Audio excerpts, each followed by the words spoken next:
Good afternoon, ladies and gentlemen. This is Pounce2K Gaming here, coming to you live in Microsoft Flight Simulator 2020.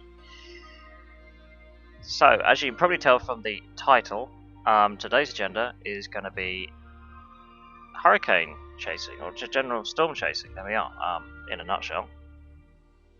So I think if I start getting the simulator loaded, because that takes a bit of time. But I was thinking we could head on over to the United States, and I have a web page up which is tracking the hurricane which is passing through the United States at the moment. I believe they've named it Laura, although I haven't really looked too much into it, so I could be wrong there, I'm not too sure.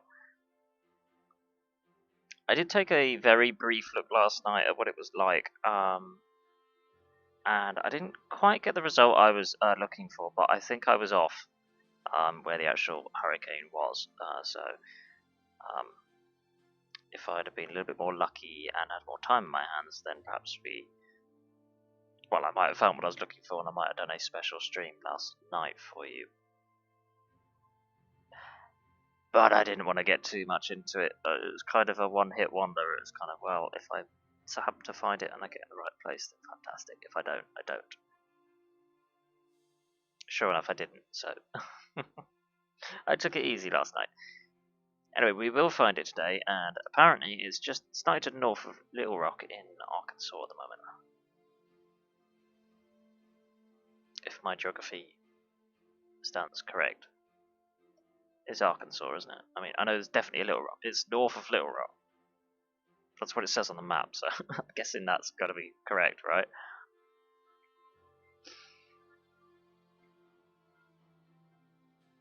Yeah, it's the only thing with the loading. It takes forever. I don't really know what the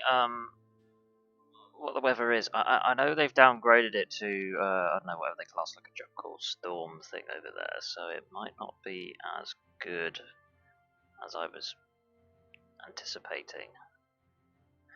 Tropical depression is what they're calling it now.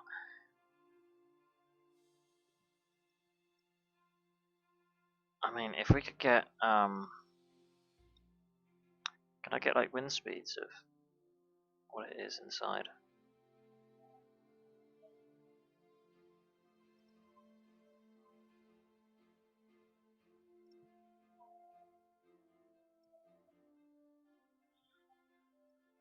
Well, we can have a look anyway and see what we find. So since I last checked it, it's now to the slightly to the northeast of Little Rock, almost north of Jacksonville.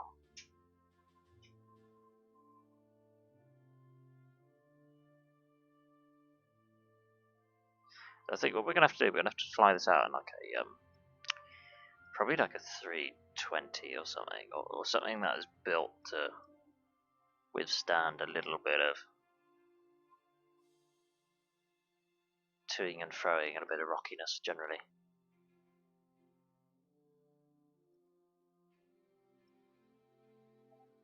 I literally have no idea how this is going to go. We're going to try and spawn in the air around the area, and then we'll try and suss it out from there.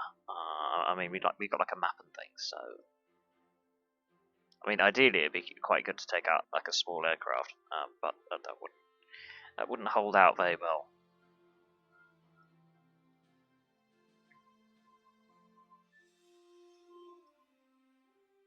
All right, okay, let's give it a go and see what happens. I mean, you know, kill or cure.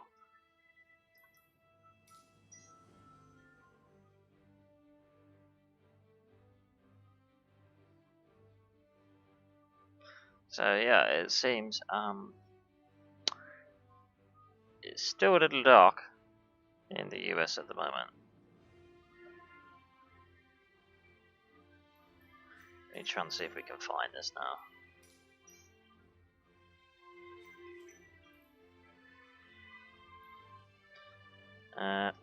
What if I put in Little Rock here? Right, so it says it's here. So what if I put in Jacksonville? That should be like right next door. I think this is it. This is it here, isn't it? You see that cloud?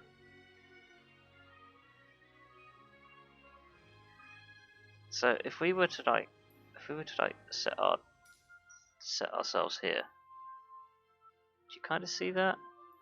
You can't really see it in this view. Filters.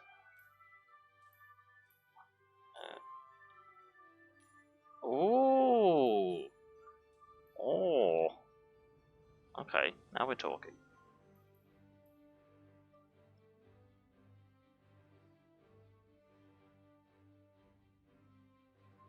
Okay. Wind effects. Now we're certainly.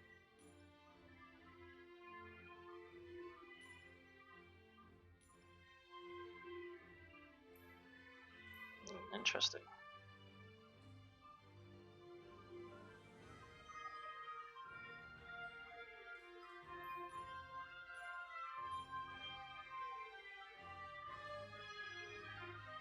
Okay.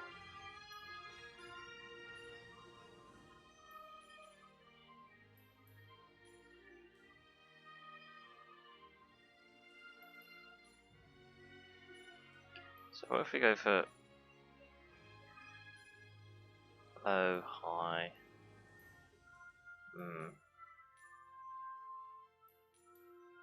Turn that off.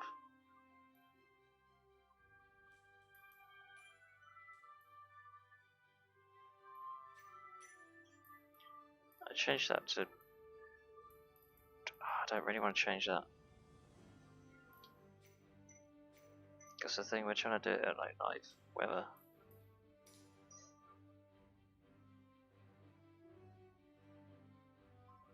See, according to the map, it's about here. If I try,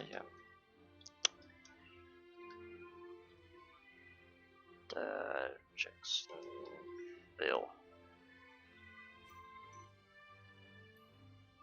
Where's that? So I'm gonna find the one down there. That's no good. Let's come out of that for a sec. Let me go back to my Google map and refresh it.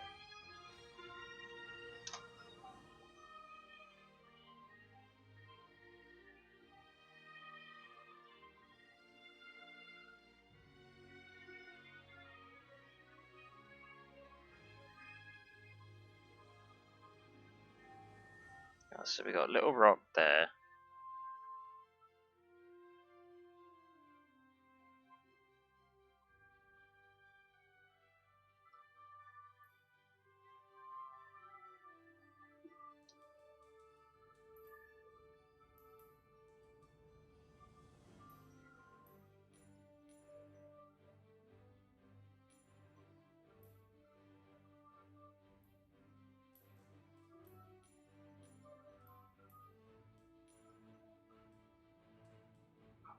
Can we have that on?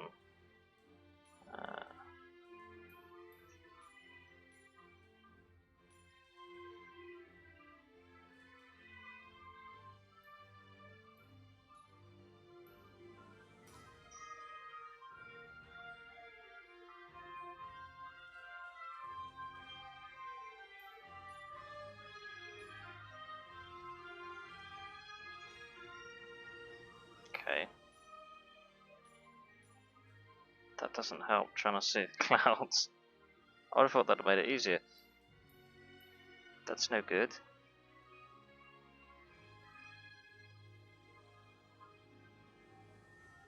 Alright, okay. Right. There's a big pond thing here. See if we can find that. Is that gonna be that? Oh, I don't know. Does it look like that?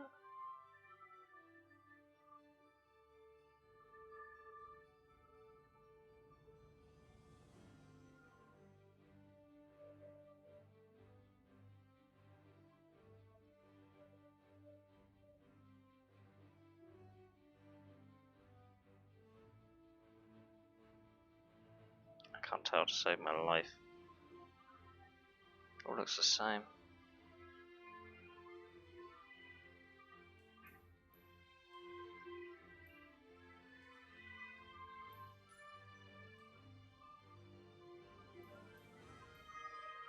So to the right is Memphis.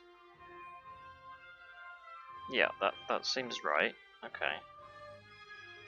So according to this, it's directly left. So there. So it's saying there. Right, let me refresh once more. I think we found it.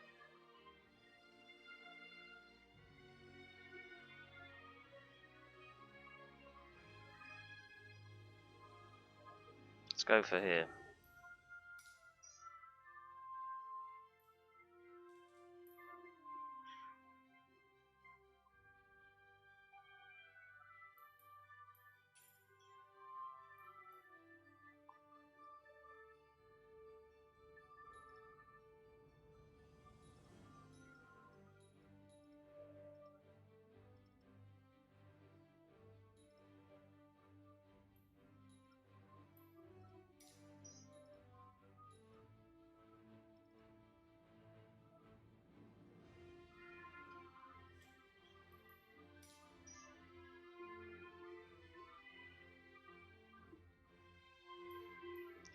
Right, let's try that then.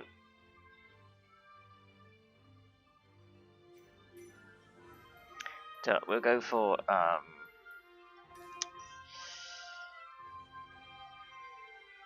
see how authentic can we get this.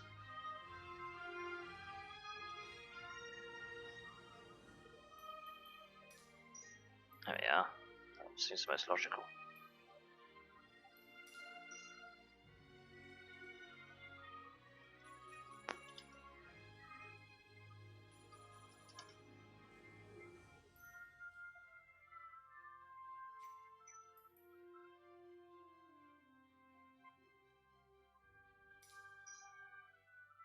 Okay, here we go.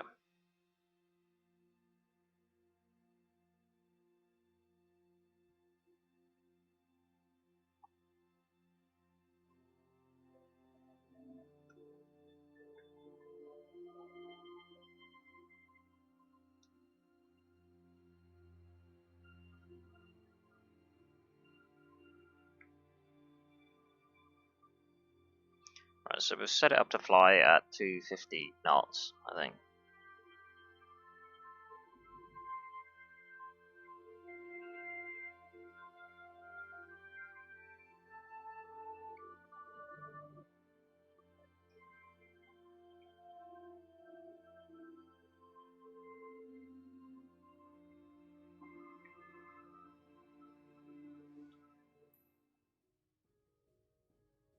Oh wow, this visibility is not gonna be good.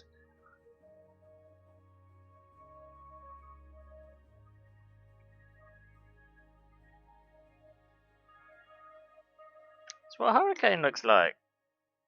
Nothing. Oh god. Alright, okay. I think we might even keep our landing lights on for this, see if we can try and maximize our view. Yeah.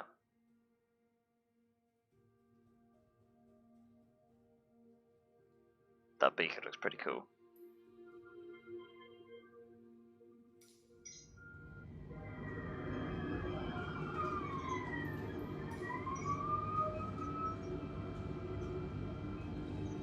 Okay, the weather is definitely all over the shop, that's for sure. If we set ourselves up at 250 knots.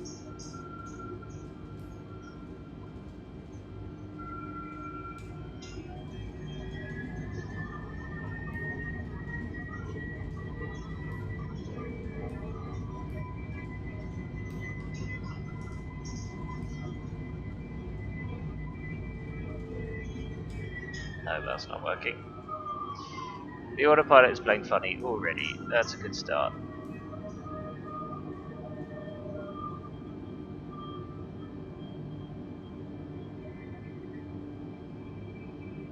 Okay, good. That's good. Engage that altitude. It'll go down by that. This heading, we want to keep an eye on this, don't we? If we go to a heading of let's try that way.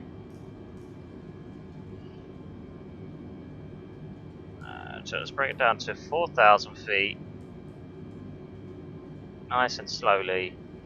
Let's get some lights off in the cockpit here. We really don't want the dome on.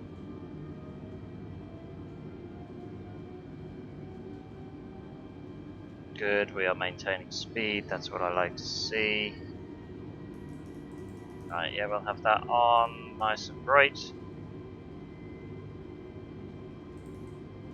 Right, I'll have that off. Floodlighting, floodlighting on, floodlighting off.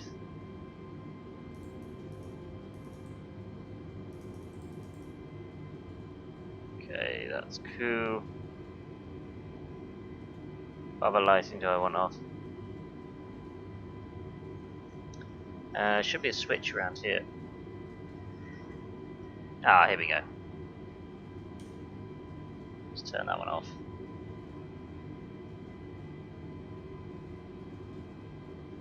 I think we need to turn right a little more. We can try 90 degrees.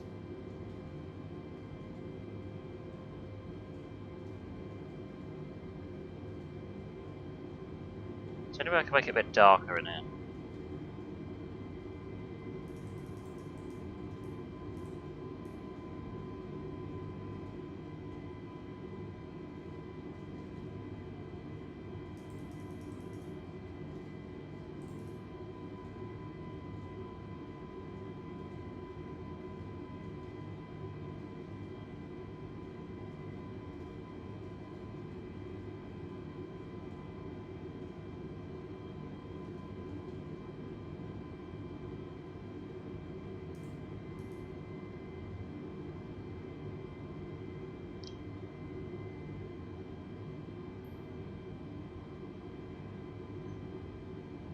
Let's turn these on.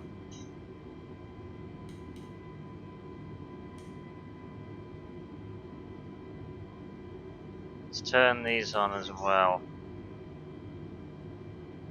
Let's turn everything on. Let's turn absolutely everything on. Actually, no, let's turn that one off.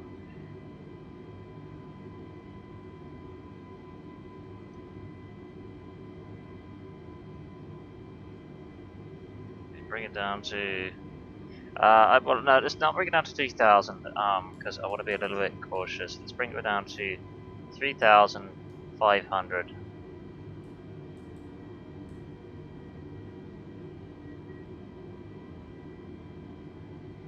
It's definitely around this sort of area, though, apparently. Let's hopefully bring it to. We bring it around to 140. Oh no, we'll go a bit more actually. 150. There we go. Final offer.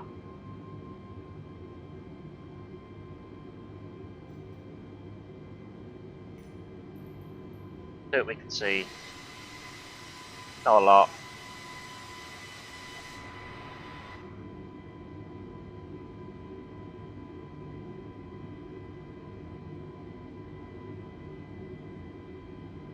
We don't appear to be in the rain, so that's something, right?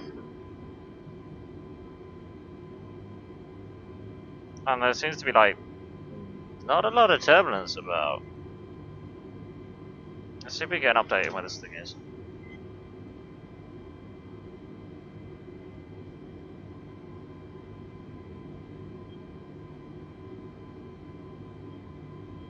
I mean, we can kind of head south from here and head round by Little Rock and just see what the weather is like. We know it's around here, basically. Long story short, we know that fact.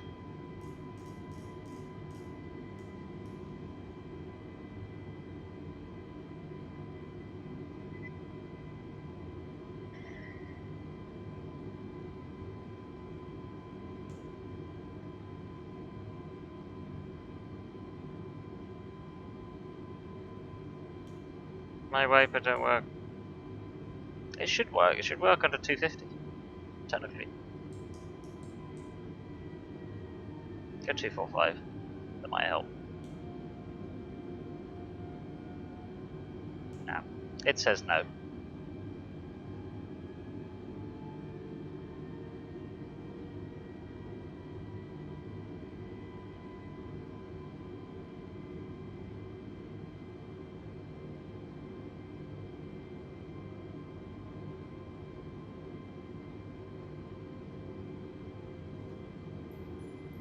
What is the terrain like?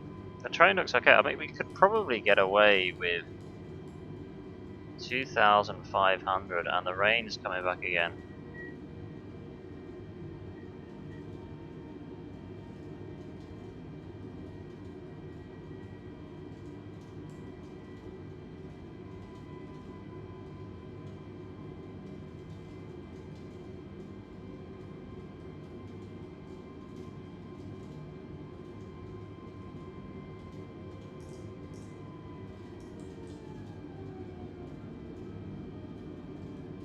So we can bring that speed down a little more.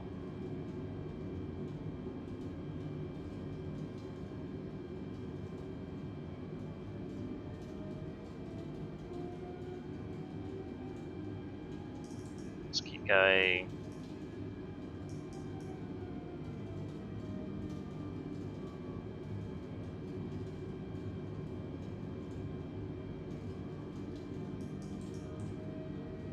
Alright, 220.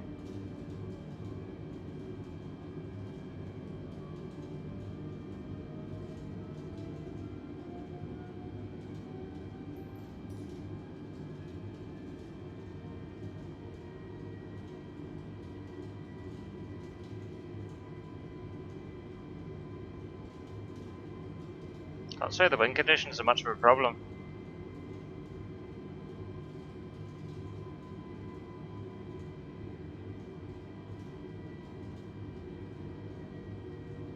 I was expected to be kind of thrown about a lot more.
I can see land down below there.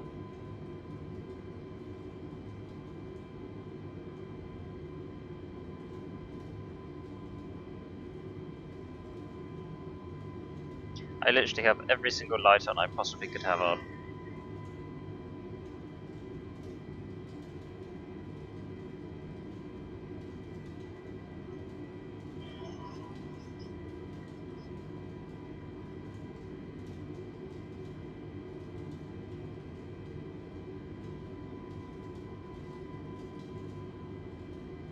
I think if we head towards the Little Rock and have a look at what the weather is like.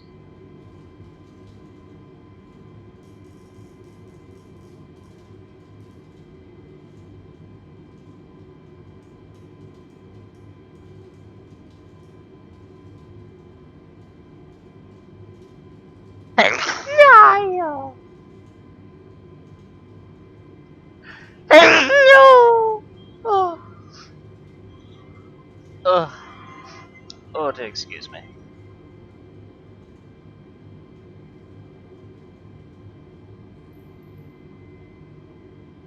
Not really any turbulence about. It's really strange. There's just like nothing, absolutely nothing. Now we've stopped raining.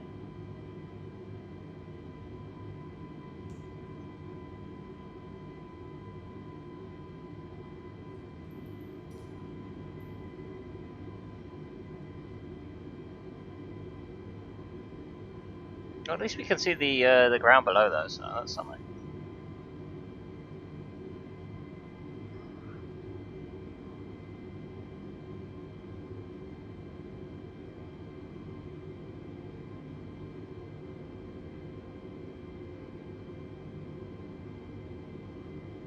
I would be quite tempted to say that I don't think the weather data is completely accurate around here.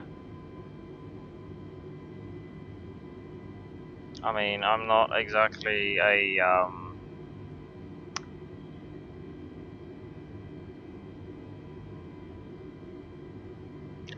I'm not exactly an expert in the weather, but I don't think it takes Einstein to probably ascertain that it's a lot worse around here than what it is in the sim right now. I was kind of expecting to be chucked around more.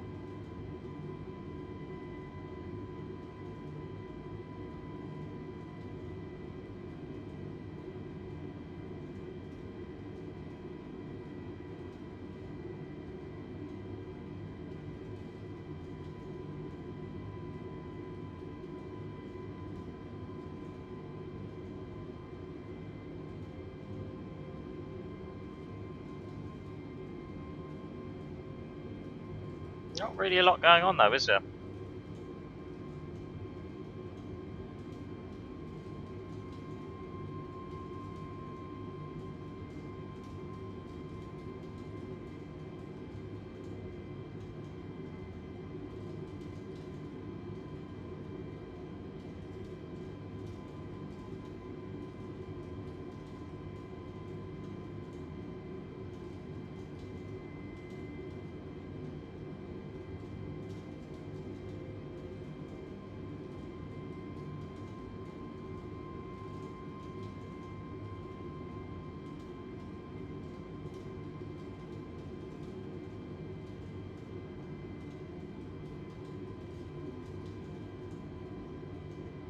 I actually wouldn't have a problem flying through this if it was like this.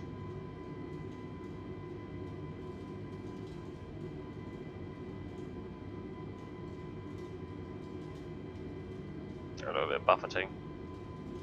Probably because we're next to Little Rock, it's loading in the textures.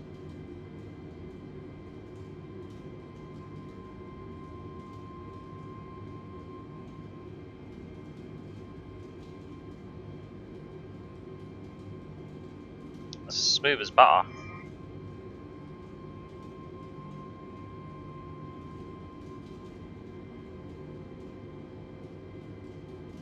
I can get another update on the storm's location.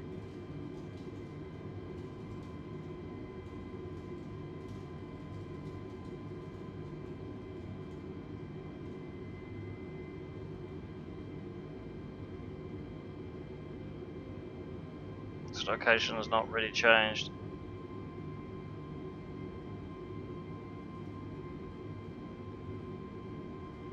There's not really much turbulence either.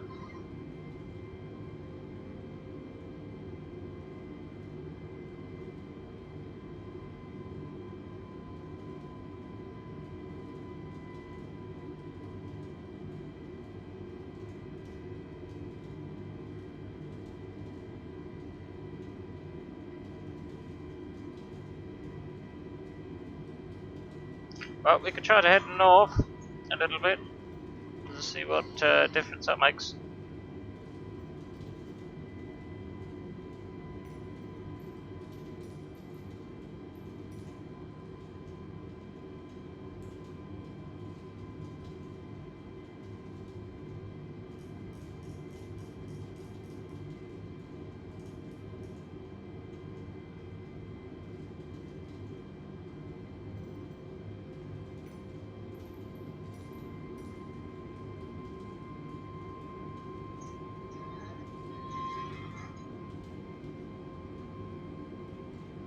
It's not really too bad round here, actually.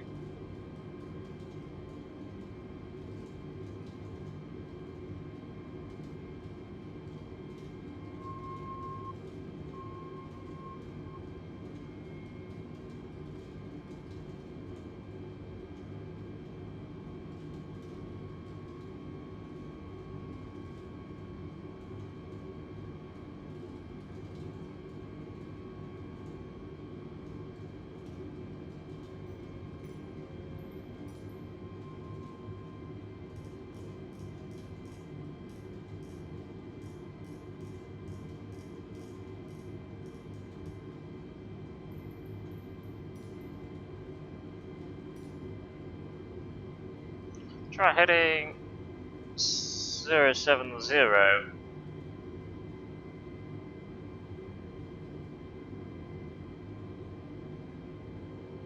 I mean, at the end of the day, we know that the storm moves, but I'm not really getting much here, to be honest.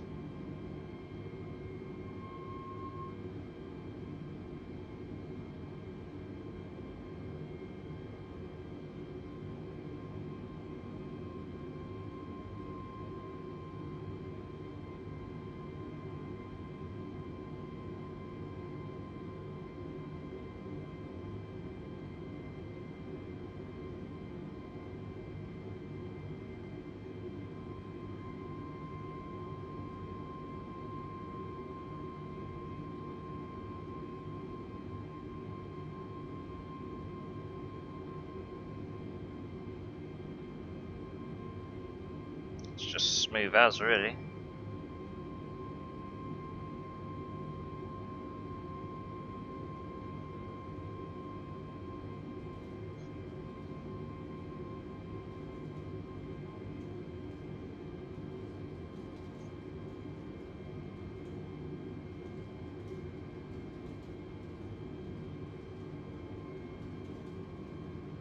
Meals have gotten like light all of a sudden. What have I missed?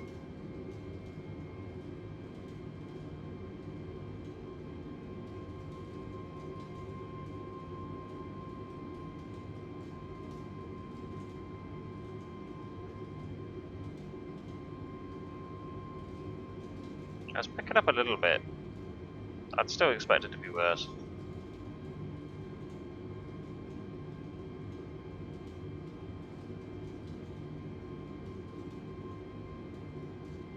It doesn't help that trying to track this thing's a nightmare because you don't actually know exactly where it is. Oh, dude, come on, who doesn't like pizza? Everyone likes pizza.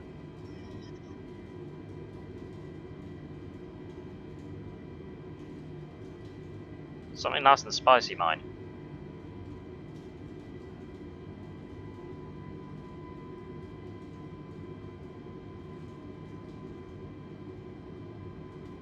I'm not having much luck with this hurricane. Should I say tropical depression is what it is now.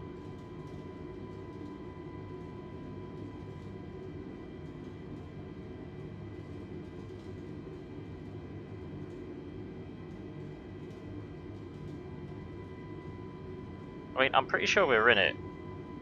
We're pretty much in it.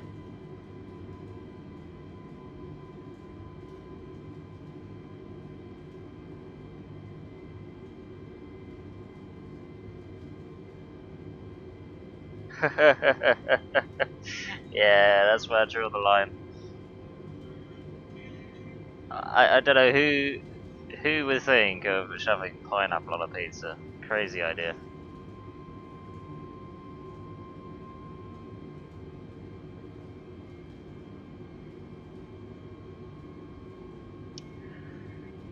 Let's try turning around again. It's probably because they don't have the wind data. That's probably got something to do with it. It's like they've got all the clouds and everything because that's based off of satellite data. But in terms of the actual wind conditions, I mean, precipitation as well. That can be off satellite data.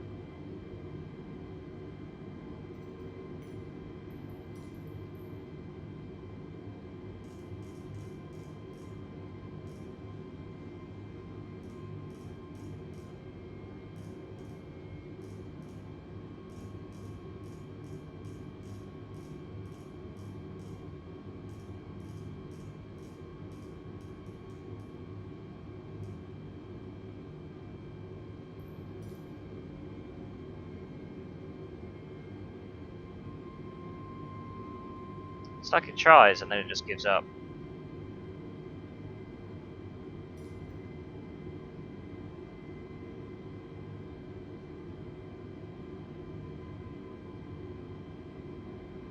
I mean, what we could do to make it more interesting is if we don't get anywhere within the next like 5 to 10 minutes, we could try doing a landing down at this airport down south here, this Kilo Lima India Tango.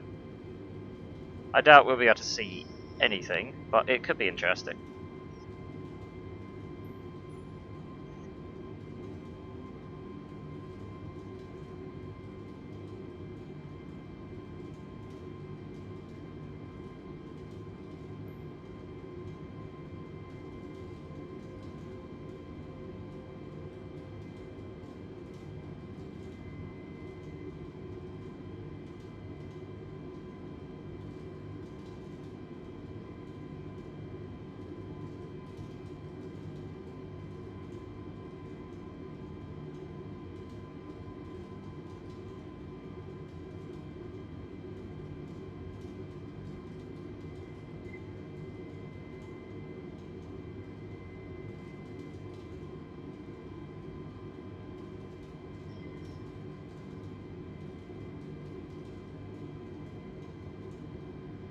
It's like the tiniest bit of turbulence. It's amusing.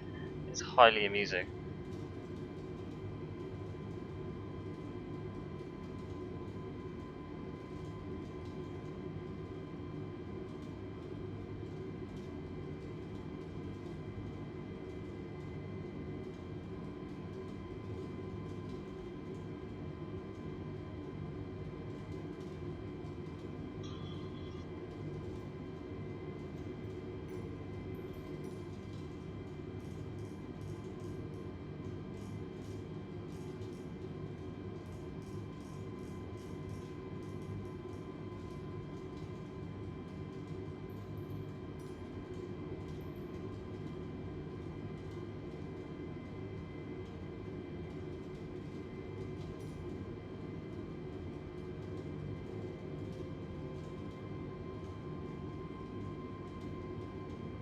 I think we basically covered it literally everywhere.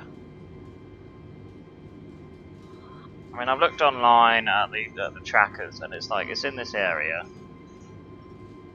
The cloud data on the actual sim basically corroborates that.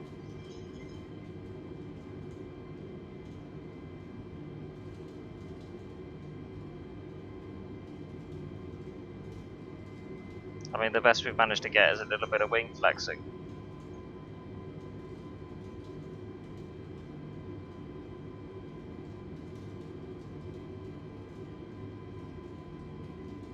I don't know. Is anyone actually around that area that actually knows what the wind conditions are like?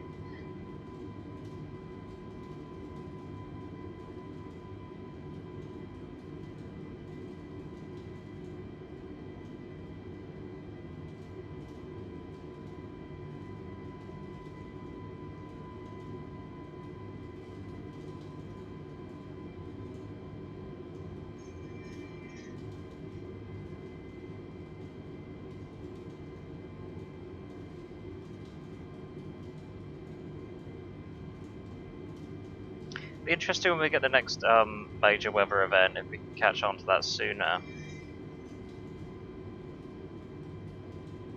So, I mean, if you've got extreme winds, it'd be easier to tell.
I mean, technically we should land here at the Air Force Base. I mean, we are in We are an airport aircraft. We are an Air Force aircraft. I don't know whether they got the ILS though. I'm not being funny, but we're going to need it.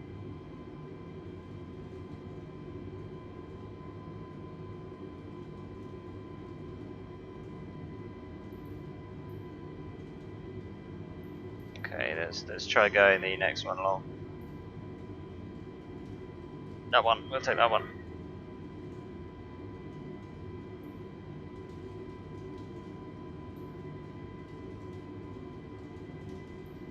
They're not even a control tower. Damn.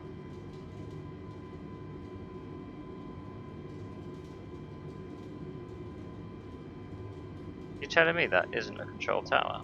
Really? That doesn't seem right.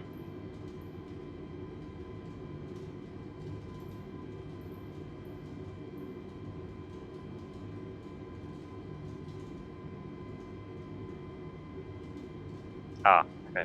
Right, it changed as we...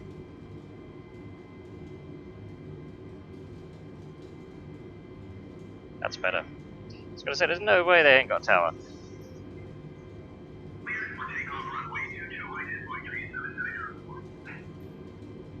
I think if we can get 2-2 left, I think it's gonna be what we're gonna go for. Adams Tower Airbus is 8 miles east with uniform to land. Airbus Adams Tower. Make straight at runway 22 left. Altimeter 29.67 with 232 at 14. Right, we're gonna have to turn around again because we completely missed this where I was trying to suss out the thing. Make straight at runway 22 left Airbus. We're making a left turn.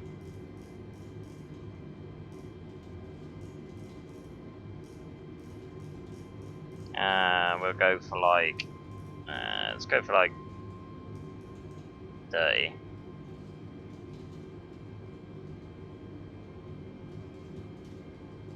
So I think if we head out to like back here, that should give us enough time.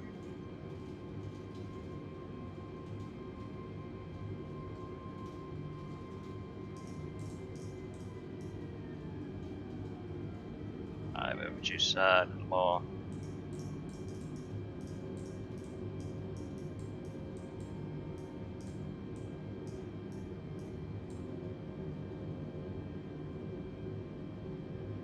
And then we will bring the first stage of flaps down.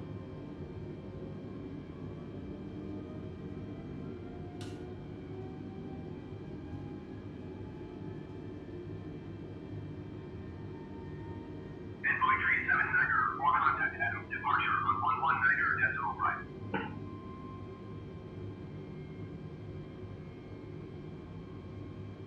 We're not going to be able to see anything.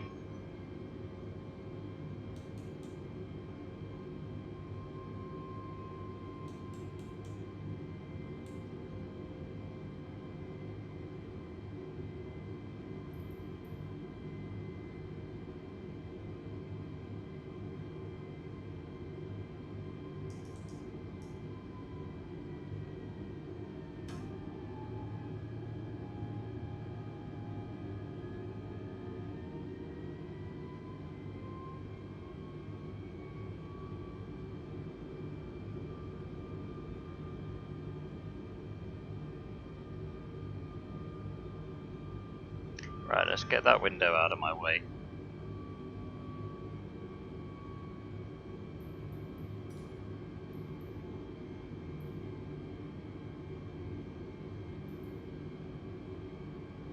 So our flaps are deployed. I've got level 2 there. I might set a level 3 for landing. I don't know yet. I kind of got to suss it out as we go along.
Alright, let's bring this down to 2,000.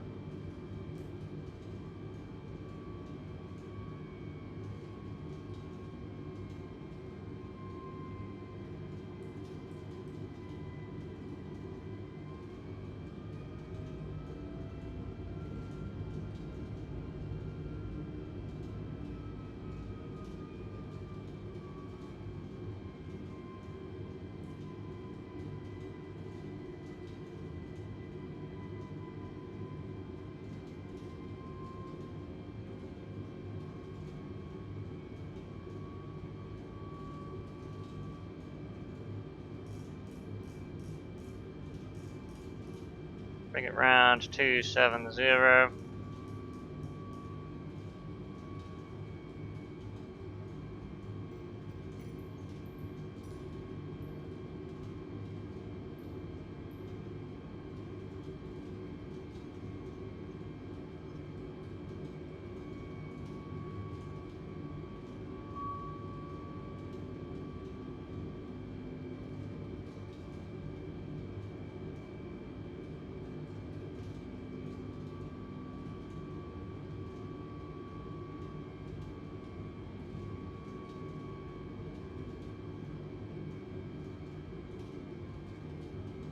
Literally can't see anything.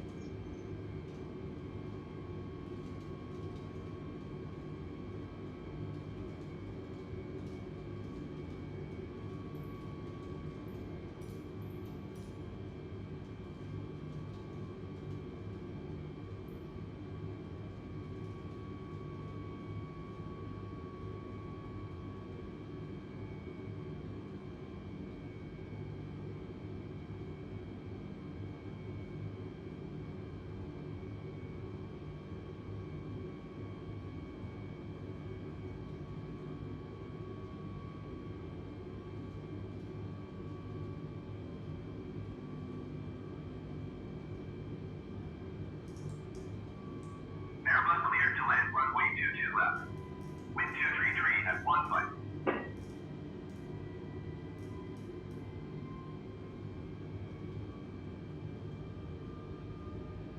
Cleared to land runway 22 left Airbus. Okay, that's that out of the way. Let's see. Can we pick something up?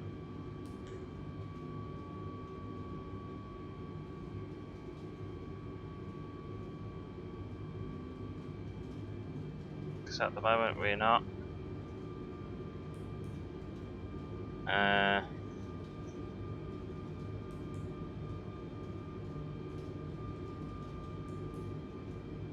Right, here we go. LIT.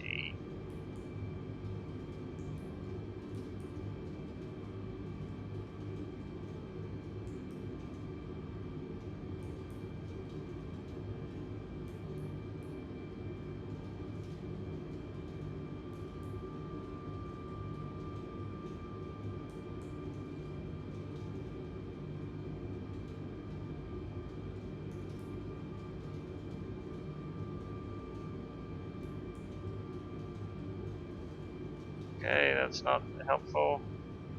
I haven't got anything picking up here.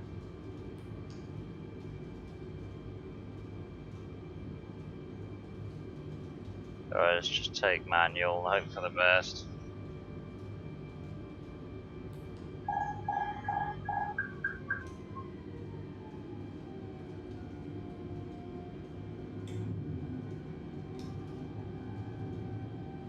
Can't see anything, we are completely winging this.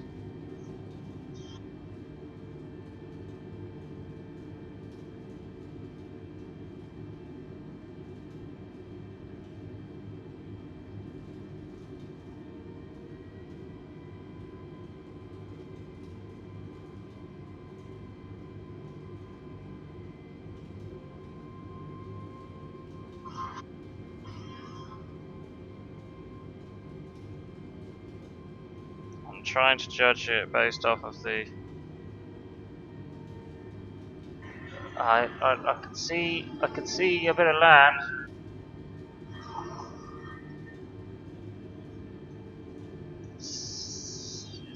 interesting. Hang on, wait. I think is that one the right one? I don't. There we go. There we go. Right, hang on.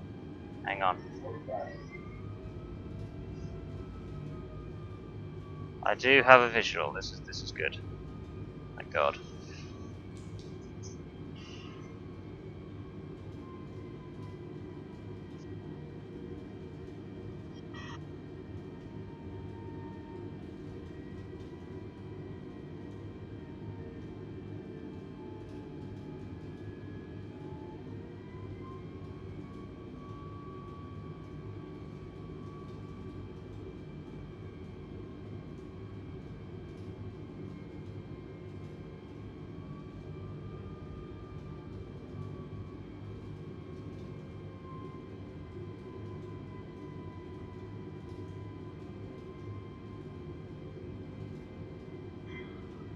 Okay.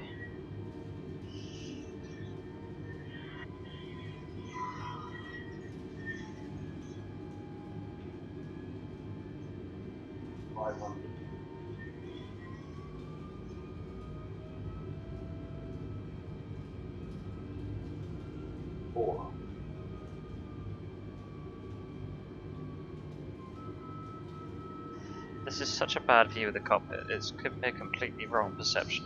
300. 200.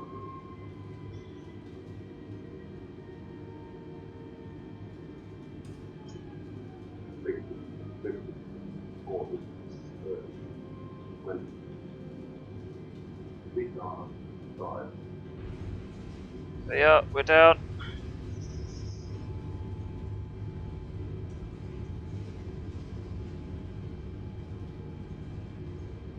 Yeah, you could tell I've set the view so bad. I really struggled at the end there. Airbus turn next taxiway. That would have been a better view. I didn't know how much visibility we were going to get though, so I was kind of expecting to see the runway like last second.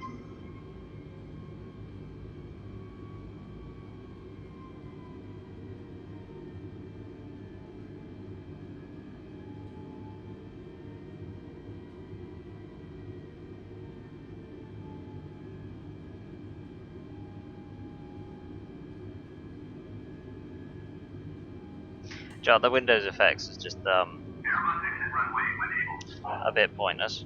I mean, that's a bit pointless, isn't it? I mean, I got a window wiper which is currently going, and it's just doing nothing. It's just like a visual for effect thing. I mean, can't that Airbus contact ground on 121 decimal negative. can't that be like modeled or something?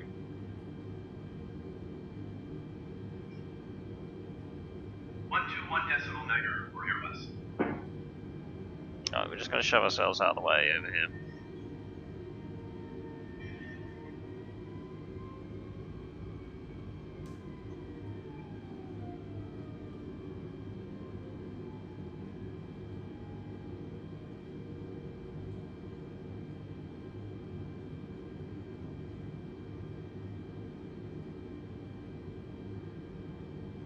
Here we are, we have arrived.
Yeah, it weren't bad.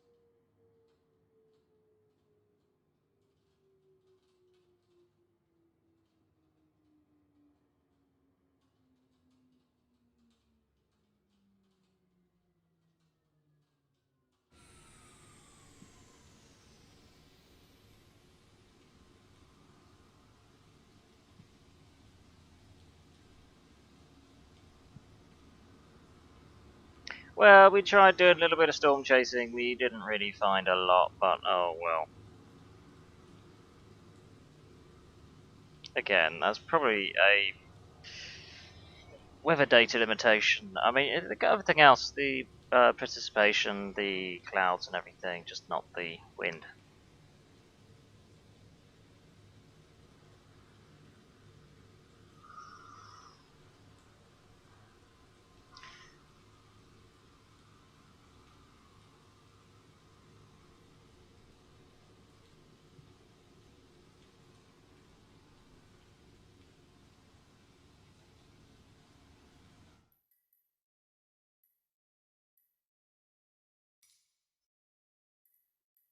No, I don't do that when I go back to the menu. Right, okay, I guess we'll do some flying, I suppose. Do some more flying for the day.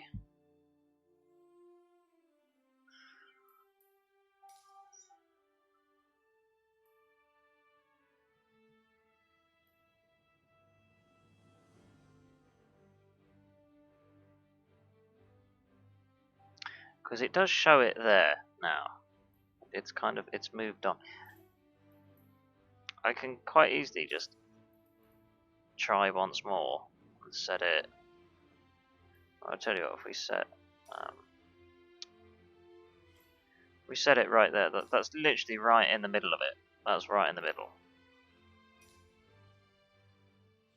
I don't think it's going to be any different, though. To be honest with you, I don't think.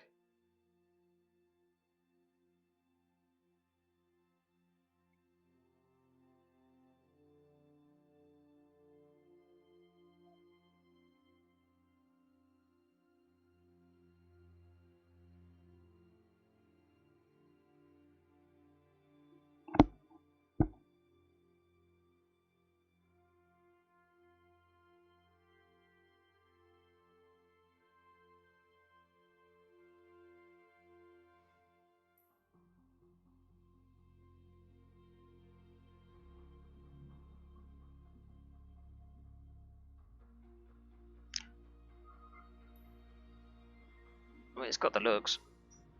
That's about it.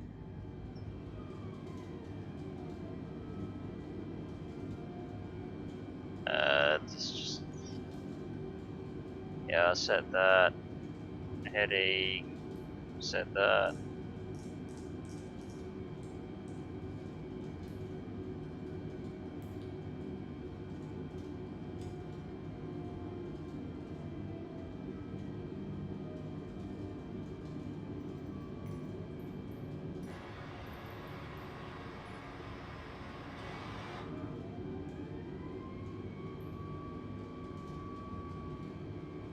Yeah, so it's basically in the thick of it. Effectively, I mean, we can quite easily try and descend. Take it all the way down to 1500 if you want.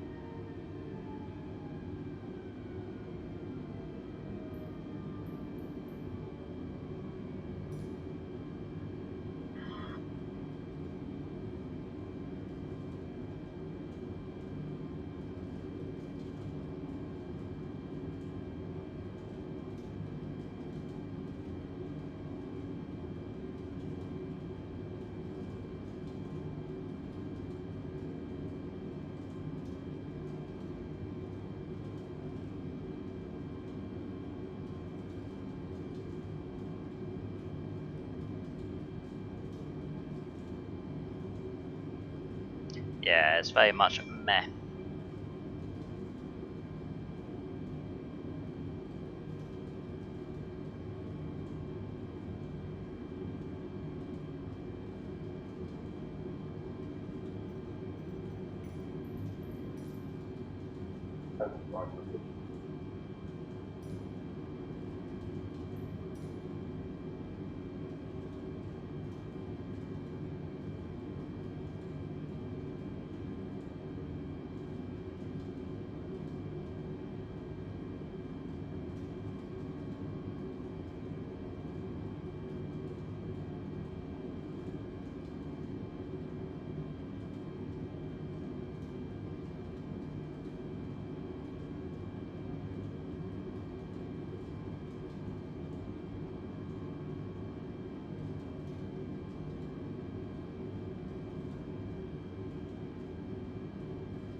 We are quite low to the ground.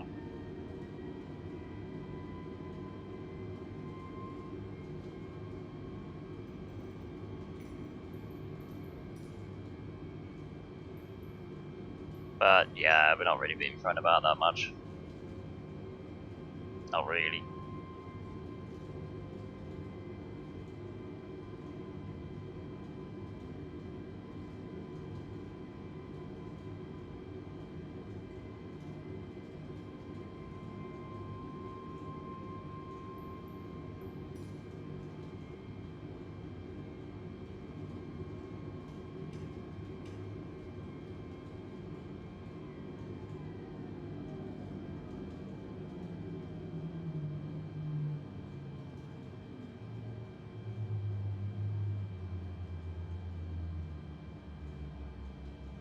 What if the autopilot stills it?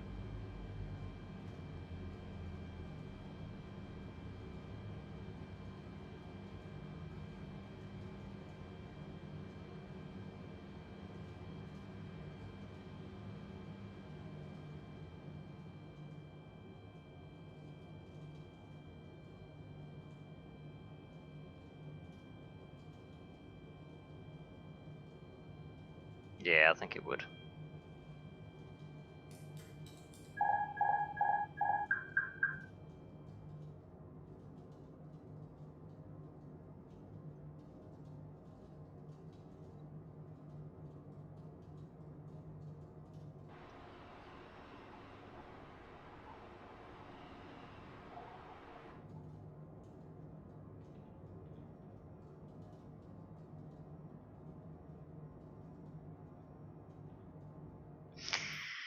Right.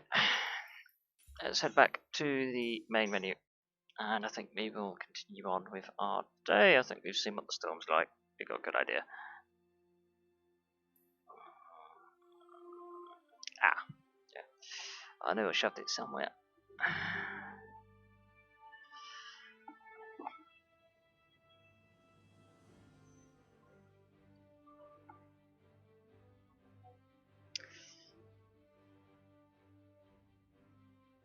Right, let that update itself.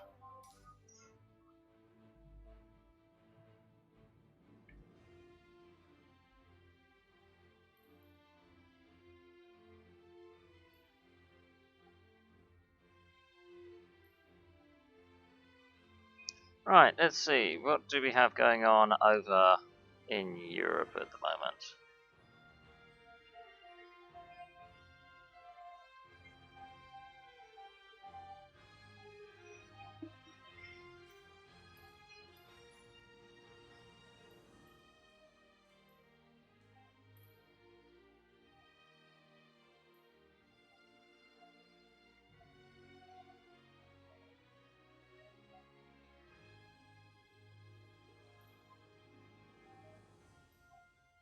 Quite depressing by the looks of it. So let's turn off the points of interest.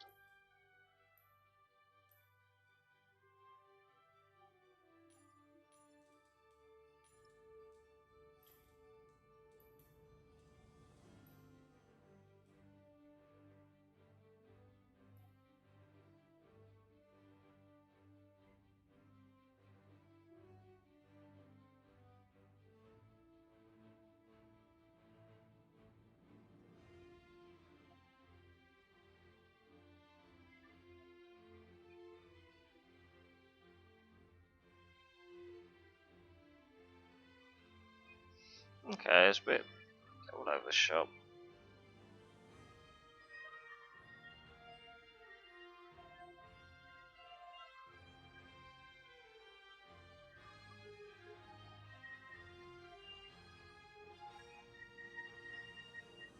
You know, we haven't done a flight from London Luton yet. So we could try that.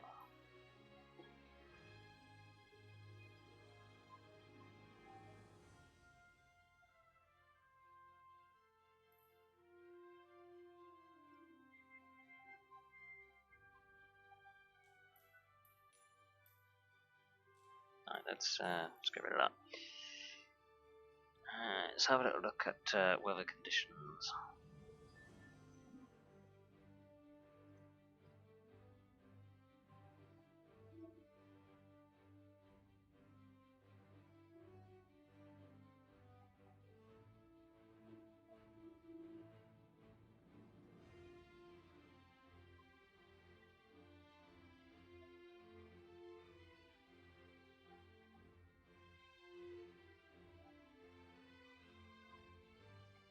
Okay, I'm thinking of perhaps flying to Innsbruck again after the nightmare that we had last time. Because I sussed out what the problem was. I flicked the switch, which effectively put the engines into reverse thrust mode. So yeah, my bad.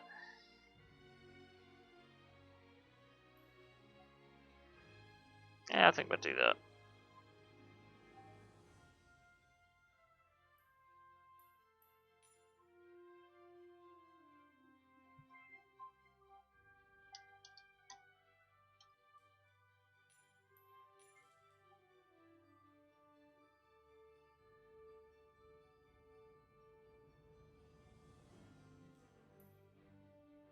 And it looks like none of them are classed as gates. That's nice. Alright, let's go for number 84.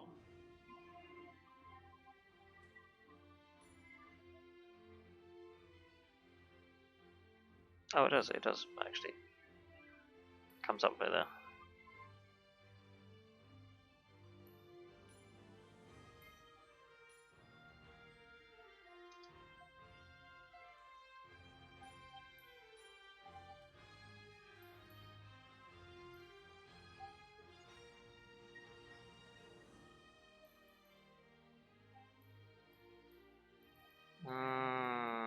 Let's go for what, number 5? Just consider it parking. So, conditions are as follows. 340 degrees at 8 knots, so we'll be using, and it's changed it again. So we will be using 25. Why does it keep changing like that? So annoying.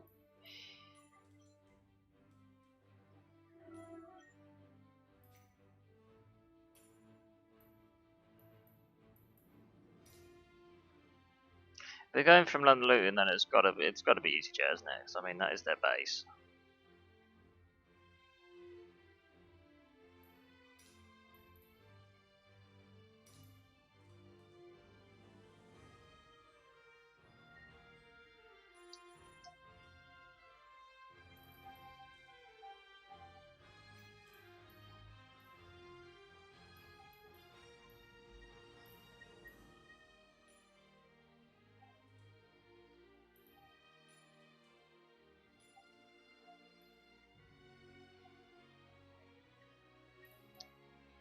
No, let's not do that one. We want that to depart straight out a bit more.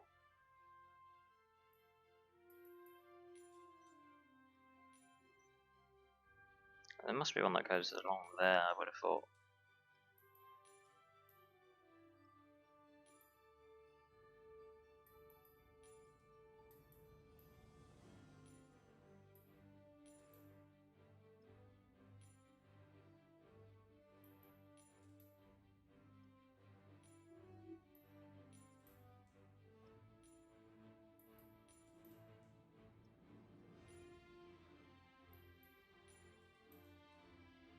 That's not too bad.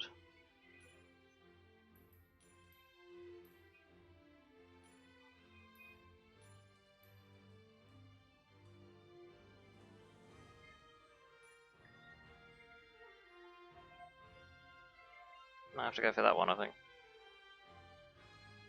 Take us nicely through London, actually. Slightly to the left.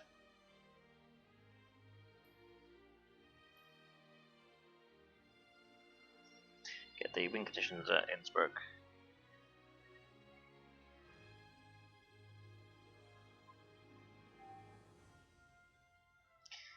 So, 60 degrees, 14 knots.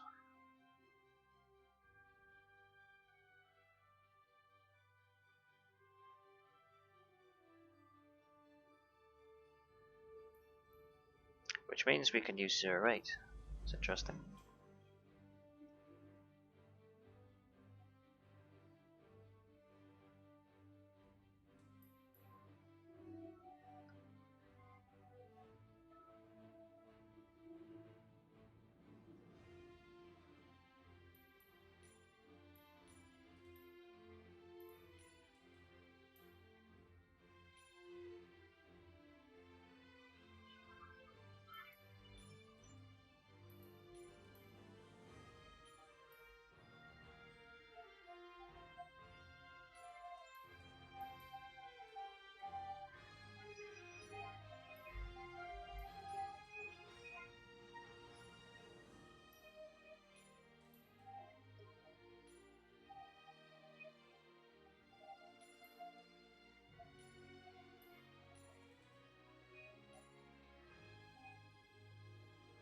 That looks okay, that one.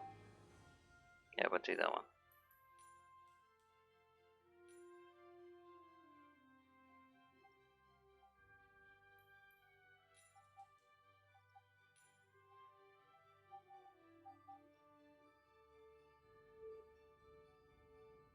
Yeah, looks about right to me.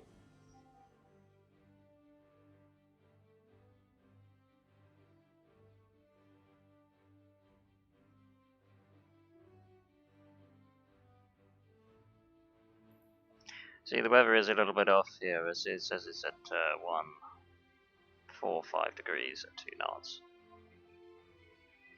When actually it's not the case, it's at 060, and I mean, yeah, we could in theory use the other side, but it's at 14 knots.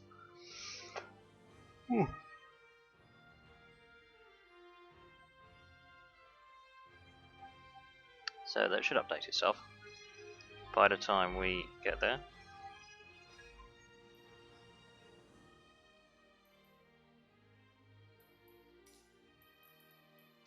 Navlog, let's go for 32,000.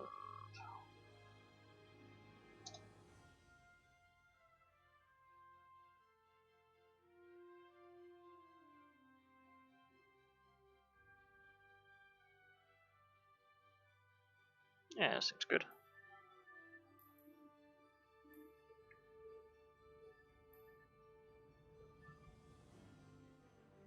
Alright, there is our flight plan, good and ready to go. So what we're going to do before we fly this route, which is going to take us, well, it says an hour and 13, I am going to say about an hour and a half once we get airborne.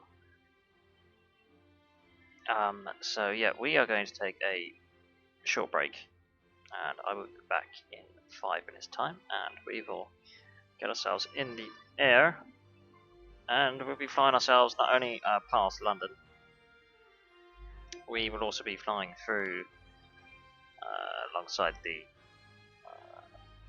almost on the border with Belgium there, but we're sticking in France for the most part, moving through past Germany and then into Austria.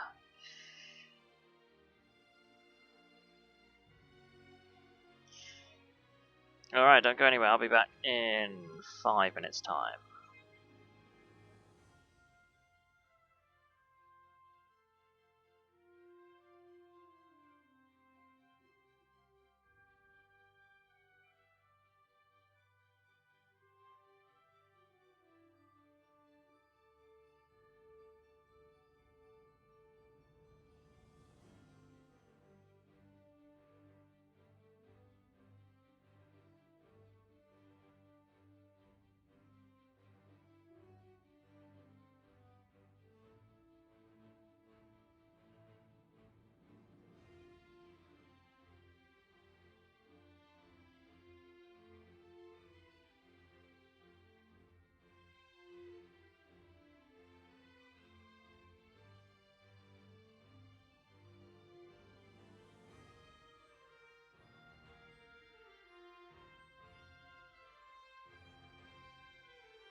Testing?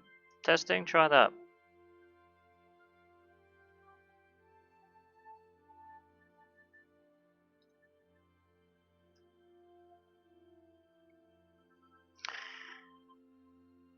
Tell you what, technology is now dodgy sometimes.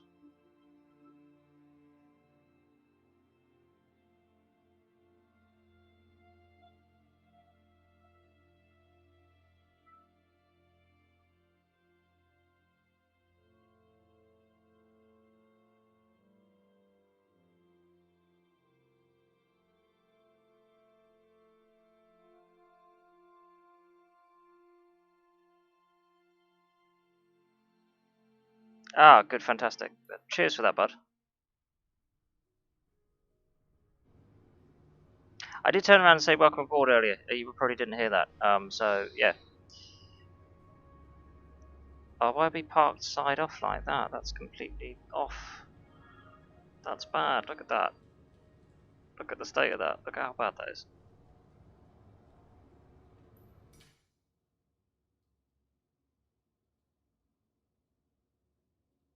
Alright, let's retry this. Let's come out of this.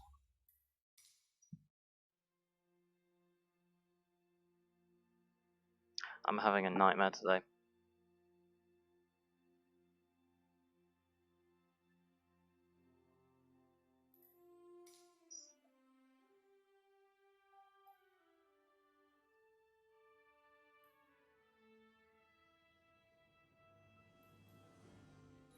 Alright, number 84.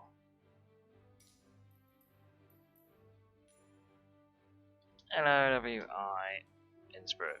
Right, lovely. Parking number 5.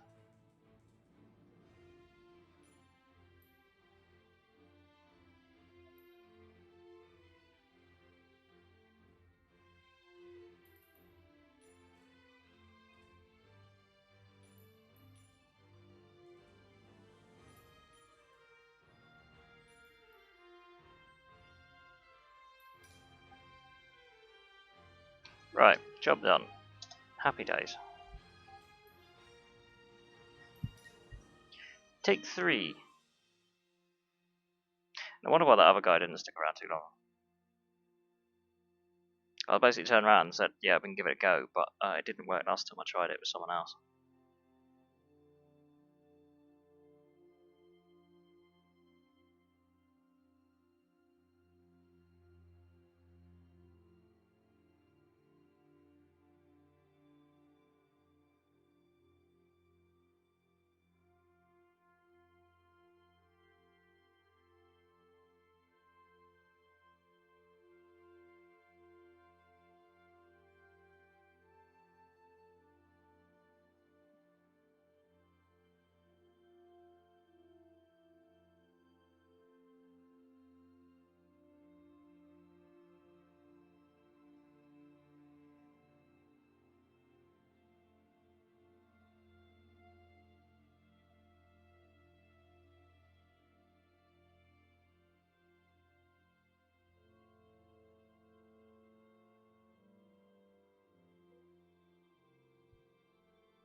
Right, we should be at a better gate this time.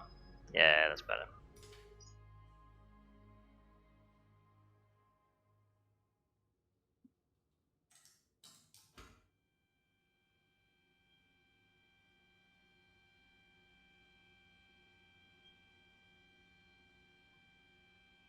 London ground, pounds 569 or 8. Could you please send a ground power unit?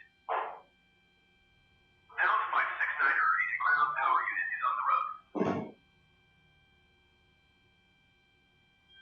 We got some fuel as well. London ground, pounds 569 or 8. Could you please send a fuel truck? Pounds 569 or 8. A fuel truck is on the road.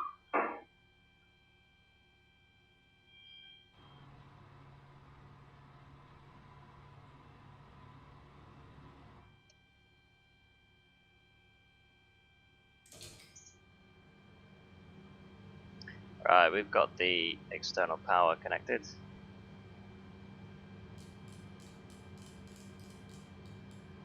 $32,000 set.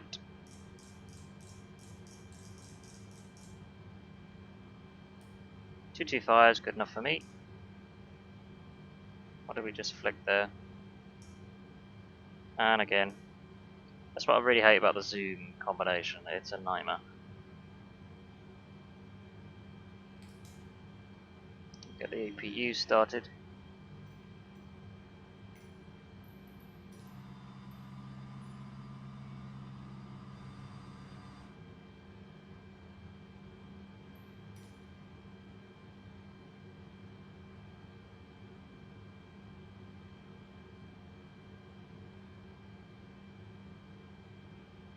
It's just casually walking around in nice circles.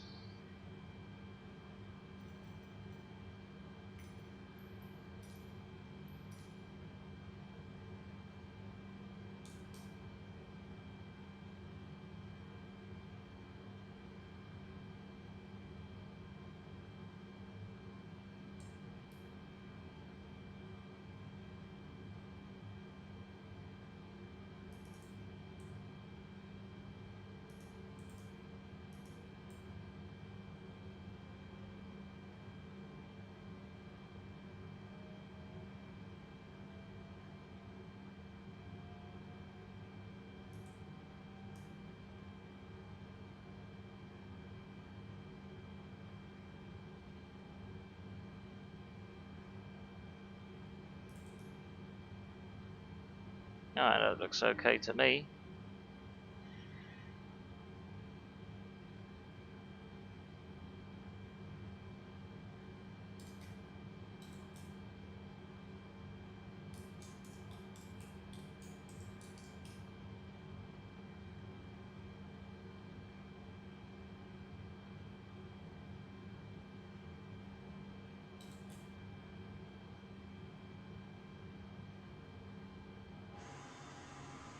Where has our fuel truck gone? Oh, there he is. Bad timing, actually.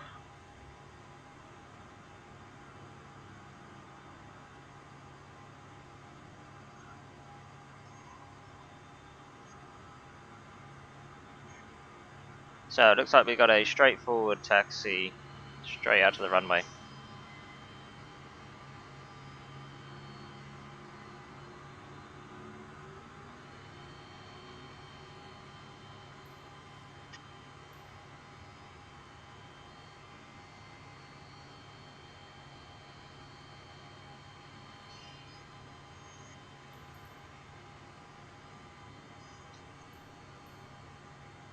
We'll slash the business class.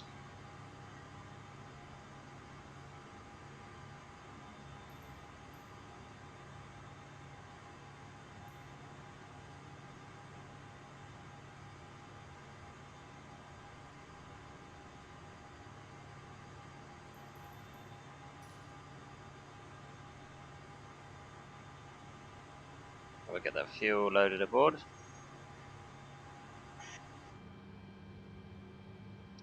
Get that APU generator running. Come off the external power.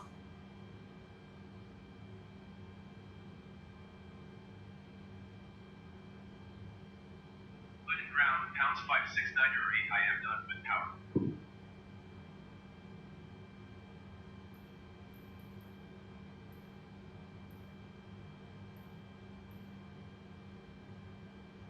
Legend airport information, Sierra 12000. White tree, 2 tree at 5. Visibility, tree in heavy rain.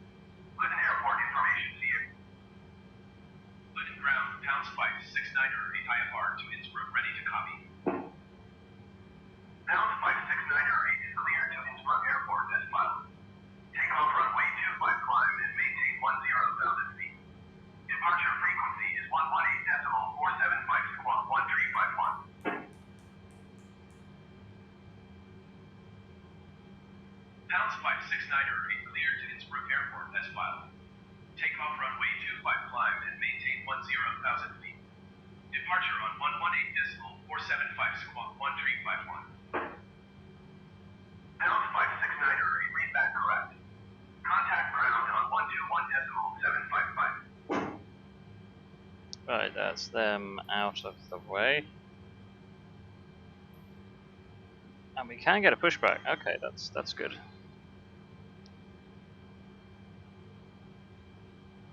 So when it comes to pushback, we're gonna have to start.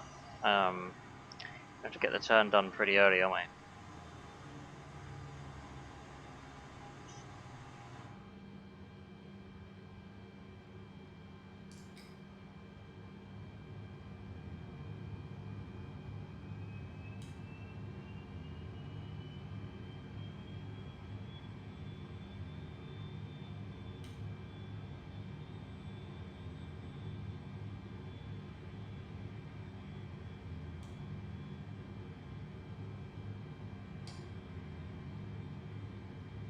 Right, let's give this a go. So far, we have messed this pushback up really badly every single time.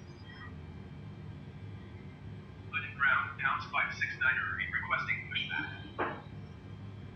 London ground, Pounds 569 are no pushback tug is available to answer your request. Oh. Right, we'll do it manually then. That's fine. There is a backup plan. It is fine. Absolutely fine.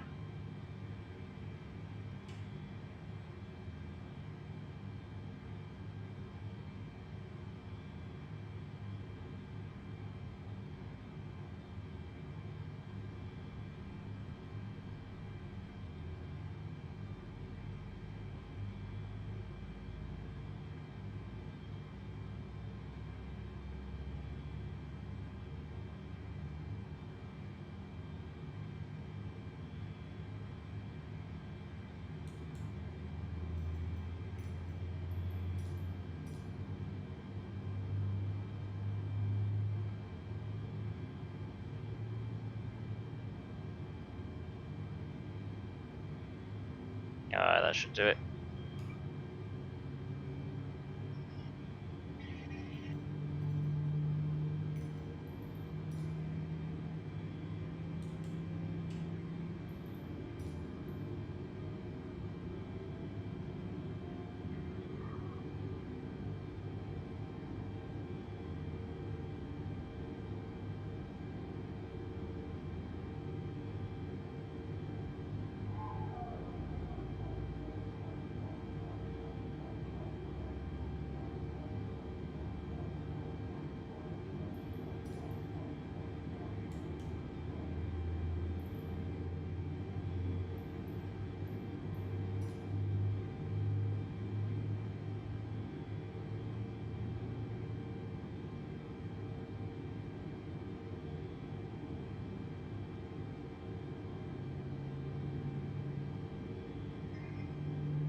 We should have enough clearance to breeze round. Just.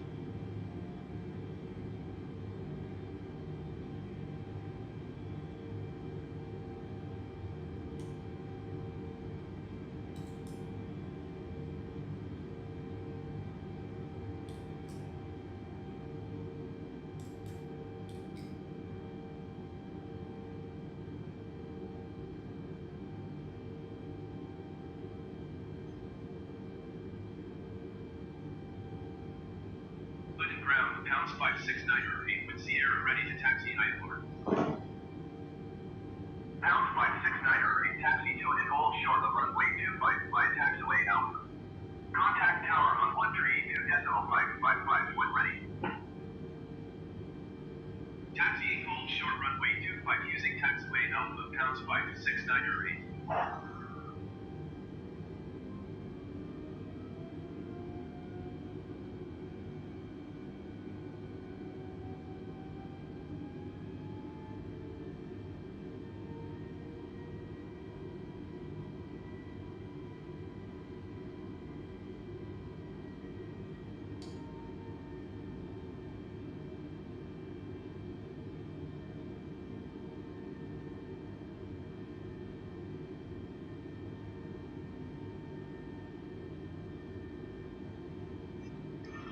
I should be able to suss this out. It shouldn't be too difficult, but just in case.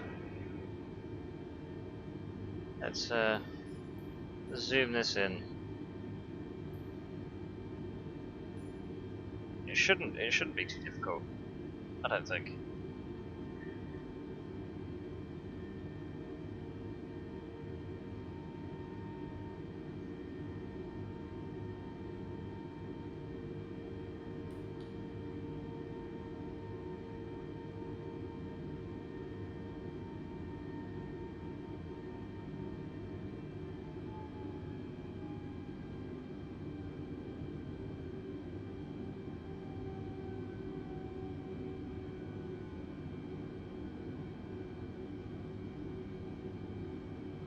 More airport vehicles just casually clogging up the taxiway, as you do.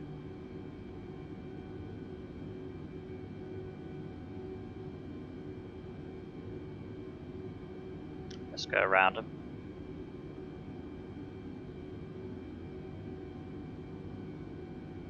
I wonder if you can actually taxi through them or not. I wonder if they're actually collidable objects. Because if you can, then that will make life a lot easier.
That brings us quite nicely round, actually.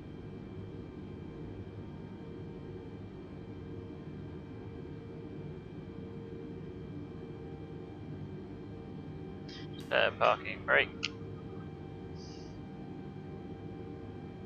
Turn off taxi, but turn off the APU at the same time.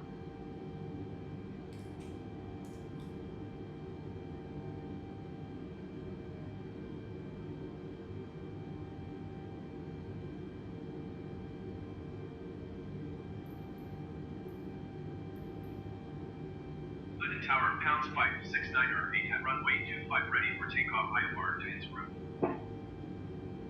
Pound spike 6908 cleared for takeoff runway 25. Cleared for takeoff runway 25, pound spike 6908.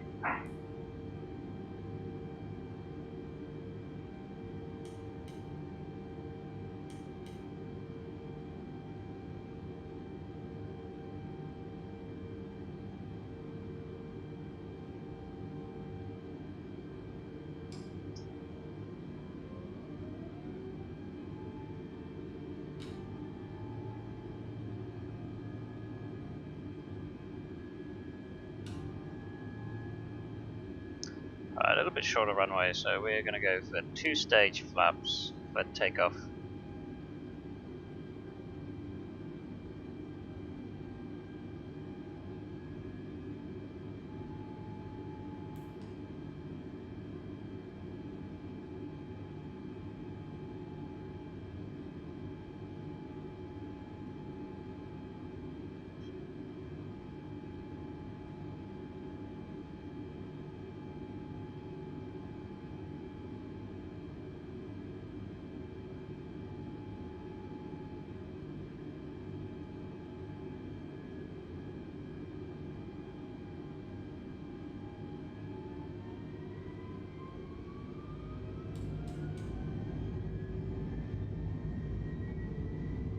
There you go, thrust set.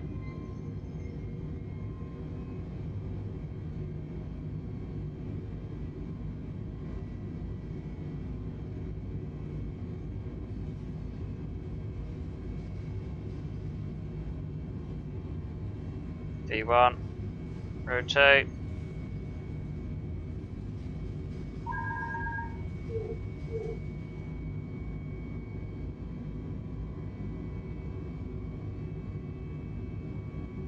Like I said, short runway.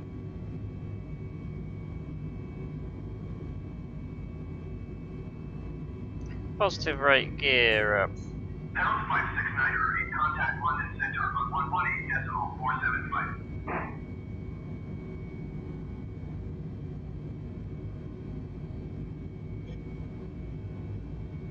118.475 for pounds 569 repeat.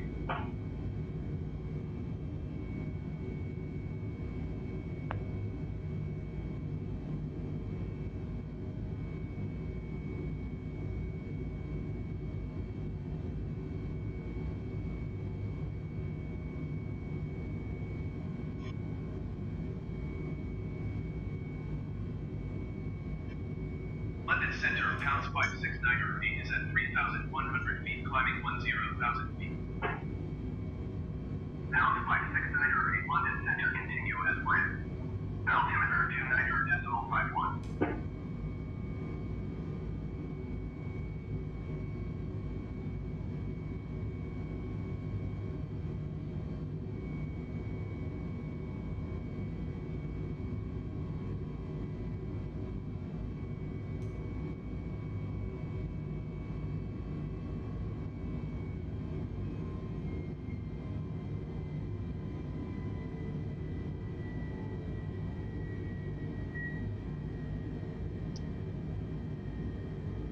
Oh, welcome back, Benefit Gaming.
Alright, we will let the autopilot take over momentarily.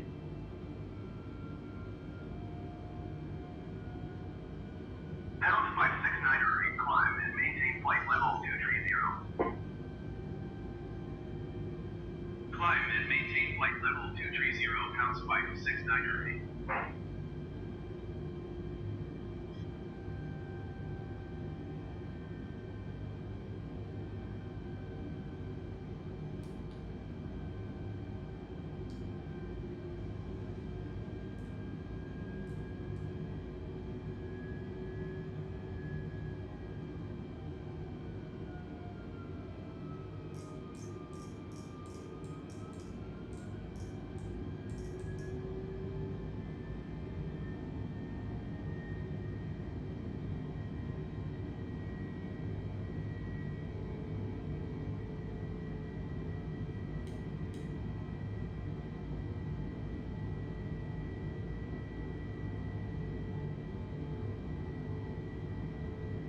Let's turn his brightness up a little bit, actually. I can hardly see him.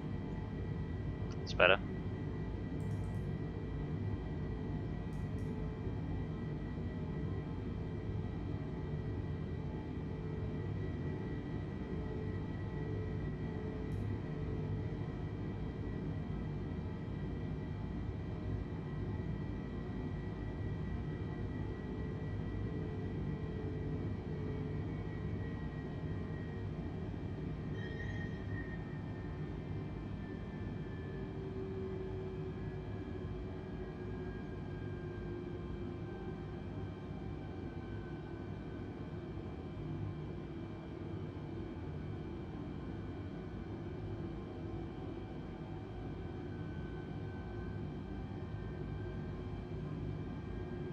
Right, that's pretty much our job done. We can now sit back and relax.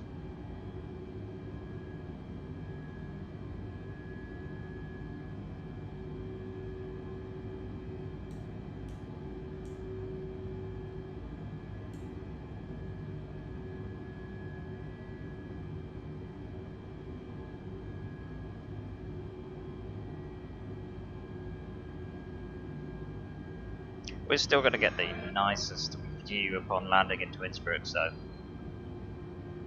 I'm looking forward to it. Pound 569 traffic is 9 o'clock, 4 miles at 10,500 feet generic. Report the midnight. Ryanair 8386, you are 2,300 feet above your assigned altitude.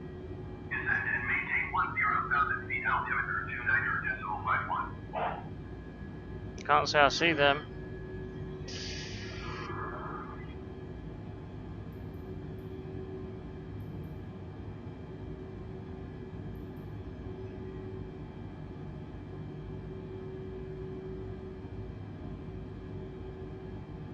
Nah, I don't see them. Pounds 569, we don't have generic insight.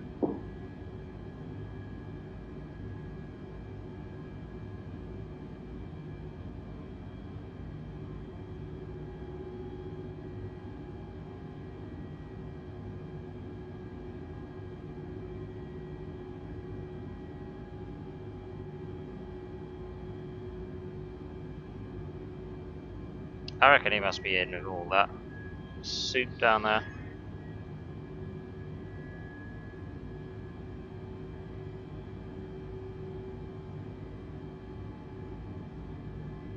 GenX 5388, descend and maintain 10,000 feet.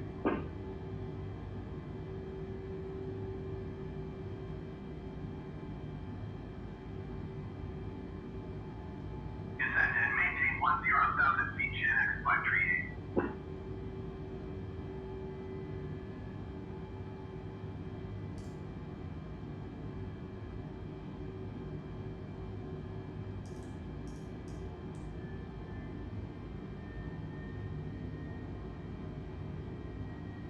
Land cargo 1508, you are 20,000 feet above your assigned altitude. Descend and maintain 10,000 feet.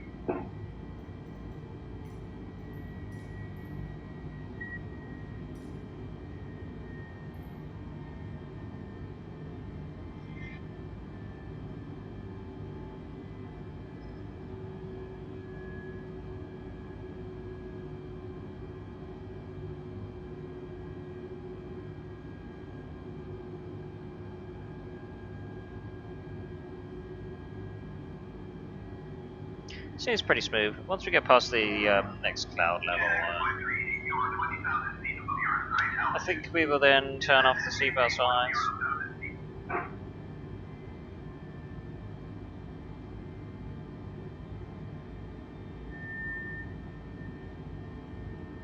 Descend and maintain 10,000 feet, GenX 538.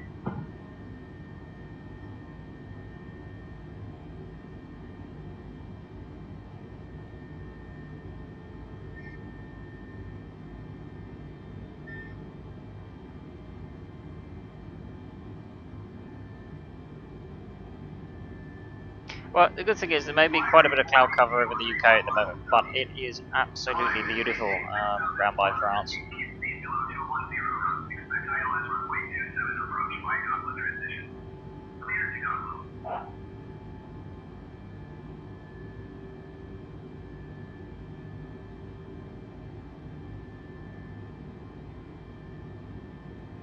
Climb and maintain 6,400 feet. Keep speed below 210 knots. Expect ILS runway 27 approach by Goslar transition. Clear to Goslar flyer 8482. While we're still climbing to a cruising altitude of 32,000 feet, this might be well worth a good opportunity to start talking about the future. The future in the sense that the Operation Summer event for War Thunder, the last one, at least from me, is tomorrow. So then that will then be done and dusted. 569 climb and maintain flight level 320. Descend and maintain 10,000 feet with air 3010.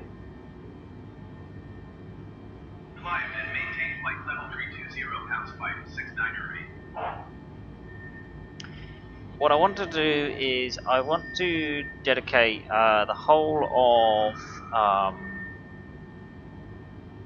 hang on, let me get a calendar up. Right, I want to dedicate the whole of Tuesday to Train Sim World 2. Right, okay, right. I can see the calendar. This is how we're going to go. Right, so today we're obviously on Flight Sim as we speak now, the 28th. Tomorrow we've got the last part of War Thunder. So we'll get that out of the way. Then the 30th, I think we'll do another Flight Sim. The 31st, I can actually have as a day off. But first we're going to try and do a 12-hour whole stream of the whole of, basically on Train Sim World 2. Then on Wednesday the 2nd, I'm going to have a day off.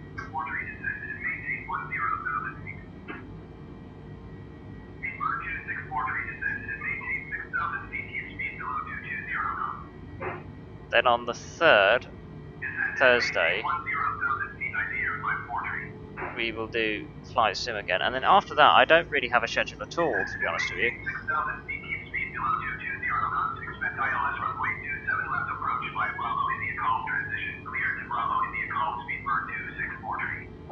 I mean, what I might do is...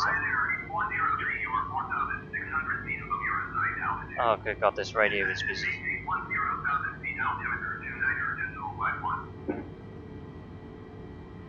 Right, like I was saying, the 4th, 5th, and 6th, I'm thinking... Oh, John Double, there, problem solved. There we go, problem solved. There is no more interference from them. Right, so I don't have any plans for the 4th, the 5th, or the 6th. So what I'm thinking is perhaps if I use those days to kind of just recoup. So if I recoup on the 4th, 5th, 6th, and then we can return to our regular scheduling. And I need to update this on the new Twitch feature because I haven't got around to that. But our regular scheduling is always on a Monday, a Wednesday, and a Friday from 12 BST onwards. And I suppose the question, well, kind of getting around to the main point of this while I've been bambling on, the main point I'm trying to get to is what sort of stuff do you guys want me to cover? Because I can literally cover anything and everything. I mean, I haven't done any Escape from Tarkov in a while. I would quite like to probably show you off a little bit of Insurgency Sandstorm because they're doing really, really well at the moment. I think there probably needs to be a discussion on World War III. I think I might do one of my final streams on that game, and we kind of need to get that in quick before they swap it over to the new platform, because I want to have a good discussion about why I think they are kind of perhaps making a bit of a mistake in how they want to proceed forward with that.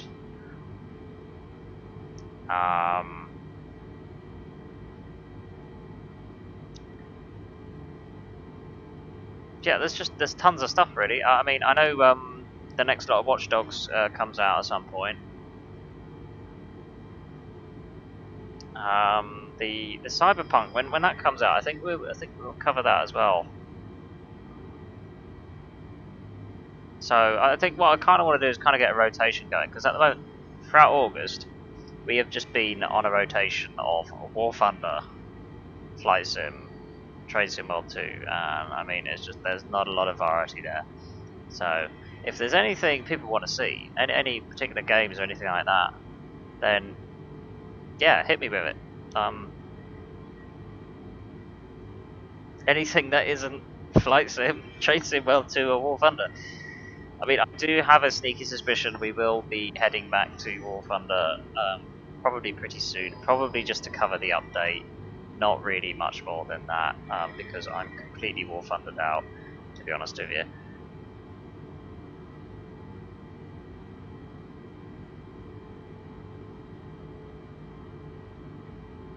It's kind of the same thing with the flight sim as well, because, you know, again, it's the same, it's kind of the same sort of cycle. Take off from point A, travel somewhere, land at point B, rinse and repeat sort of type thing.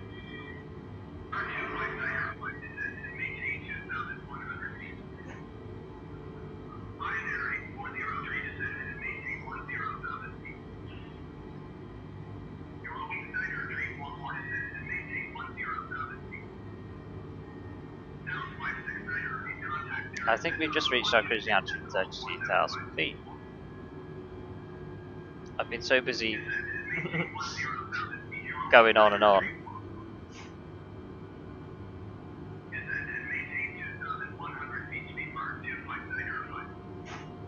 And we'll get this turn over and done with.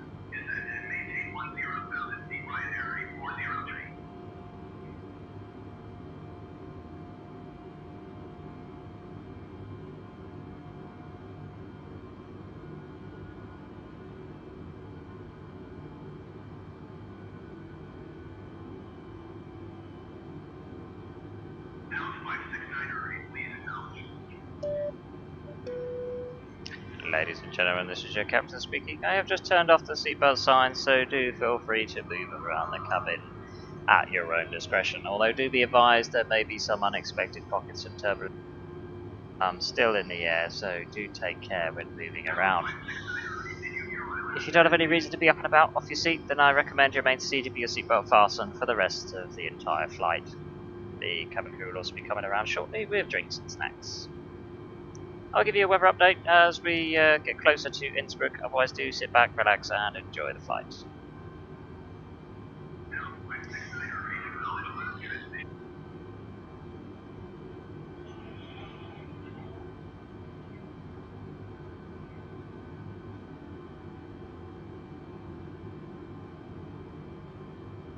Yeah, that's another good one. Detroit Become Human. What I want to do with that, I came across this clever little thing, and I haven't tried it out yet, but I really want to, and I want to get you guys involved. And what I want to do there is they've released an extension plugin thing where you guys actually get to pick all the decisions and stuff. So I just kind of like just go along for the ride, basically. I think that's a really cool concept. I really do want to try it. It sounds really good. And then if you don't make a decision, then it falls to me to make a decision. So I have to be ready to make a decision while you're trying to make a decision in the timer time when it's counting down. Yeah, it's a bit weird to explain, but it sounds really, really cool. And that'd be a great way to kind of see where you guys want to take me. I do really want to try that, so I want to pencil that in for sure. What other good stuff have we got going on?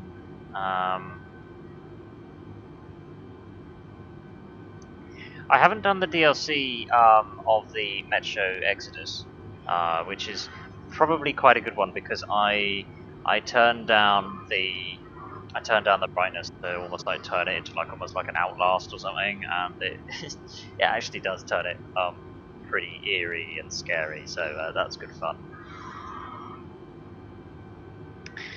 To be honest, that's one of the few things I don't have is Minecraft. Because it's kind of one of those where it's like really low graphics, and I don't really see the appeal of something that's that low graphics. Like, you know how much you pay to get the hardware you do, and then people then choose to then run a game which is like 8-bit graphics. I don't quite get it personally. Oh, Scum! Have you heard of Scum? I've been trying that out, and I've been able to just about survive. I mean, but probably not very well. I mean, relying off the supply drops, but I haven't tried it online. So that would be pretty cool. We could like head into the online and like see how we do. Chances are maybe one of you would probably be playing in the same server and just want to hunt me down and kill me, but that could be good fun.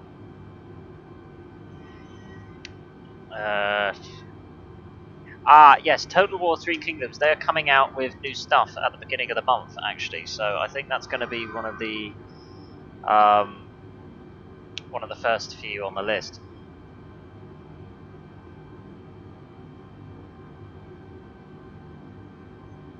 Yeah, I don't find Scum to be that much of a horror, because they're like little ragdoll little zombies. You just know where they are. Just take a bow and arrow with you, lock them inside a house, and they just do this weird. I mean, I don't know whether they'll change it, but at the moment, all you got to do is you come across like a house, and you got your little zombie going like doing all this weird stuff inside. As long as it's locked in there, just go to a window with like a bow and arrow, straight in the head, job done. I mean, it can flail about as much as it likes. It's literally going nuts in there, but it can't get to you. It's like against the window and all kinds of... But it can't get you.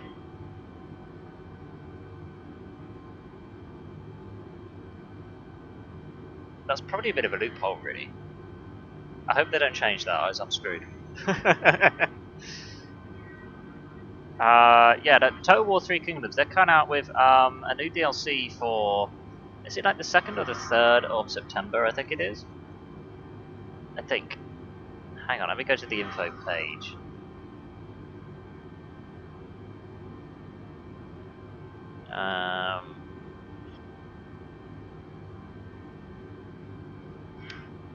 What are we, 7... the 4th. Looks like the 4th of September they're coming out with a new DLC, so that would probably be good fun to cover.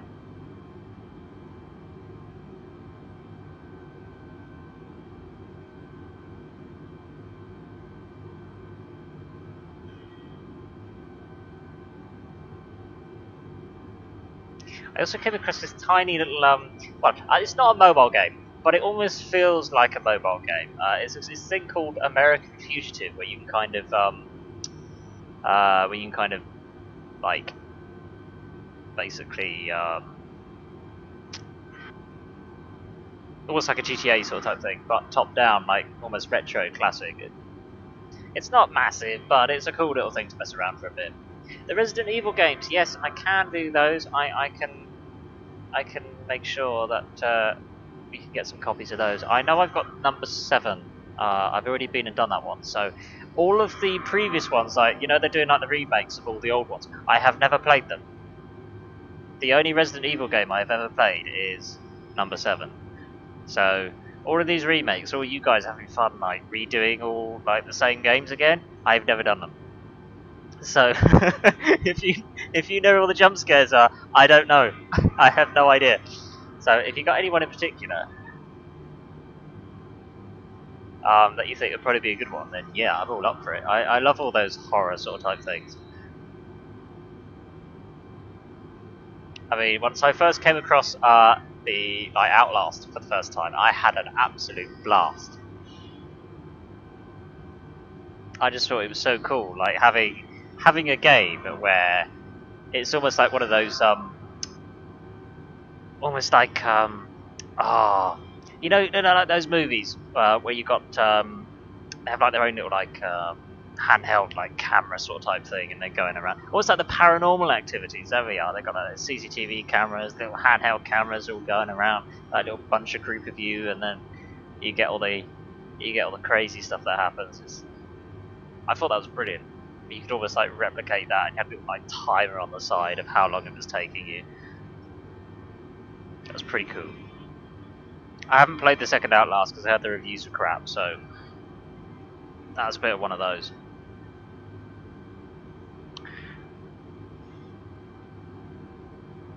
But yeah, no, that sounds like a plan. In fact, if we go for the like the earliest remake that they've done of the Resident Evil series, then we could then go on to the next number up in the series, if you know what I mean, if that makes sense. Let me have a little look in Google, because Google is my friend.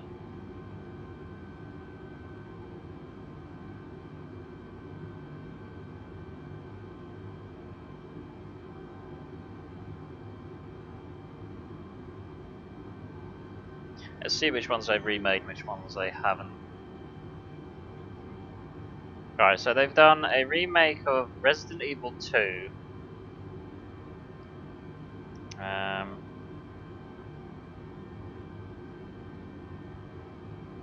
Looks like Resident Evil 1 as well.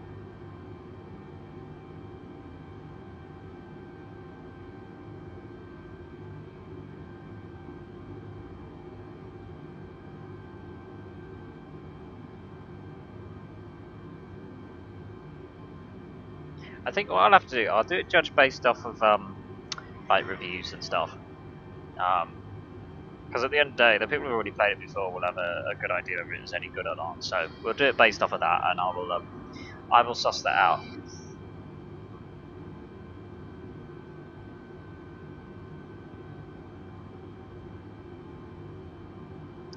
Yeah, I know they've definitely done a remake of the third one. I've seen a few videos where like they have this like crazy like monster thing, like massive thing. It's like the only few clips I've seen.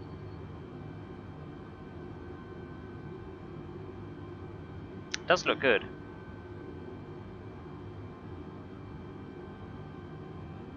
I'm kind of looking forward to when they bring out the third Outlast. Except hopefully it's like better than the second one. Because do you know what, that's probably the first game that's really like got me horror wise.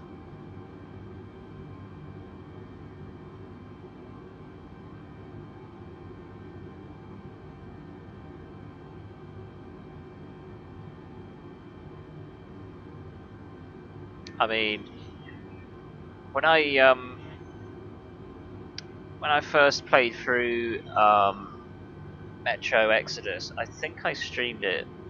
Yeah, I think I did, but I didn't have the best setup going, because if I did, and I knew how to change the brightness on the stream back then that would have been a really good YouTube video, because there were some parts where I literally crapped myself. I turned the brightness like way down so I could see like pitch black next to nothing. But then on the stream it was like normal. Even though in the game settings it was all turned down and everything, the stream recorded the screen as if it was completely like normal. It was really weird. It's hard to explain it. But I now know I can change that in the settings now, so we should be able to replicate that.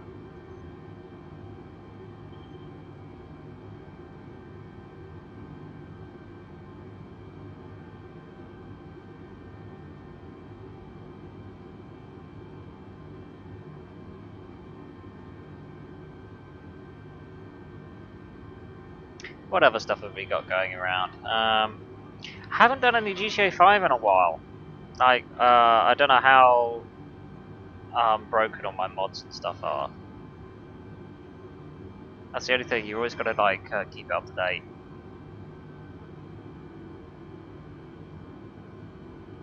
I mean, the only thing is, I know they brought out like a modding launcher and stuff now, which is fantastic, but I always did it manually from the offset, so you know when you kind of start doing it one way, you then just like, you feel better doing it the same way than trying to reconfigure everything just in case it breaks.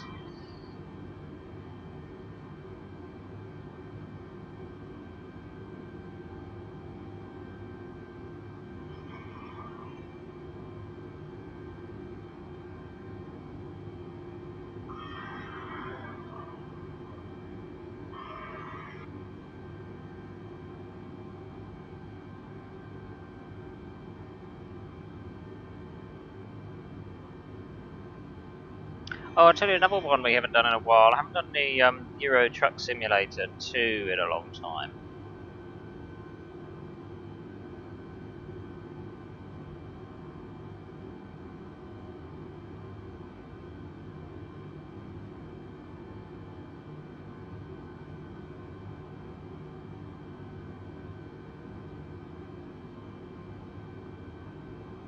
Oh, and then of course, let's not forget Black Ops.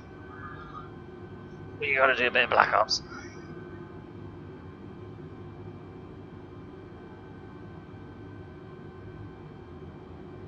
Speaking of Call of Duty, they say the you know, the Modern Warfare one that the one they fairly recently came out with, the one where everyone was going, oh, the story's amazing, sort of thing. I haven't played it. I actually haven't played it. It's the first time I've actually skipped a Modern Warfare series. Because I heard they changed the voice actor for Price, and I was kind of like, oh, nah, you can't do that. So I left it. But it's really good, apparently. And we're getting a little bit of turbulence.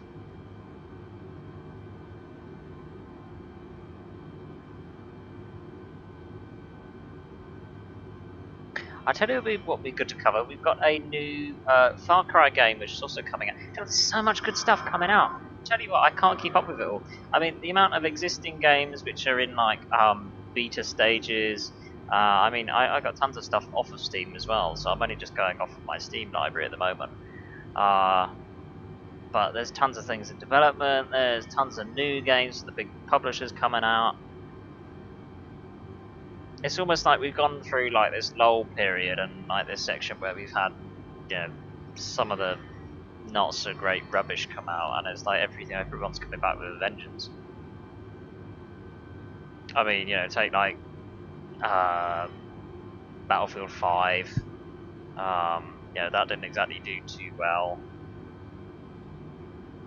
I played some of the campaign. I haven't really got much further than that though.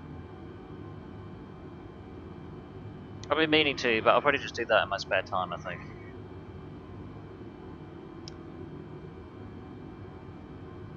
But yeah, there is tons of good stuff coming out. And I also have another big announcement as well. Nvidia's coming out with their new RTX 30 series, so I'm planning on waiting for the third-party cards to come out, and I think I am going to do the biggest upgrade I have ever done to a graphics card, and I'm going to swap out my little Asus 1080 for a 390. Now, do you know, that should really, like, that should make our games look not just absolutely fantastic, but it's going to make our streams like really good.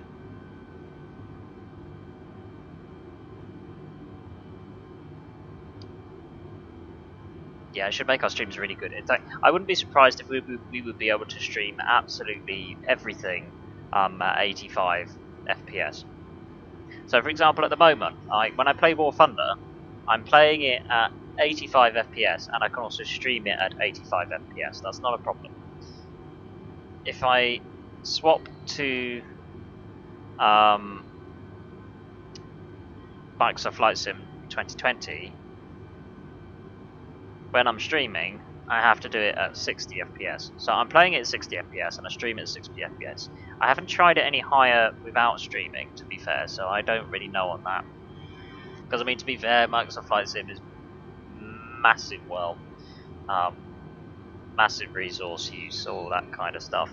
But if I take something else like Train Sim World 2 that I've been doing recently, again, I can run that thing not streaming 100 FPS easy.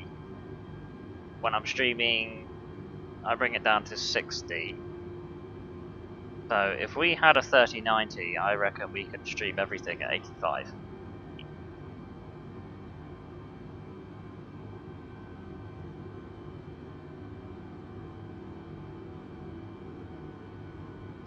And I mean, to be fair, I'm pretty impressed.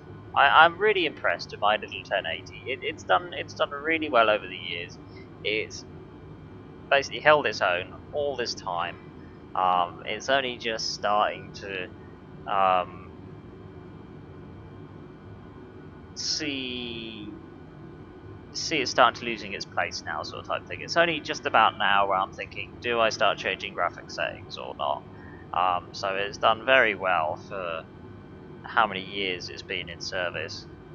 And not only that, but you got to bear in mind this is basically 2K gaming. This is a full widescreen 3440 by 1440p, and I've been using it to stream at the same time. This single card is basically rendering everything twice. So it's it's doing really well. I'm really impressed with it. So I can only imagine what the 3090 is going to do. So I'm really looking forward to that. In the meantime, I do have some other news. My Wuja is out for delivery at the moment, so I should be receiving that in the next couple of days. Probably, what are we now? Friday? Probably next week. Actually, come to think of it.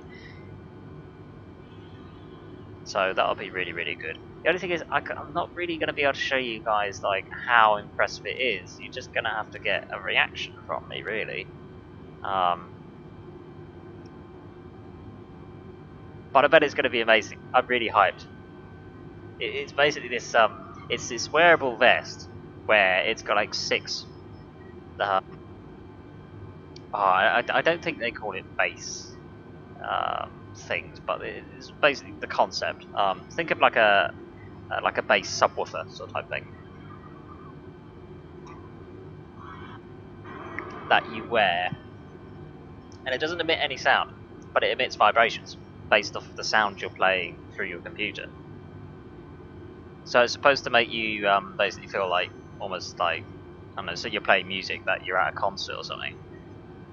Traffic to our 9 o'clock.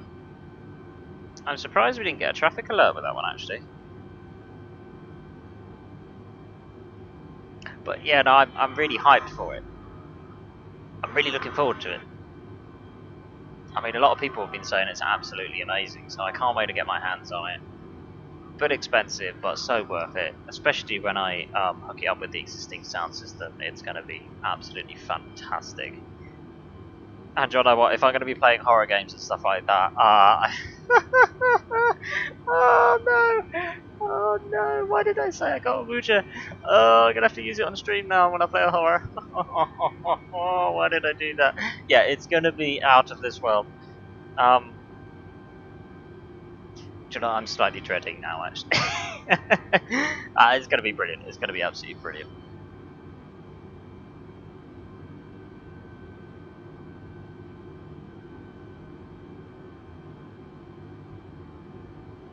Is it me, or is those clouds like slowly creeping up towards us? Is that just me? I just basically be watching, and it's like, yeah, they're creeping up. The turbulence is getting gradually worse. You know, it was supposed to be really nice conditions actually over Europe. I'm guessing I'm wrong by the looks of it.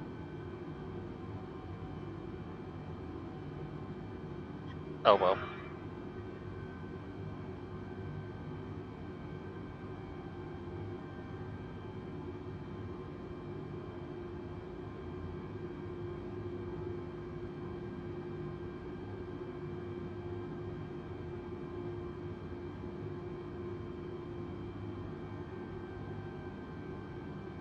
Tell you what, let's get a quick weather update from Innsbruck while we're here, just in case. Well, not just in case, we're going to have to land there at some point.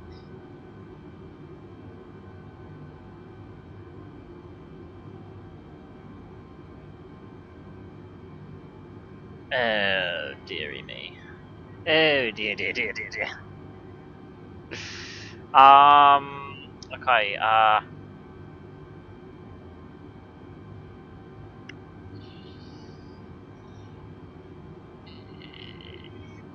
it appears our entire approach is now completely invalid.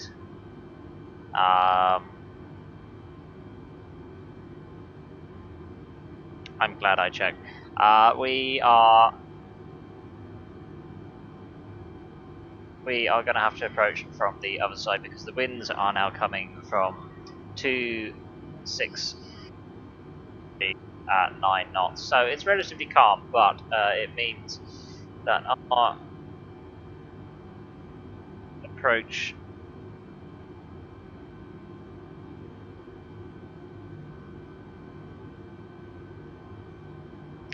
approach from this side is no good anymore. So that means we are going to have to we're going to have to fly around. So I think what we could do, and I think we might actually get a really nice view if we do this. When we get to this waypoint here, Mike, Oscar, Mike, Uniform, Kilo, if we then, or if we wait just after it, we'll wait to about here, and then if we fly parallel to the runway, and then we'll come in via the other approach, which is basically following this valley all the way in. So we should be able to get some really nice scenery views on the descent.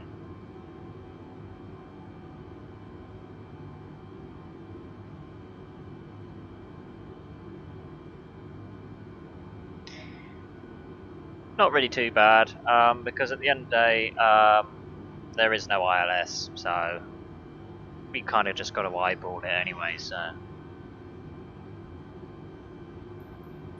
You never know, it might change again before we get there. We'll just have to keep an eye.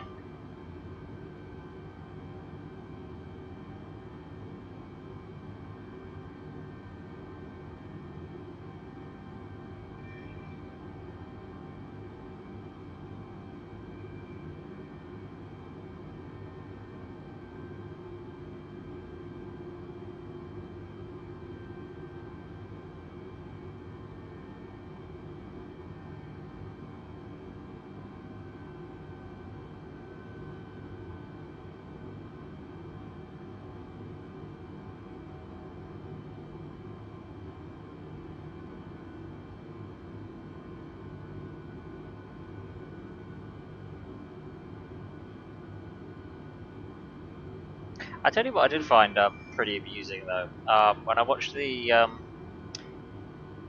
Call of Duty Black Ops trailer, was it yesterday? I think it was yesterday, I don't know, I don't remember. Or was it the day before? I don't know. One or the other. I remember watching it and I was highly amused when they played the song Running Through the Jungle. I thought to myself, yeah, that's all well and good, but it's been done before. Do you remember Rising Storm 2 in Vietnam? Their trailer used the exact same song. The exact same song. I did find it amusing.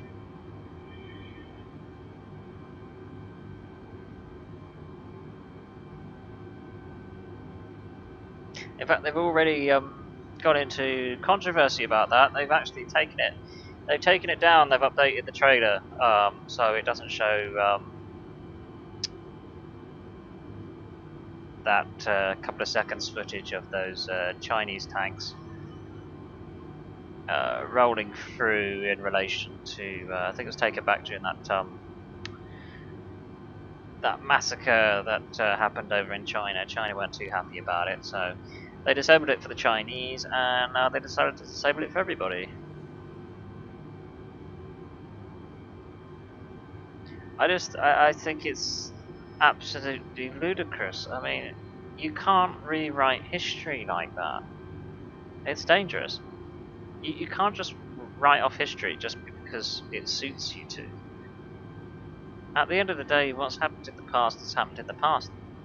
Yes, humanity makes mistakes. Of course we do, we're human. But it's about learning from those mistakes. If we completely rewrite everything about our past and our history, then how are we supposed to move forward? I mean, it's like turning around and saying, do you know what, let's forget absolutely everything that happened in history. Let's forget everything, right? So, let me give you this example. We forget absolutely everything. Every single thing that's happened in our past. Deny everything, just ignorance is bliss, right? And then we come to, I don't know, let's say the concept of nuclear weapons. Hiroshima? Nah, that doesn't matter. It's history. Forget about it. Not important. Radiation? Ah, it's history. Don't worry about it. It's not important. Why would you just use nuclear weapons? No, let's just launch everywhere. Like, you know what I'm saying? I mean, it's only through events that have happened in the past that we realise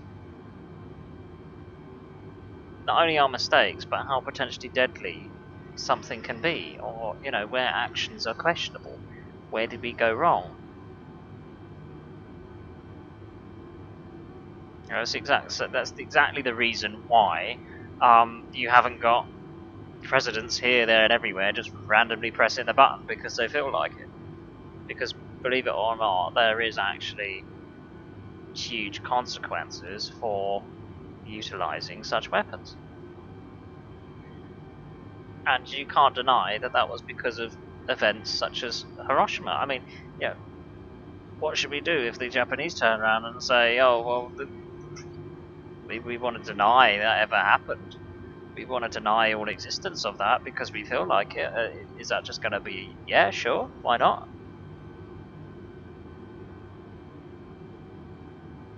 I just think, like, where does it... Where is the point where... where's the end point? Where's the point where you turn around and you say, no, let's not do that? Where's the point where it's like, no, we got to draw the line here, otherwise we're just going to erase who we basically are.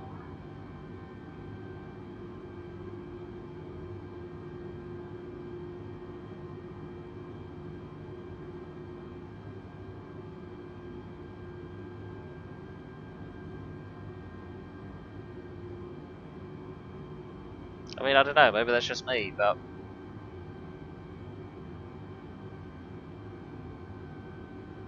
I think the bigger question is how messed up is the world if people are getting, you know, really, like, paranoid and triggered over a tiny little section of footage that basically just shows a row of tanks. There's nothing more to it than that. That was basically all that was shown. I mean, what does that say? That just about says it all, doesn't it?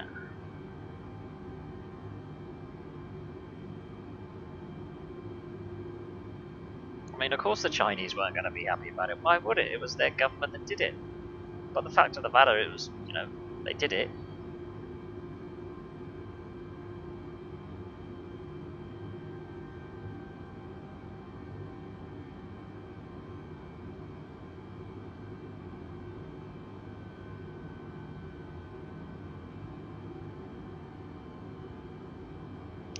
We can't really see much around here.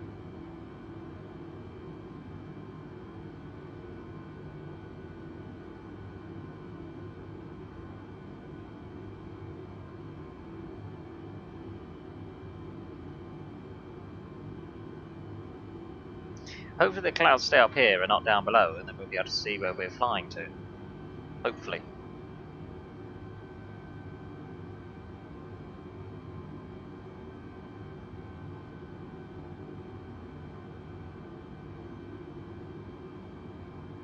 Definitely getting a bit of turbulence.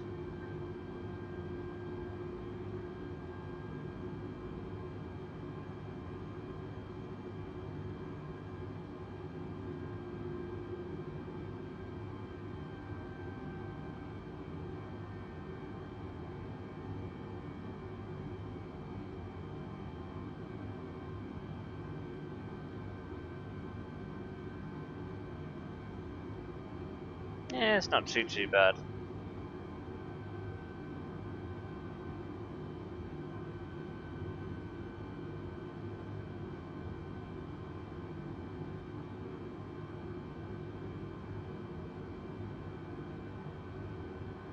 See if we can get another weather update from Innsbruck.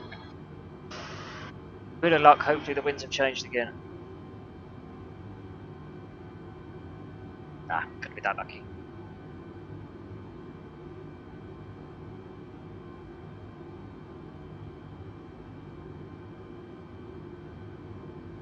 Their weather is looking really nasty, by the way, as far as the TAF goes.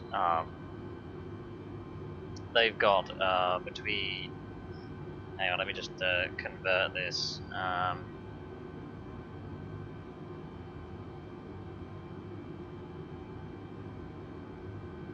Between 2 till 4, there is a 40% chance of winds at 120 degrees at 15 knots, gusting to 30 knots. Cloud ceiling 8,000 feet, scattered clouds at 6,000, broken at 8,000. Rain associated with thunderstorms.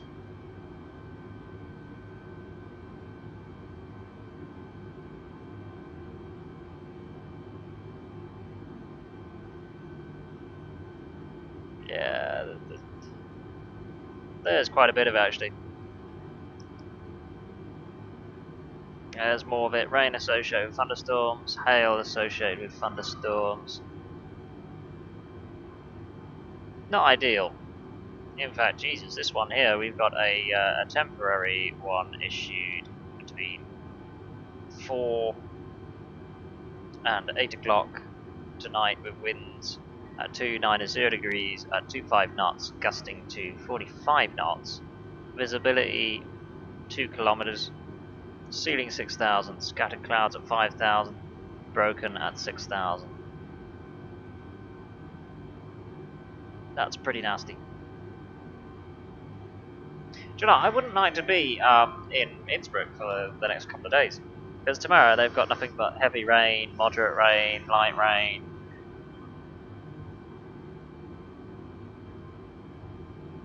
That's a pretty depressing TAF that I'm reading there. If you reside in Innsbruck right now, you're going to be needing your coat.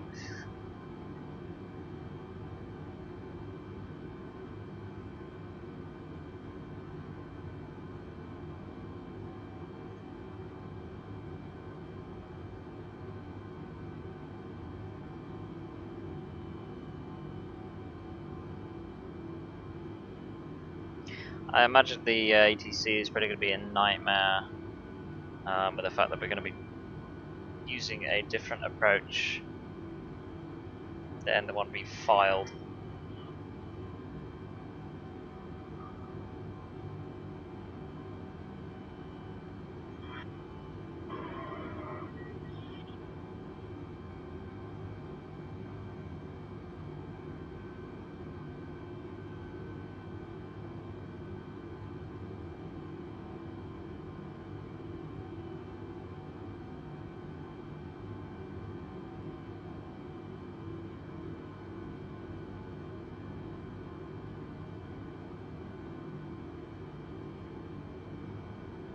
In fact, actually, speaking of ATC, I had them turned down the whole time, so we've probably already lost our IFR, which, if that's the case, which it is, that's even better. That's even better, so we'll just be able to tune in the airport as we come in, so yeah, happy days.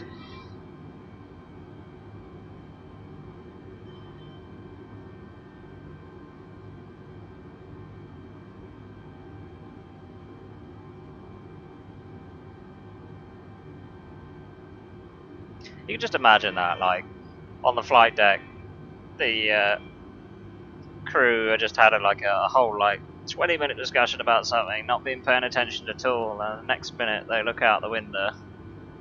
To their left is an F-16. To their right is another F-16.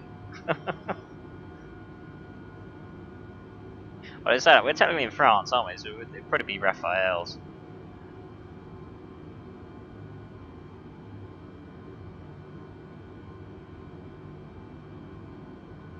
Speaking of aircraft, you can just see, just on the right, just about to disappear, another aircraft.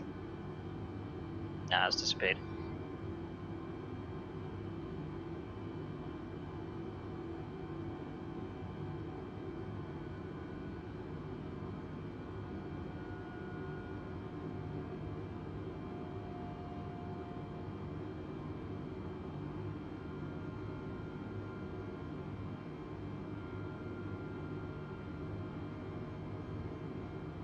So when we do start this descent and we start flying alongside the mountain there, we'll change the view to the other side of the plane, so we can actually see the mountain ranges, because they do look good.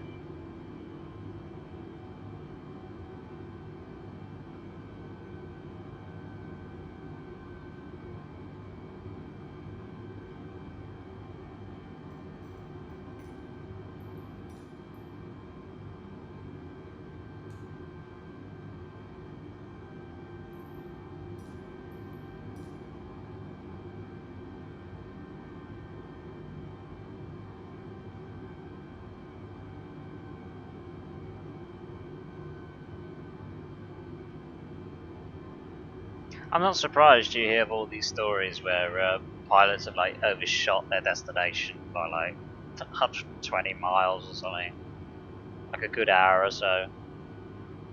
I can so believe it. I mean, it's so easy to just press a button, plane just flies itself.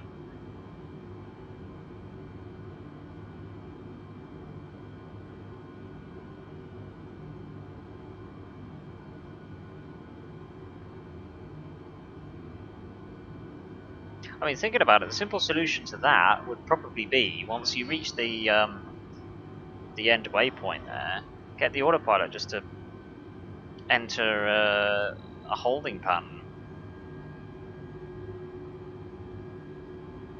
I mean, at the end of the day, you're bound to notice that.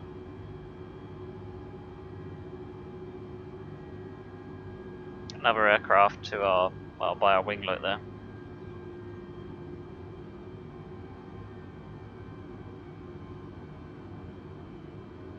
I was about to say to your left, but then I just kind of realised the implications of that statement. Because, I mean, yeah, you got the left of the window, but I mean, technically the whole thing is on the left of the plane, so depending on how you take that, that's kind of a useless piece of information.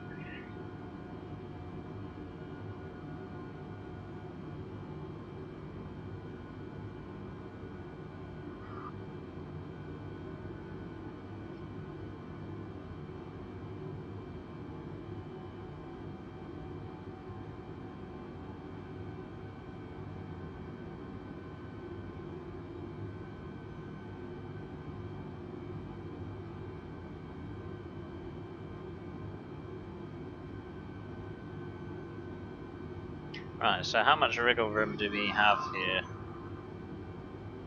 So we're going to fly off course from basically around here over to here.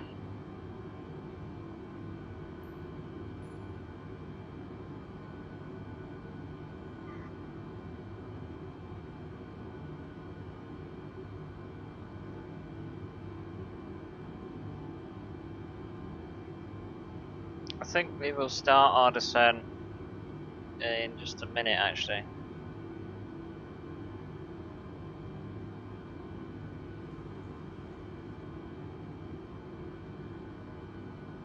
Just to kind of get the ball rolling.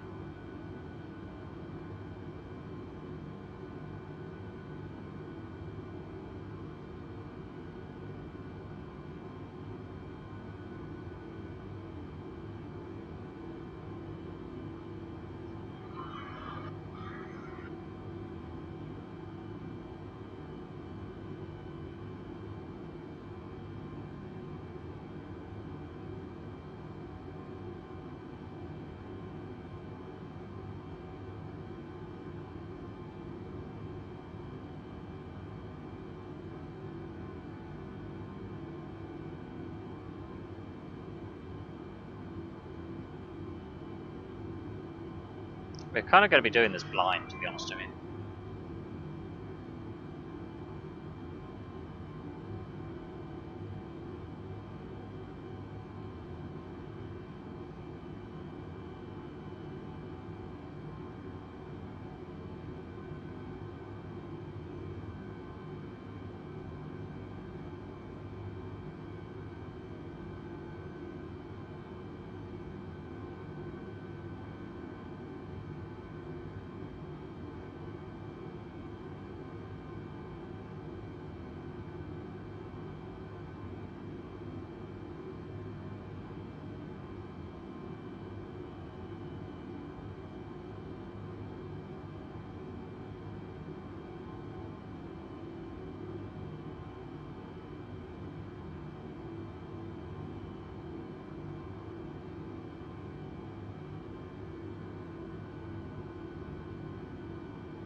Alright, let's start our descent.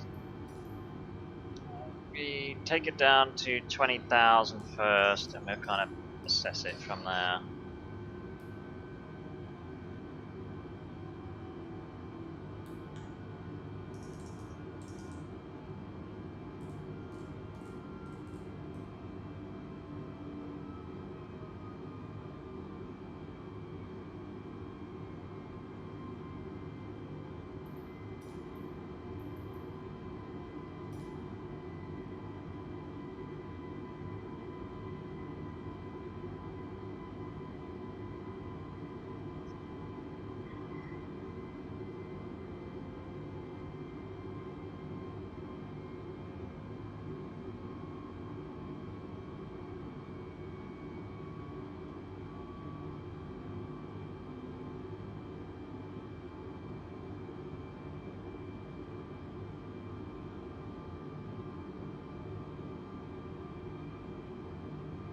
I think we will try and get this in line with this waypoint here, Kilo Papa Tango, and that should give us a very nice view of the mountain ranges on our right hand side.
We'll adjust that a little bit more.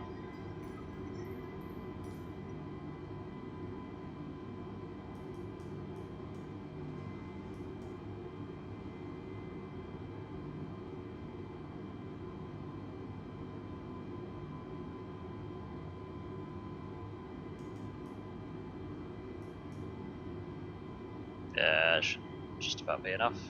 Yeah, it looks alright.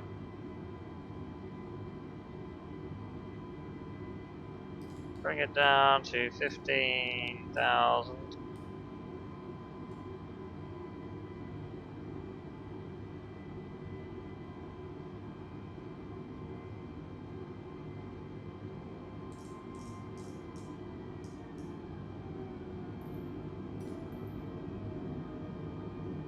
Should be able to swap over to the other side soon.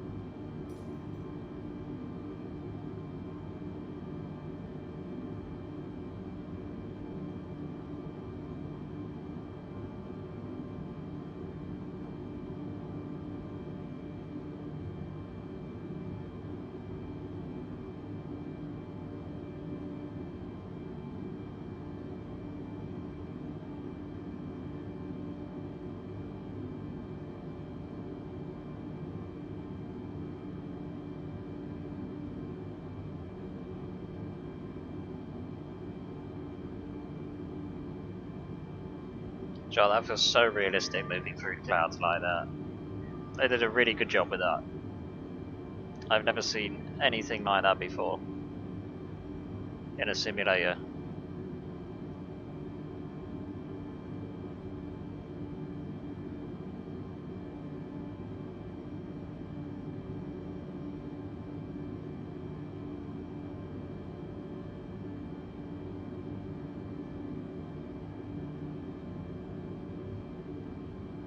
A bit of icing forming on the windows there.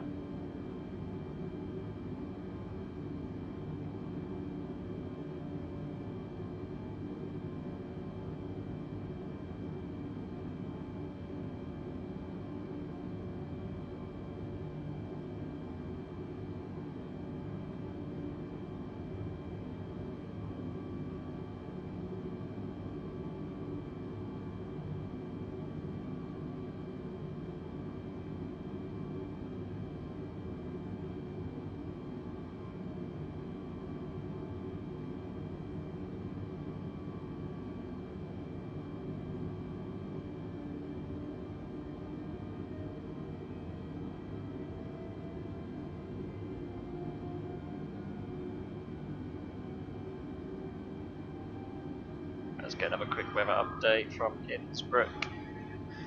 I swear to God if the winds have changed again. No, we're still good, it's fine.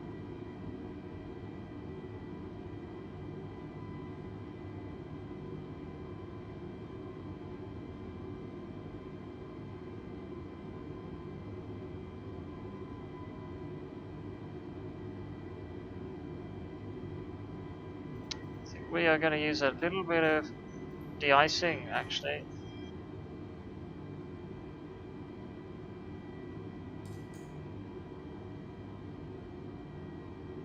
Not too concerned about the engines, should be fine.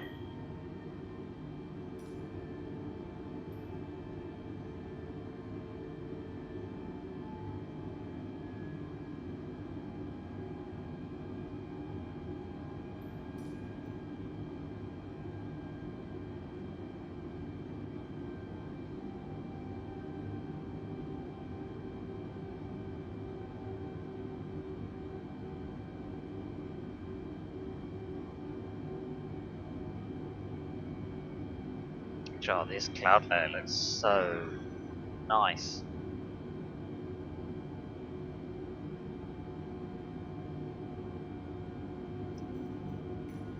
Don't know if we can even see anything on the other side, to be honest. Yeah, we can't see tons just yet. Give it a little longer.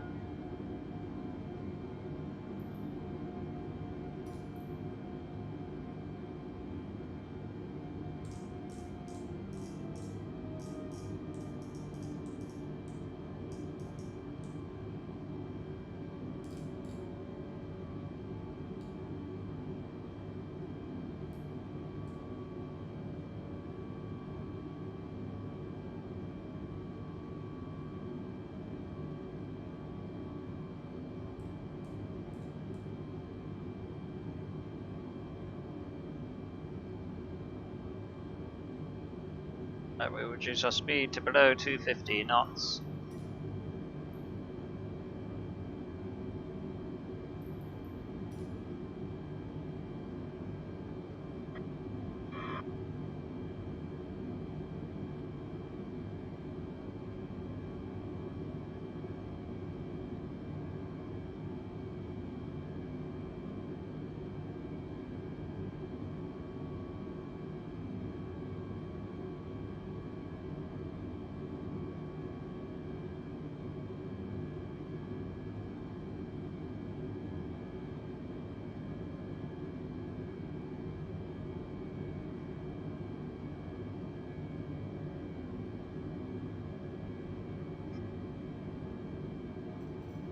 We should be good from here on out to disable that.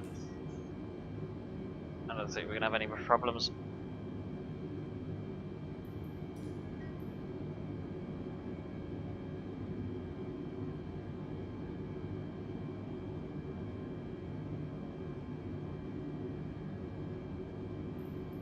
Swap over to this view now, and we'll see views we can see. Good afternoon,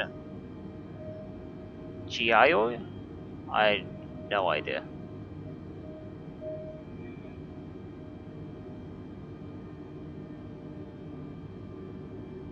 I don't think there is an A350 in the simulator yet, is there?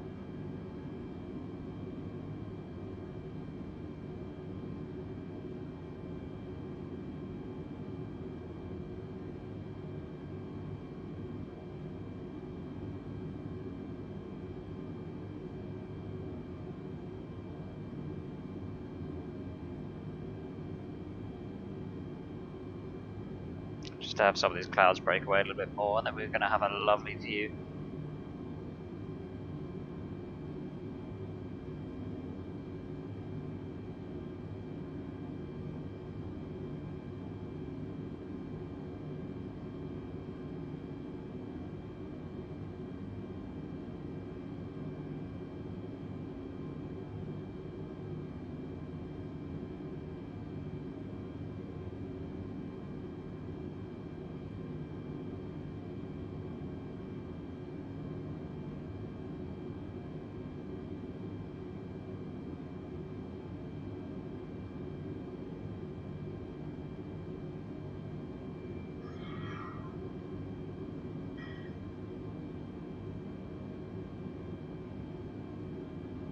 Okay, the weather's still good.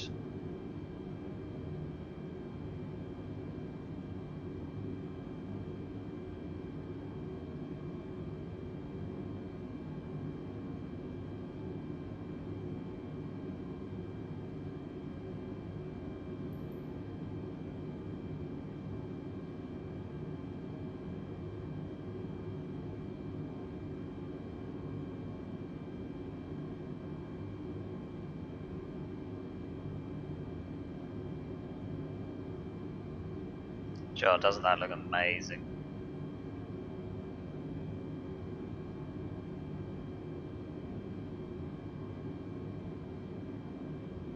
How cool is that?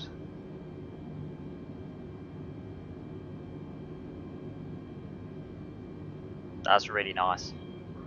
Really nice.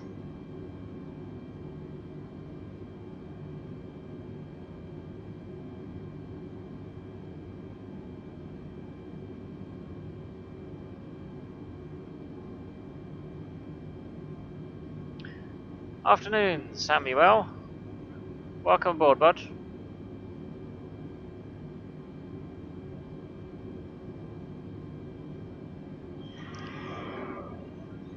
Right, we should be about 10 minutes out now, so let's...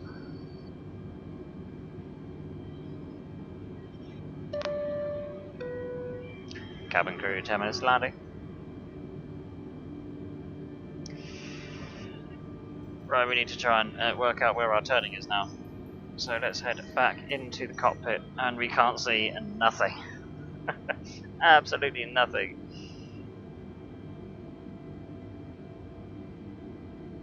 Right.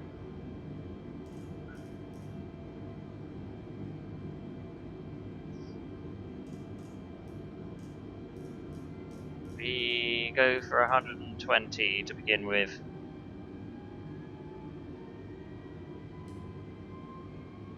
We're gonna try 7,000 feet.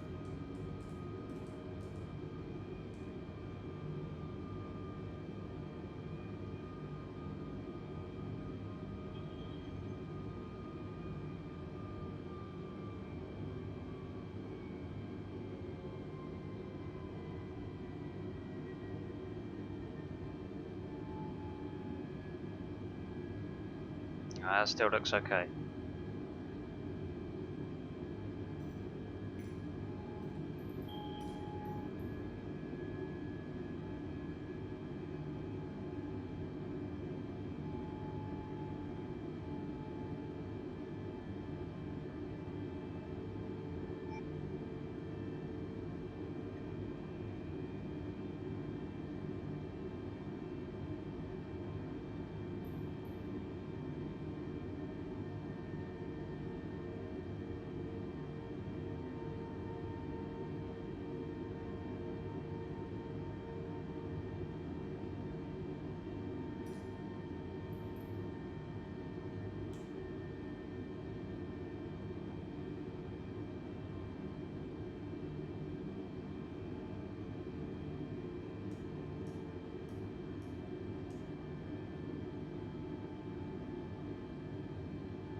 I did say we were going to have a really amazing view coming in.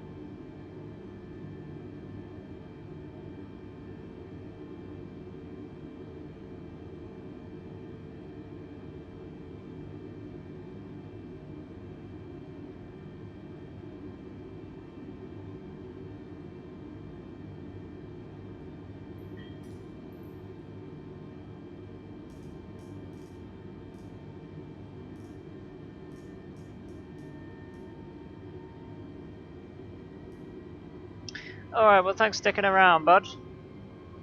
Shout out to Benefit Gaming.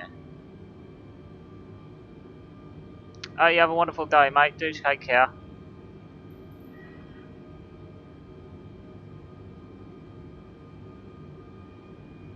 Continue our descent. Let's bring it down to 5,000.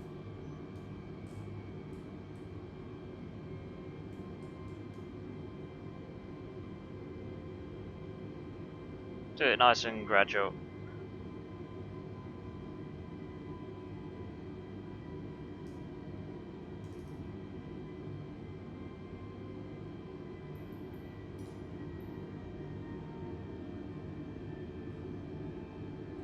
And we should be okay to swap over to the other view again.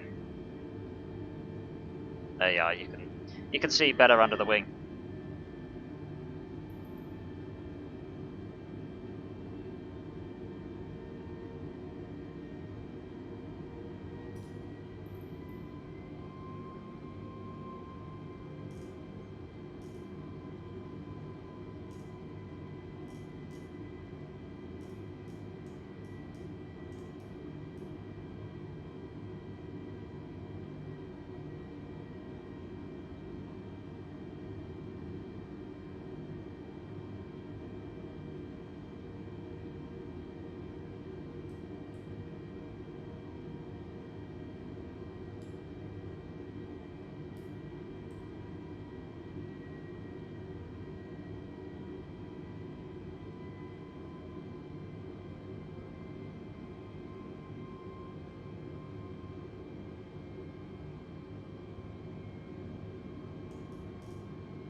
Let's get that out of our way. We can use the terrain indicator as a rough guide. Ah, thank you very much, Jet Epa. I hope your seatbelt is fastened. We are about 5 minutes off from landing.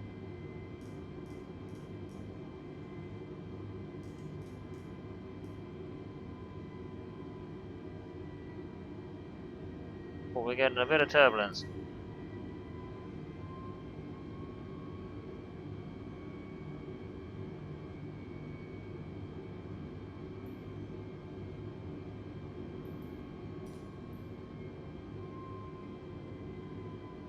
Yeah, we'll keep that going for a little longer.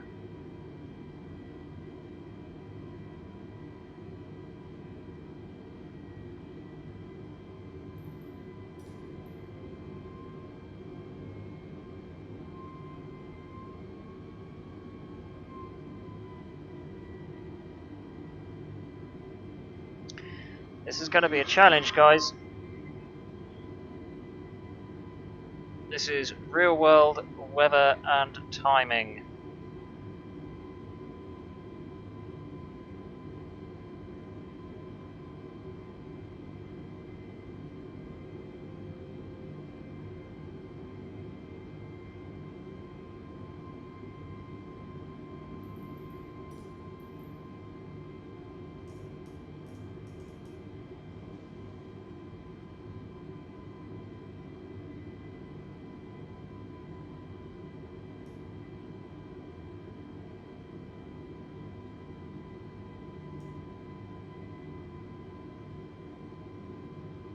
We're going to hold at 4,000 feet, and then we will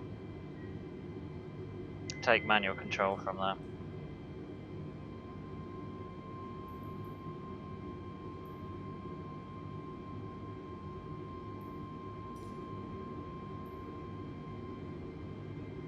Ah, check out that little stadium, that stadium running grounds, that type thing.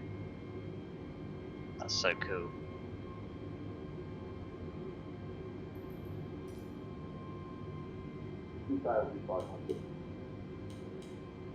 There's our landing lights on.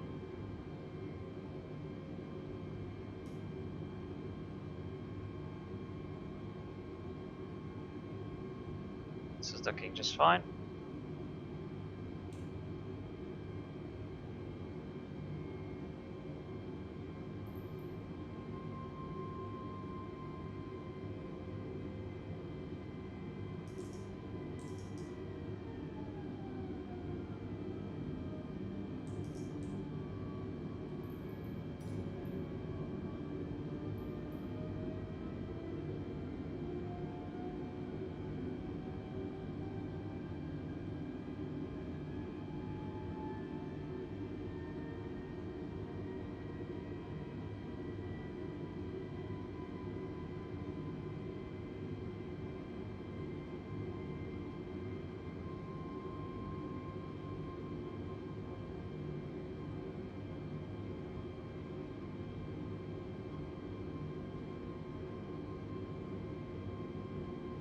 See if we can find our airport.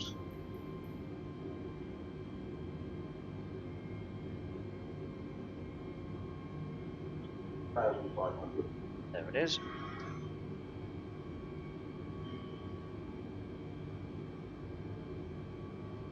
Innsbruck Tower, pounds 569 is 26 miles northeast with Mike to land. Pounds 569 Innsbruck Tower. Fly right traffic runway 8. Altimeter 29 dissolve 67 wind calm.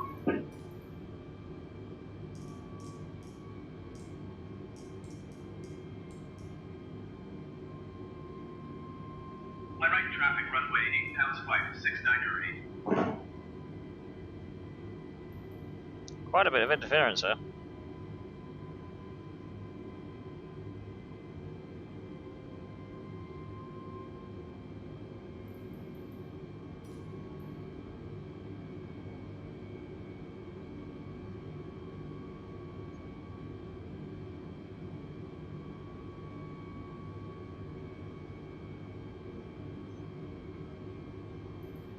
We'll get ourselves slowed up a little more.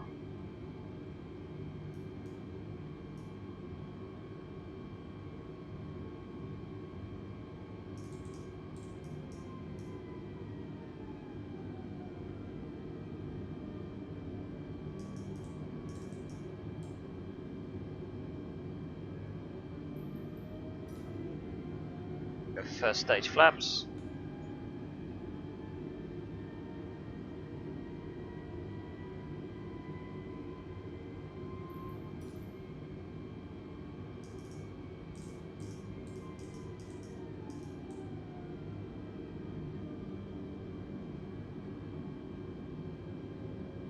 Here we'll go second stage.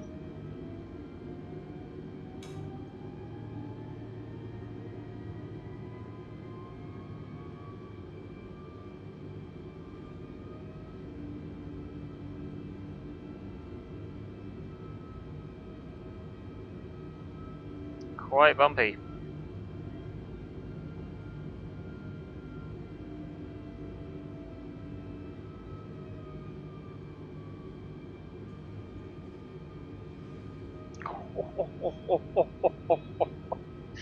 Oh, jeez.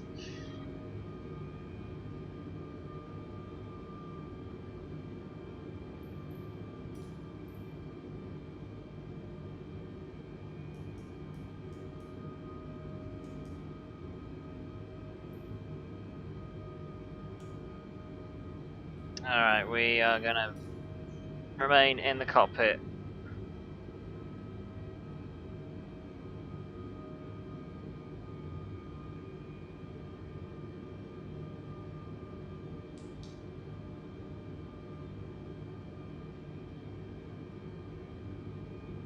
Alright, we have the runway in sight. I'll tell you what, I'll let you see stage 3 while we're here. Quickly. Yeah, I'll flap stage 3.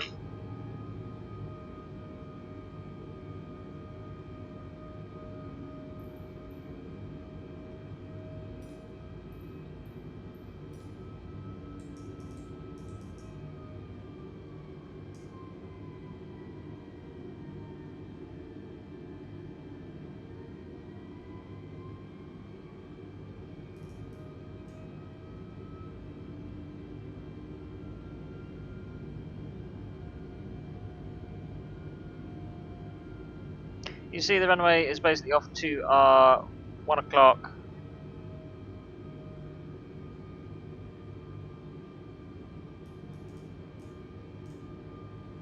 We'll just pivot it around a bit and then we'll turn off the autopilot. Right, here we go. Now, disable that, we are now flying manually.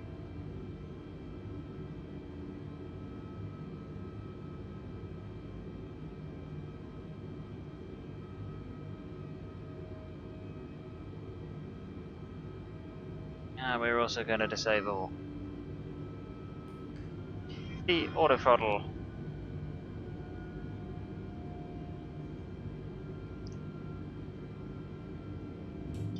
Gear down.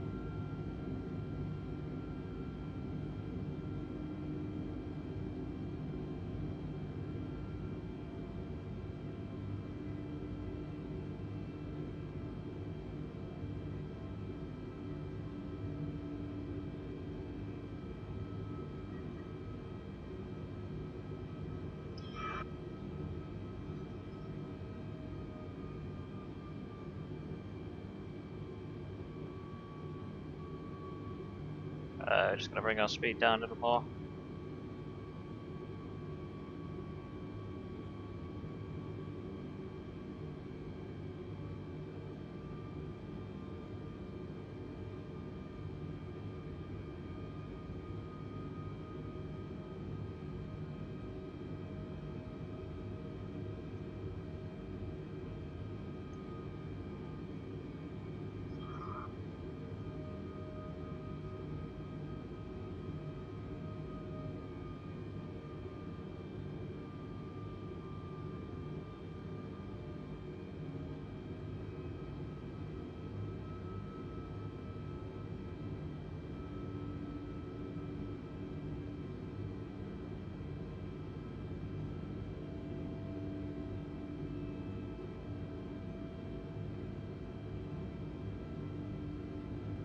We're just trying to intercept onto the glide slope. I can try using the landing system, but I don't believe it's registering.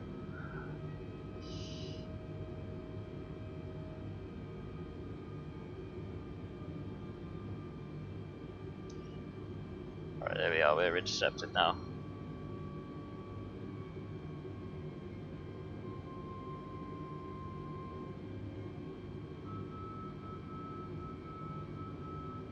Can we get our landing clearance, please? That'd be quite nice.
Now flight 69er, you are not cleared to land.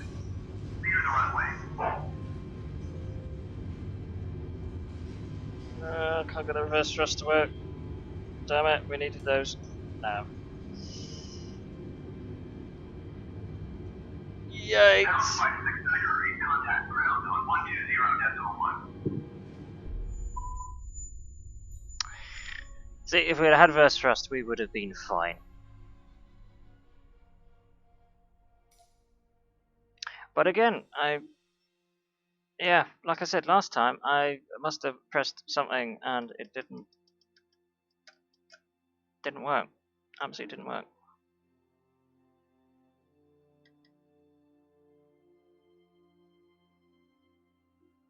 Which is frustrating because I really need to get this reverse thrust working. It's really frustrating. It's beyond frustrating, actually.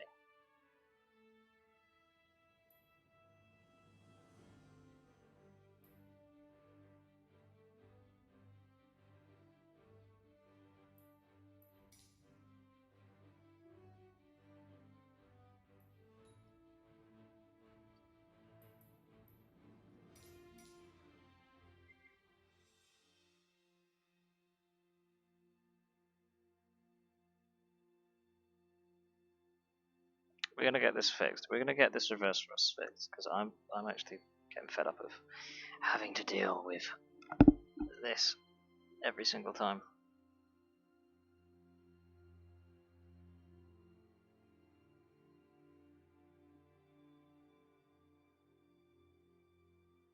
Because I did just want it to be a single button.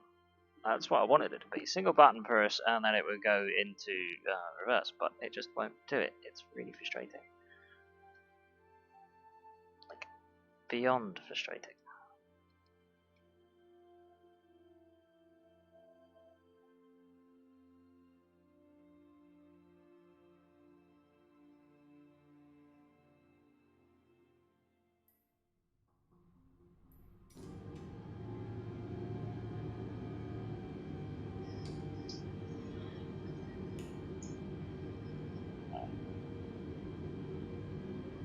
Um,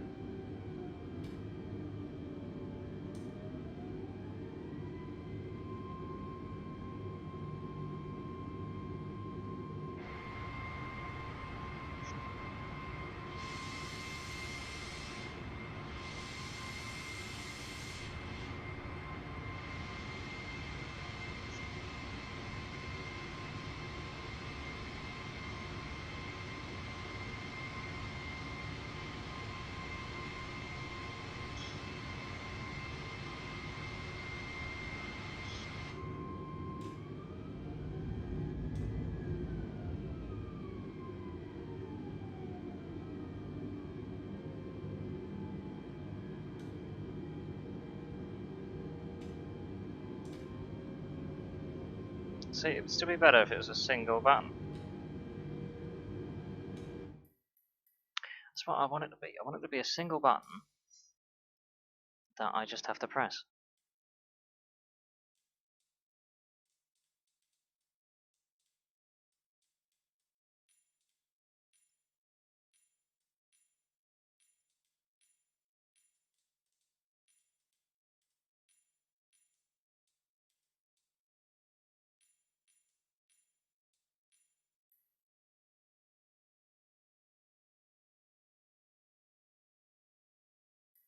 Let's see.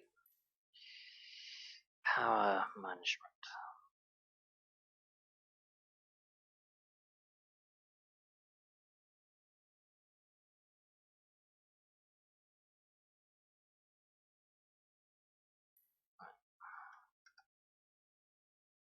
Let's try this. Yeah, fine, whatever. It doesn't do anything. Cool. Let's try this.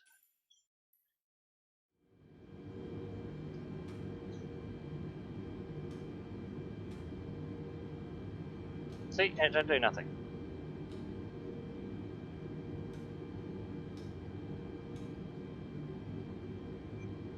It's like it's just flicking it for the sake of flicking it.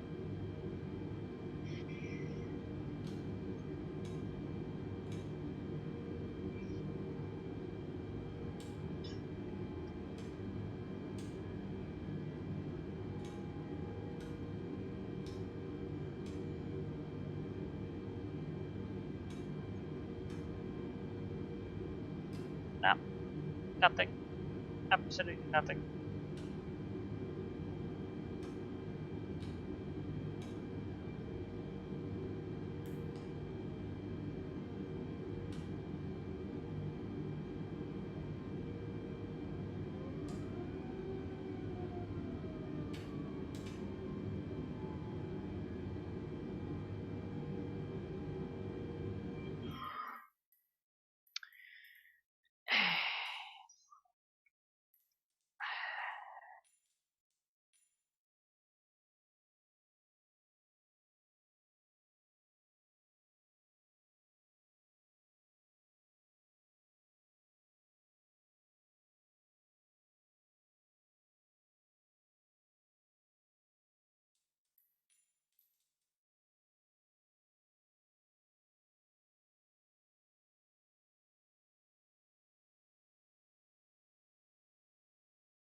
If we try this.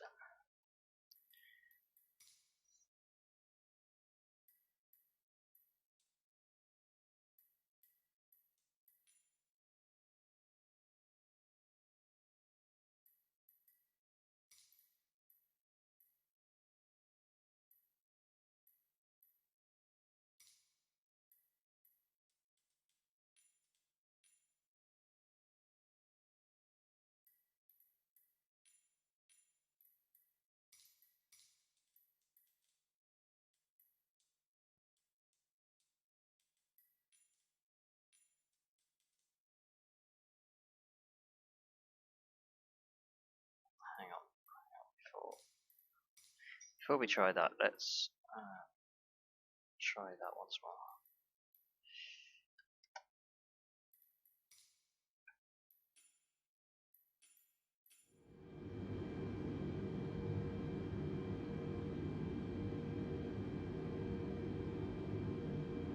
Nah, it doesn't have it.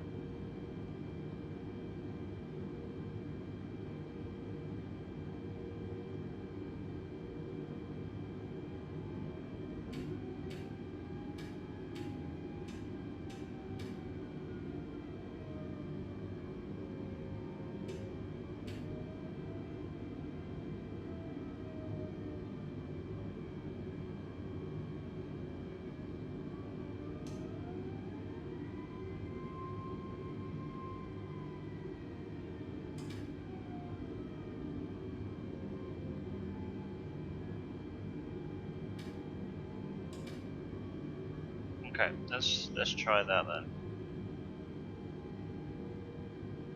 All right, let's try landing this again then, because while we're here, we may as well. Why not?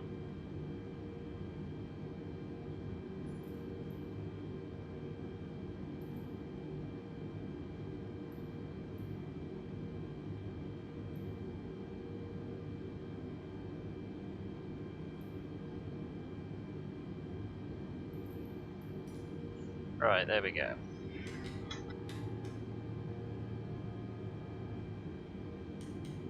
Shove those on. Shove those on. Shove that off. Shove that off. Right, not gonna bother doing all the rest of it, because, you know, can't be asked.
Pound 569, you are leaving my airspace. Frequency change approved.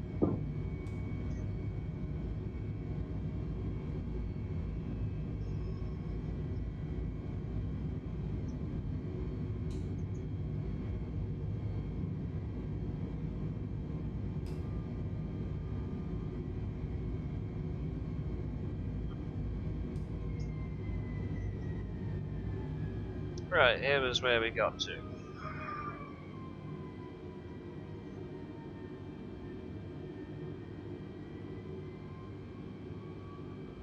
Pound 569, please acknowledge.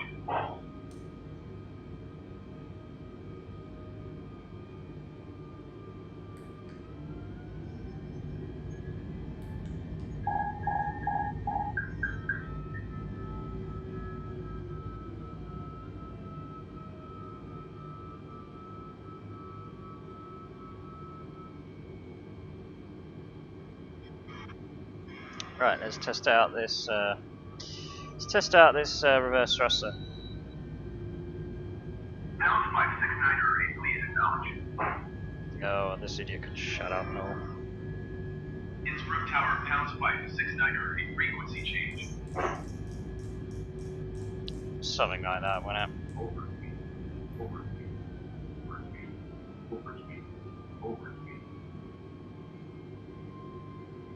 Innsbruck Tower, pounds 569 is 7 miles east with Mike to land. Pound 569 Innsbruck Tower. My right traffic runway. Altimeter 29.68 wind calm. Make right traffic runway 8 pounds 569.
Right. Let's try this again.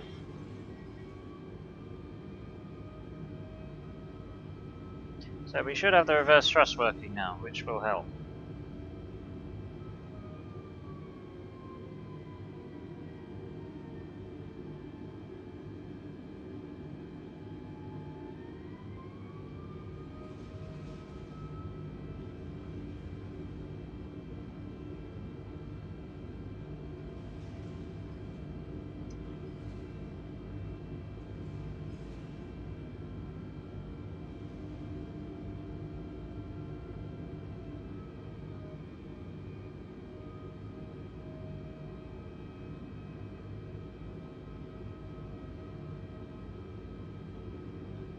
Right, back to 4,000. Runway is in sight.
We're gonna go gear down.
500, 400, 300, 200, 100, 60, 50, 40, 30, 20. Retard. Right. Nah, wrong button. Pound 569 Hurry, you are not cleared to land. Clear the runway. See, and then when I go to use the reverse thrust, it then doesn't work.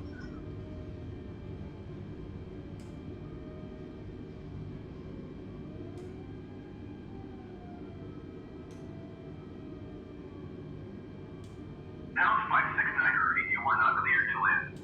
Clear the runway.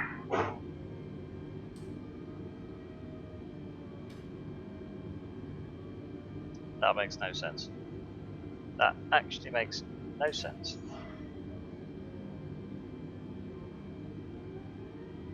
I can get it to work once I'm stopped. Pound 569 Hurry, you are not cleared to land. Clear the runway. Let's try it again.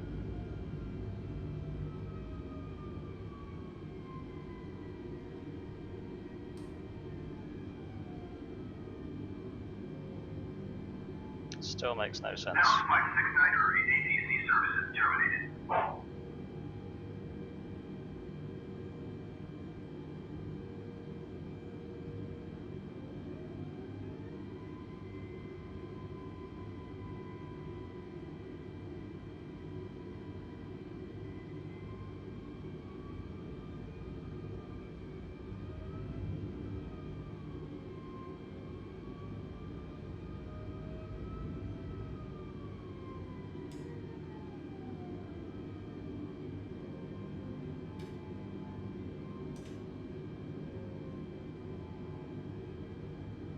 That literally makes no sense.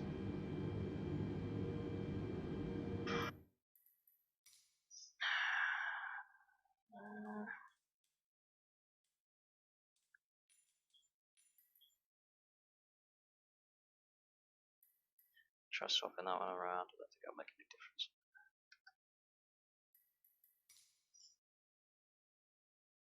Get rid of that one.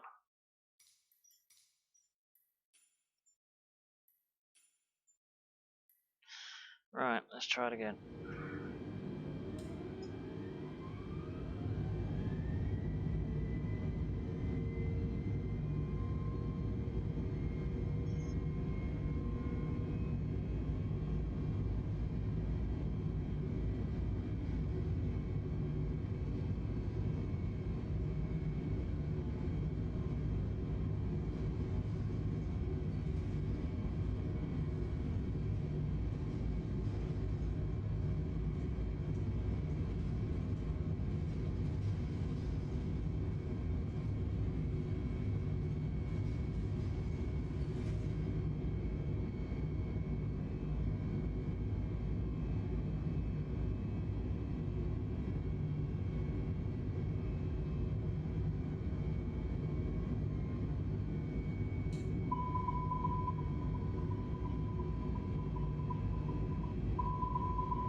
Right, take that back up to 2.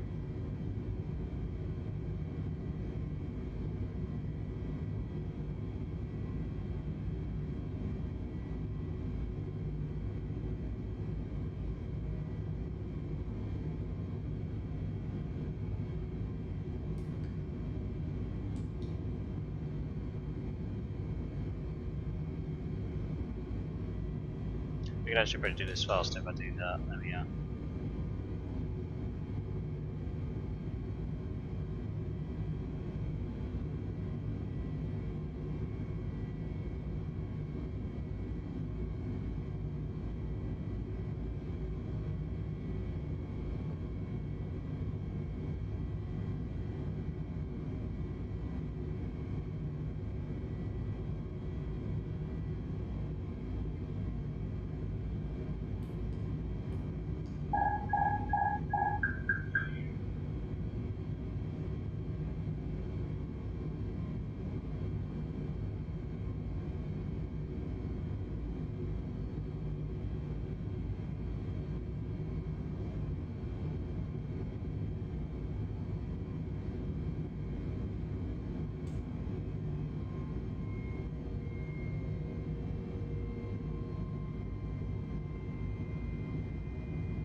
How to bleed off speed 101.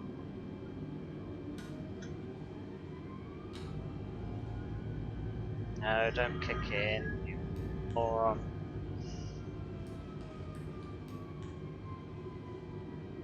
I am flying erratically by design for efficiency.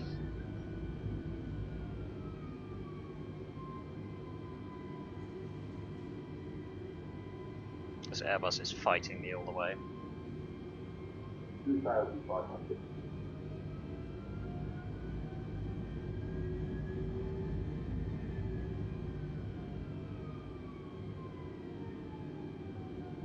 Alright, lovely.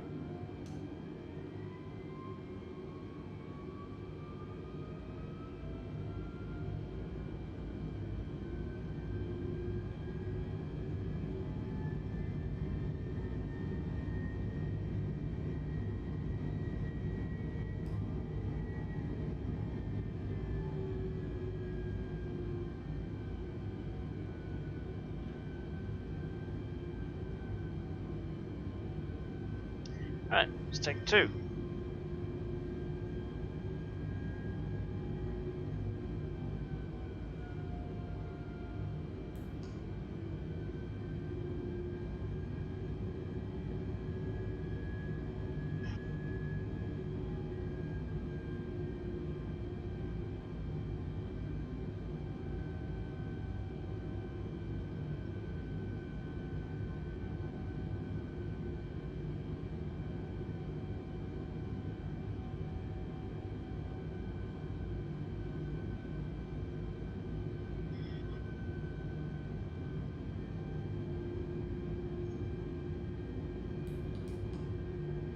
Yeah, maybe that might stop the autopilot from doing things I don't want it to do.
And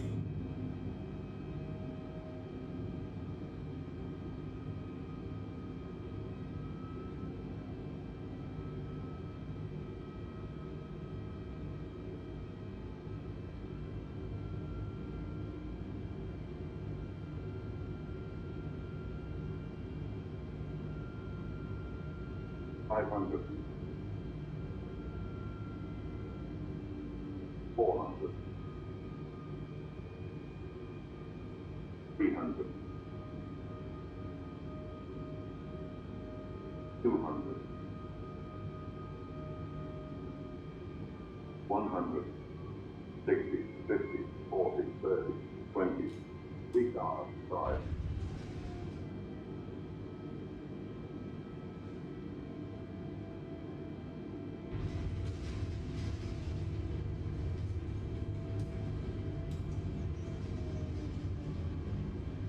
just won't do the reverse thrust. It actually won't do it. Ah, got it.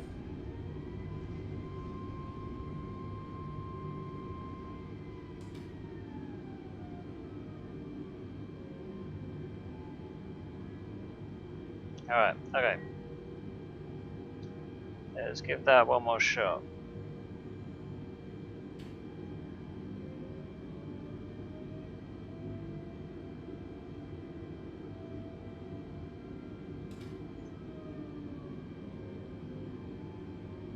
That's better. When it works.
Right, I believe we've got the reverse thrust now working, so we can relax a little bit.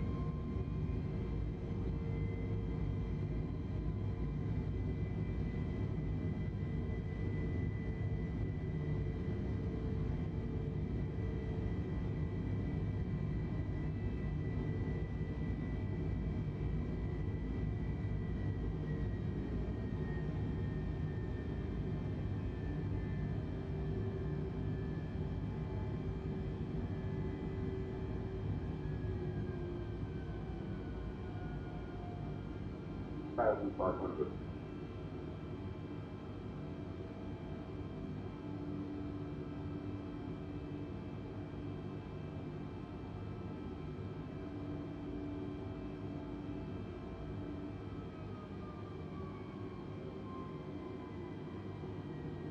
Right, let's try this again.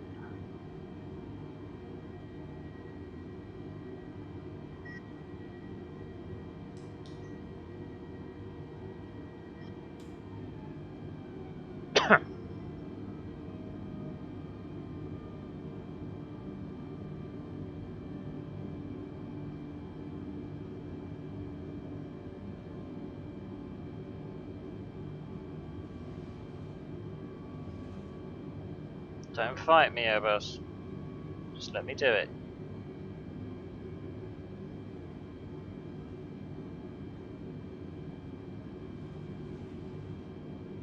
Just let me do it. Let me do it.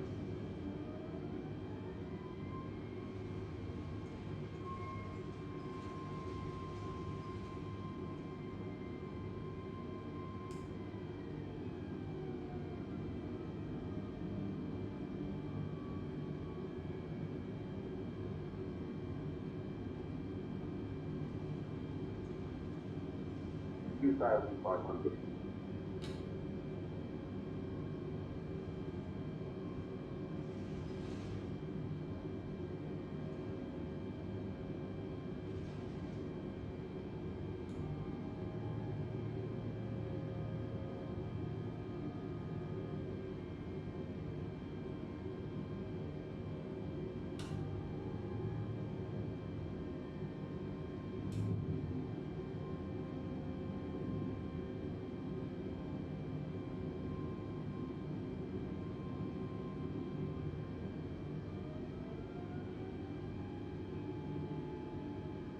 Right.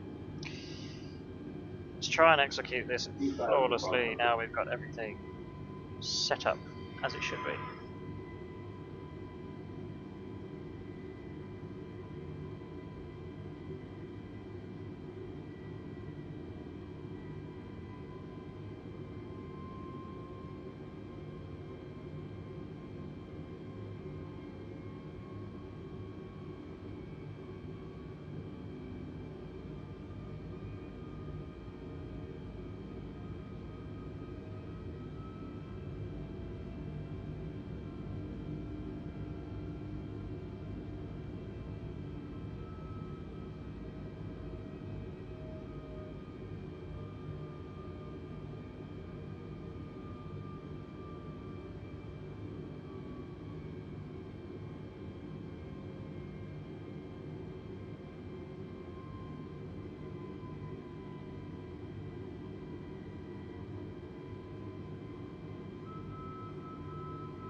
Five hundred. 400. 300.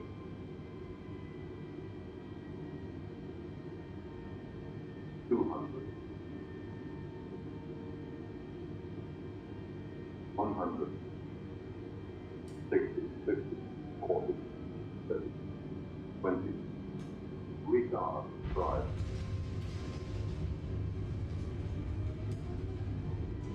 Yeah, that's better.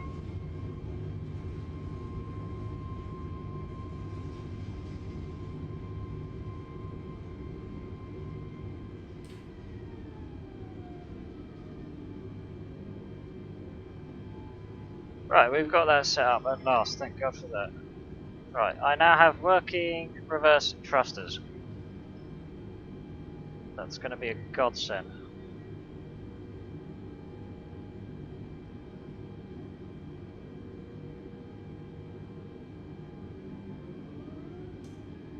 Alright, if we shut her down here, we'll have enough time for one more flight, I think. Yeah, we just shove her here.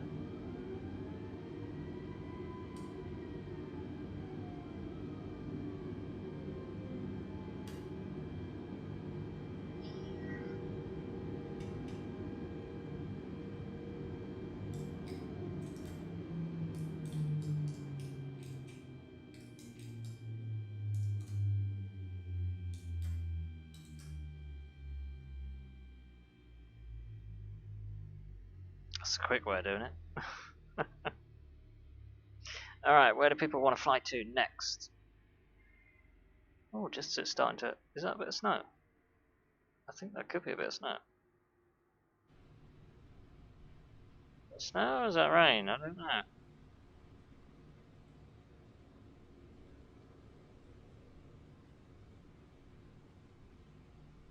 It's probably more like sleet or something. Right, anyway. Where should we fly to next? Let's have another look, see what the weather's like of the UK at the moment.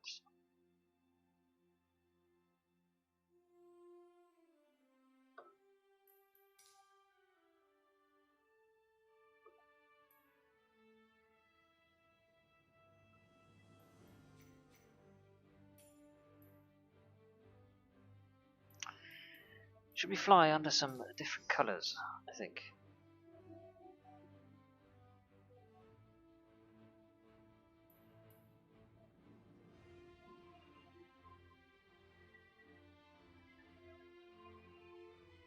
What about British Airways? Good old British Airways. Right, new flight number 9172. There we go, that'll do.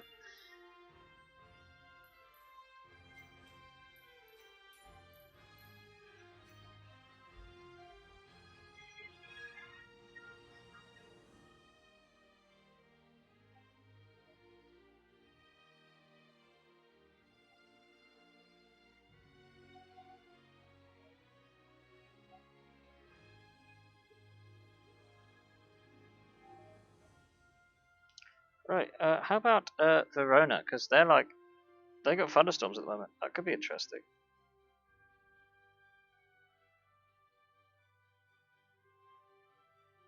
Or there's Heathrow. They got heavy thunderstorms as well.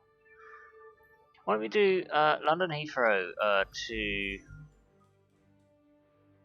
Let's do London Heathrow to Verona in Italy. That's a nice flight. We'll go gate. Oh, jeez. Anyway, we'll deal, I suppose. Which way's the wind direction? Actually, let's double check that. It's probably worth double checking. 310 at 4 knots. Okay, cool. That's good to know. Let's go 241. Oh, it's a heavy gate. Hang on. What about here? Yeah, let's do that.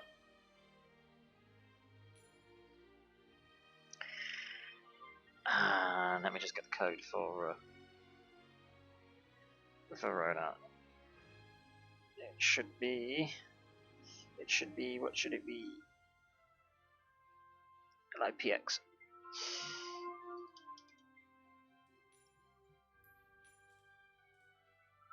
There we go. Parking 2. There you are. That should do it. And then let's just double check which way the winds are.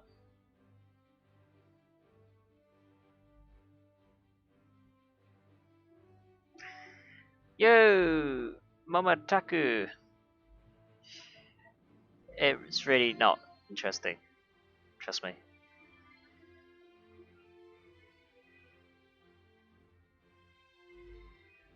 Um, 90 degrees at 12 knots.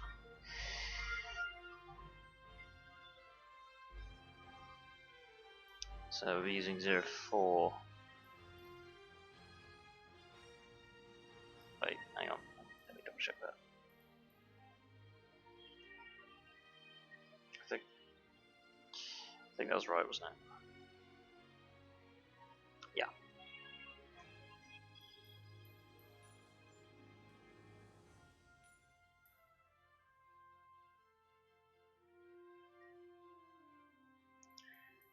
Alright, we'll go by high altitude.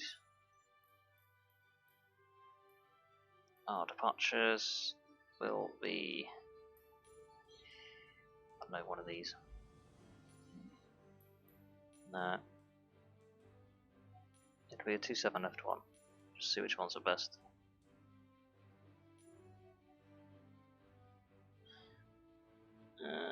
Do they have any longer flight ones? It's a bit short. I'm being really picky here. There we are, that will do. Arrivals.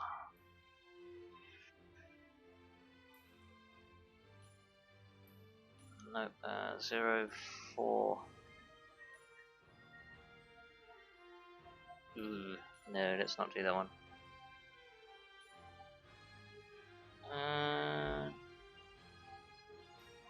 Yeah, that could work. Yeah, that'll work.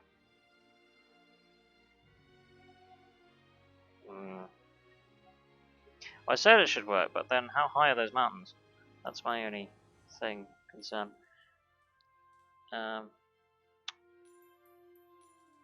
Can we see what other ones are? No. That's a little bit better.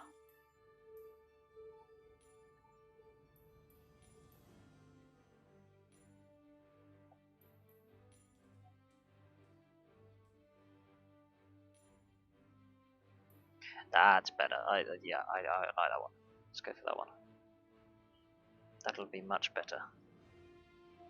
Just get us out of the way.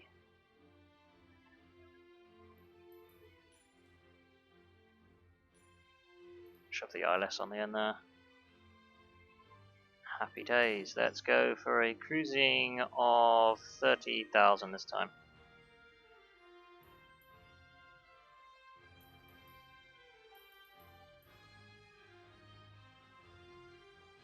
Unless we go for like 35. Let's go 35. Yeah.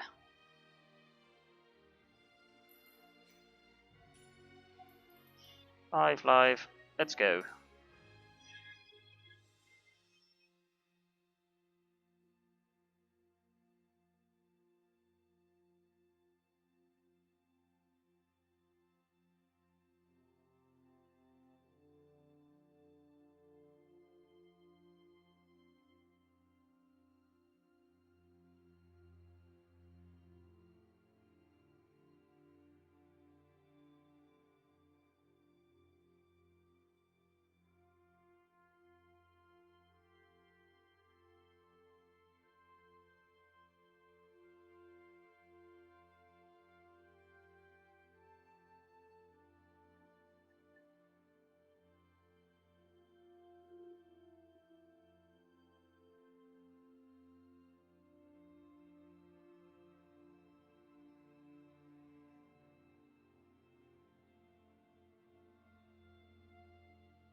Wait for it to load up.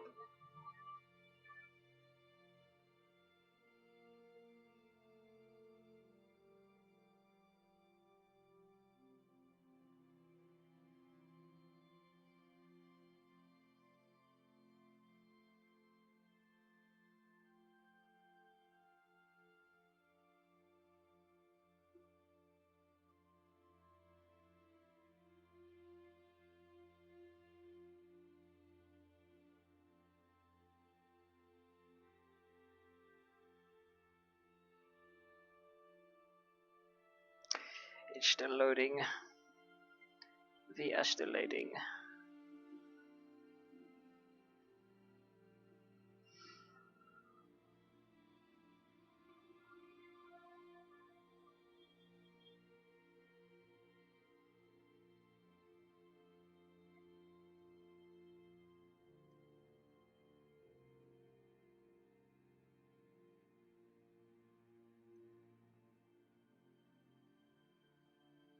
Okay, let's see if we can find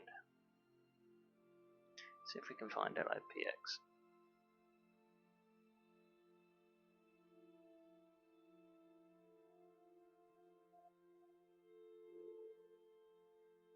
Nope. I think it's going to be that one.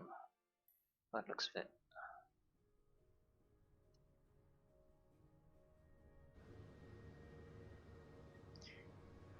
Oh, and doesn't it look nasty round London Heathrow at the moment?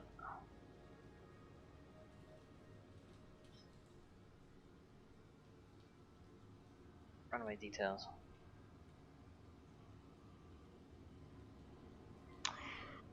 Oh, that's not a bad stand we got here.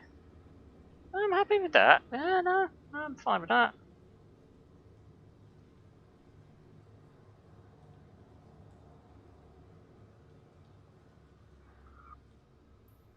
That looks nice.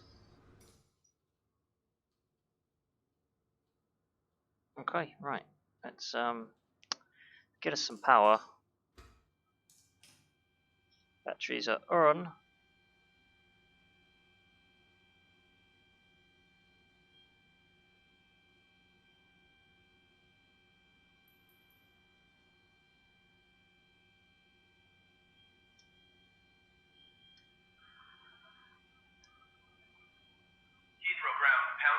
172, could you please send a ground power unit? Pound Niner 172, a ground power unit is on the road.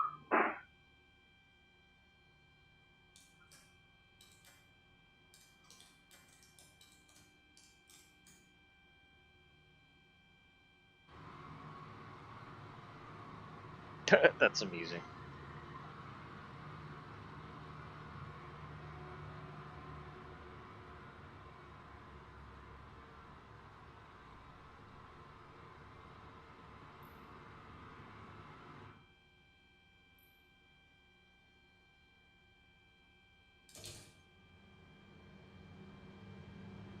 External power is connected.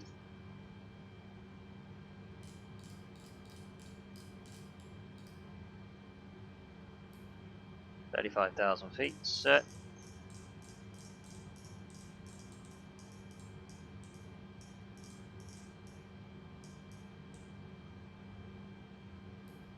$225 set.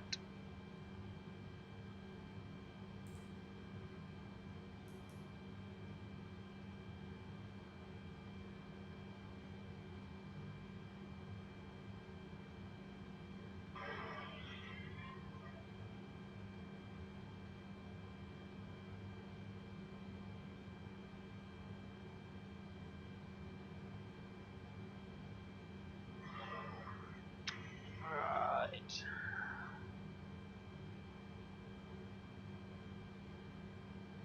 Let's turn the APU on.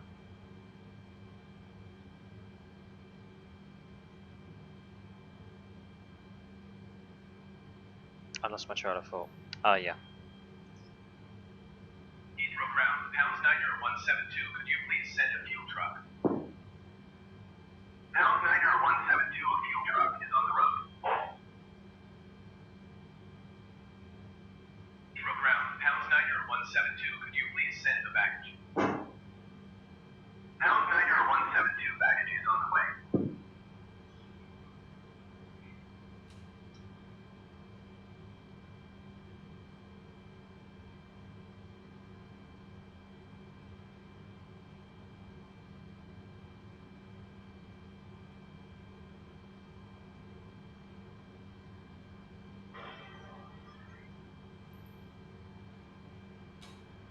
Thought I knocked something.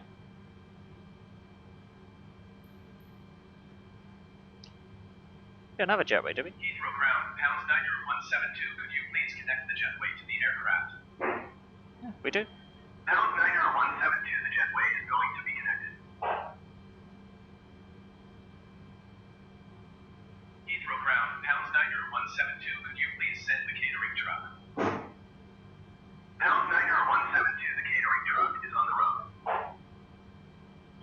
Right, if I come out of here for a sec.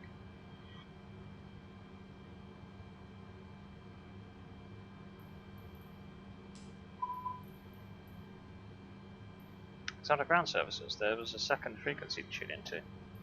Ah, there must be the same menu, I presume.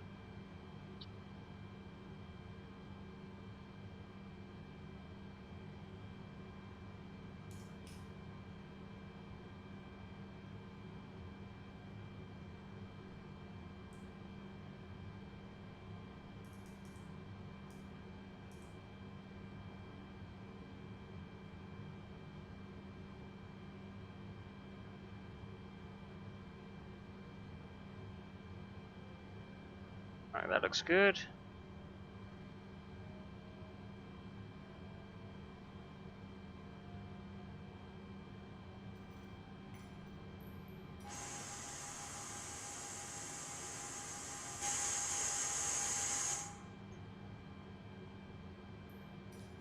Fuel trucks arrived.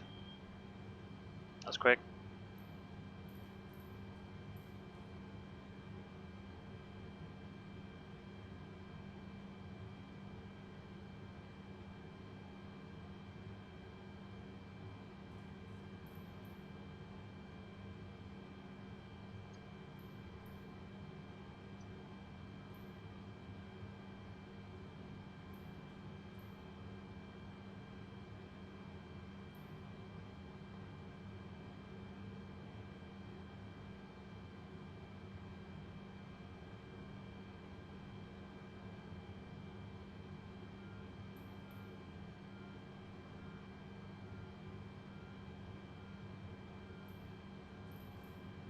We are flying relatively heavy.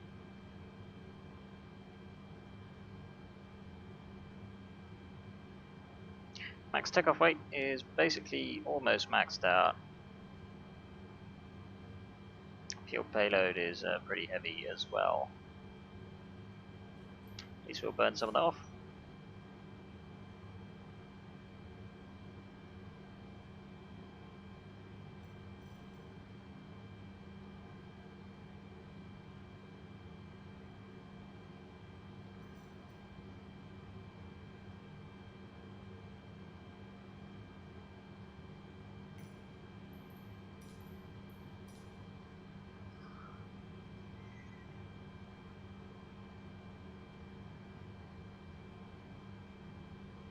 We can come off the external power.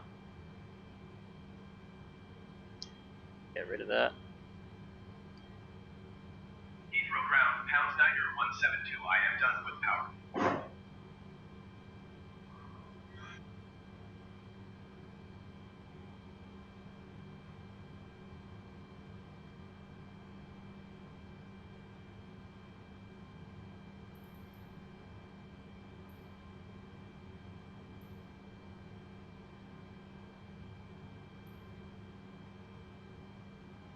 Heathrow Airport information, India 15000.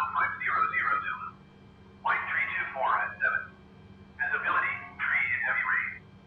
Sky condition, few clouds at 700 feet, few clouds at 4,400 feet, few clouds at 11,500 feet. Temperature, 15, 2.10. Altimeter, 29.53. ILS runway 27 right and ILS runway 27 left in use. Landing and departing runway 27 right and runway 27 left. VFR aircraft, the direction of flight. All aircraft read back hold short instruction. Advise controller on initial contact you have India. Heathrow Airport information, India 15000. Heathrow ground, pound Niner 172 ready to copy IFOR clearance to Villafranca. Pound Niner 172 is cleared to Villafranca Airport as filed. Take off runway 27 left climb and maintain 8,000 feet.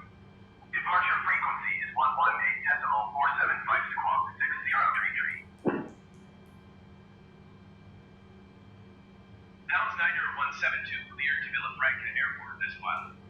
Take off runway 27 left climb and maintain 8,000 feet. Departure on 118.475 squawk 6033. Pound Niner 172 read back correct. Contact ground on 121.705.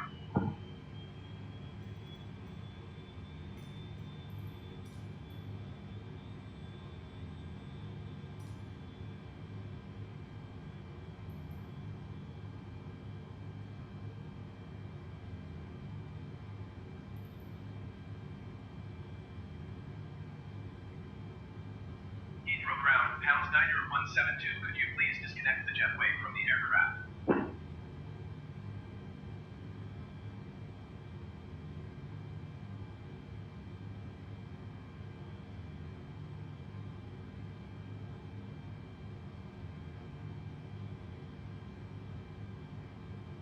Right, just got to suss out pushback now.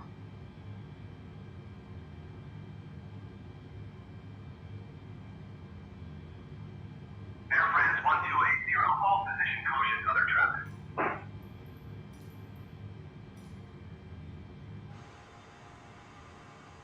Air France 1280, continue taxi. Right, let us double check. Right, Roger, Air France 1280. we want to go to the left.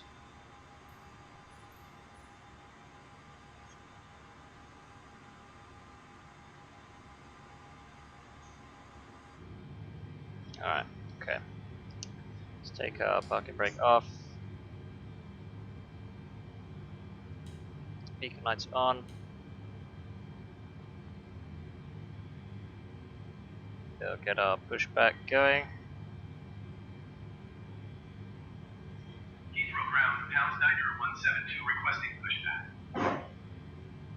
Pound Niner 172 pushback request accepted.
172 requesting pushback tug to steer the aircraft to the left.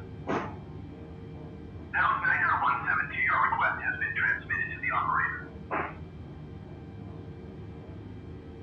I did press it earlier, but it didn't transmit.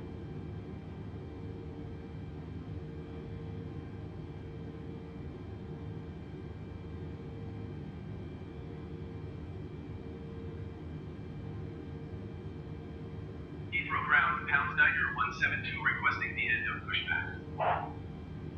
Pound Niner 172 request to end pushback received. Yeah, not too bad. Getting better. I think it takes just a bit of getting used to be honest. Heathrow ground, Pound Niner 172 with India ready to taxi Hyde Park. Pound Niner 172 taxi to and hold short of runway 27 left using taxiway Lima Tree 2 Alpha Kilo Bravo Lima 28 November 1 November 1 Bravo. Contact tower on 124.475 when ready. Taxiing hold short runway 27 left using taxiway Lima Tree 2 Alpha Kilo Bravo Lima 28 November 1 November 1 Bravo Pound Niner 172.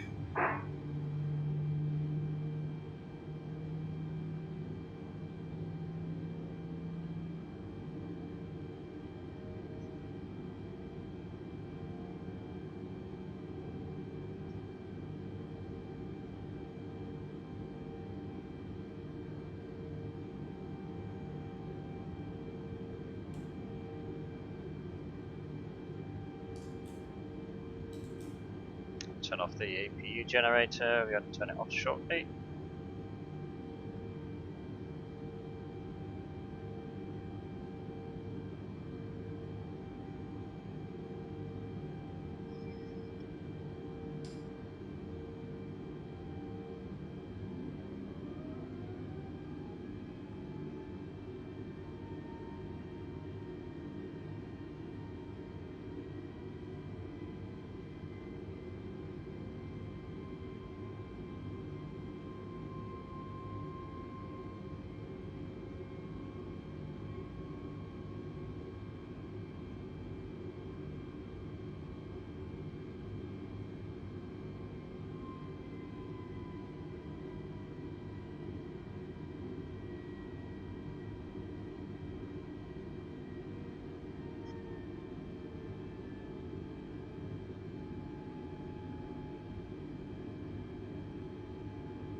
Right, so which one is the question?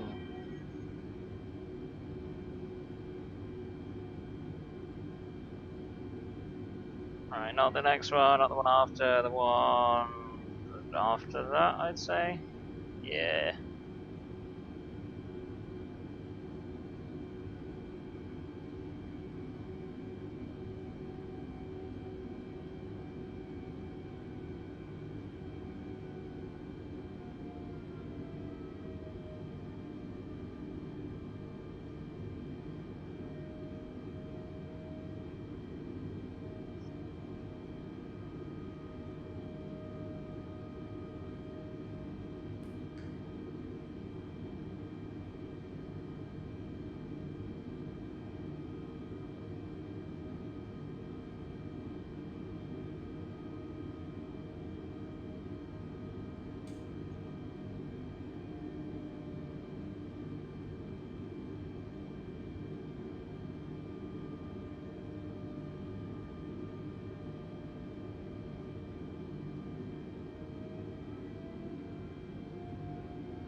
Here we are, 27 left.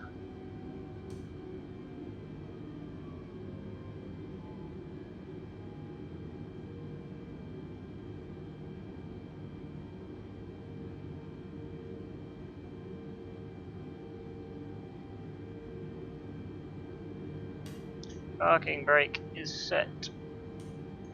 Taxi lights off. EPU disabled.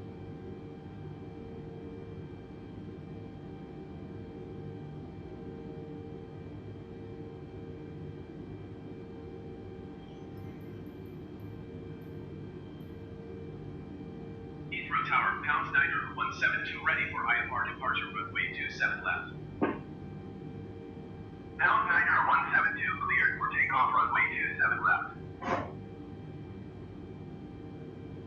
Cleared for takeoff runway 27 left, pound Niner 172. Alright, we are good to go. Takeoff lights on. Strobe lights on.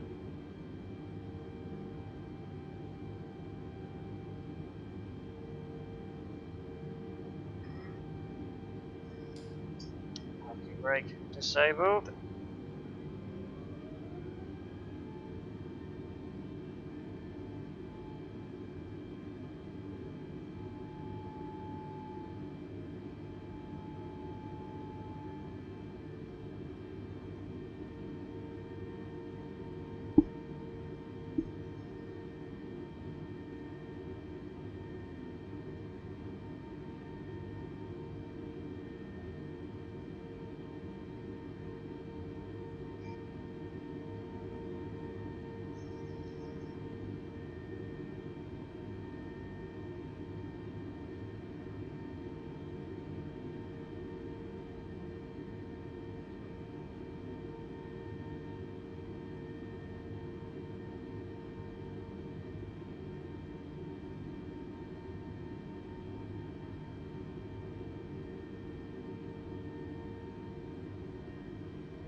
Takeoff thrust set.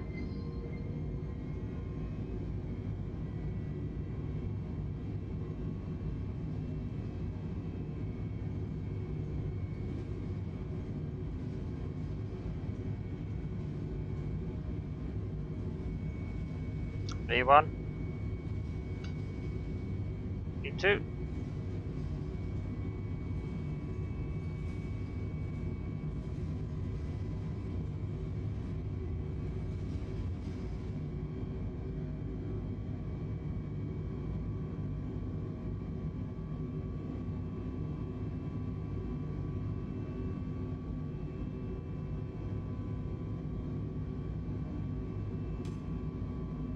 Pound Niner 172, contact London Center on 118.475.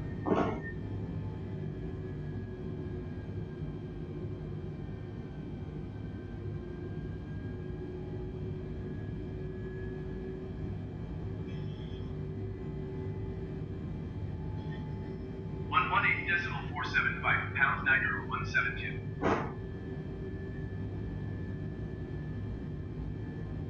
Heathrow Tower, speed mark 297, ready to go runway 27 left. London Center, pound Niner 172 is climbing through 2,800 feet for 8,000 feet. Pound Niner 172, London Center, continue as planned. Altimeter 29.53.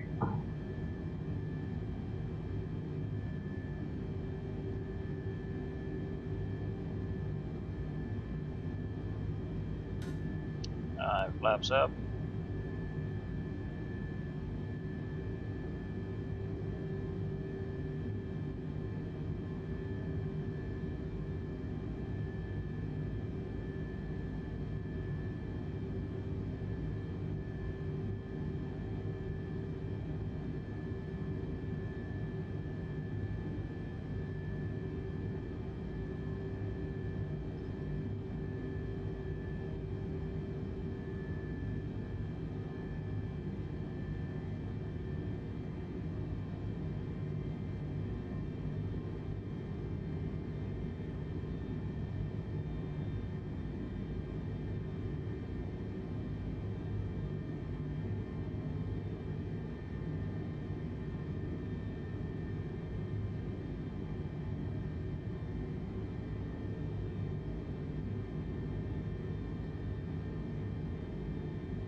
flight level 180.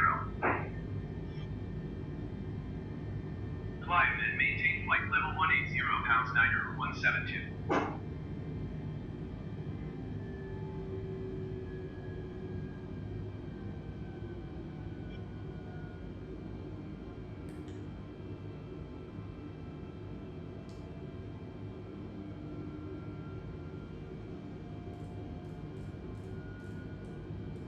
London Center, Speedbird 2907 is climbing through 900 feet for 10,000 feet. Speedbird 2907, London Center, continue as planned. Altimeter 29.54. Speedbird 440, climb and maintain 10,000 feet. Right, there's the autopilot set.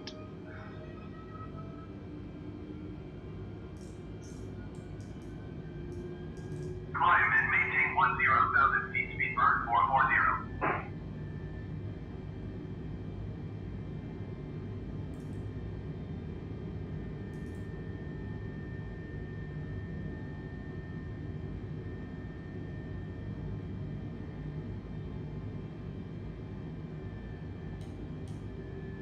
Turn those off.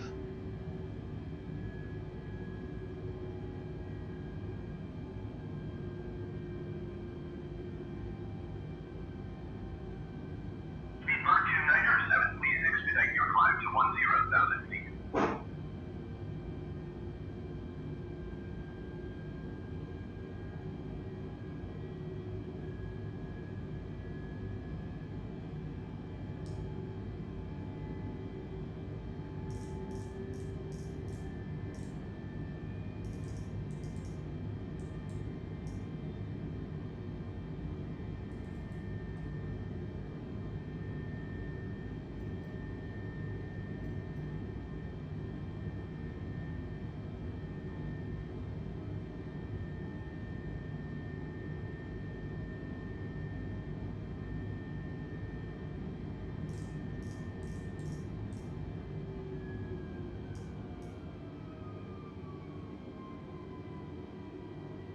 That's strange.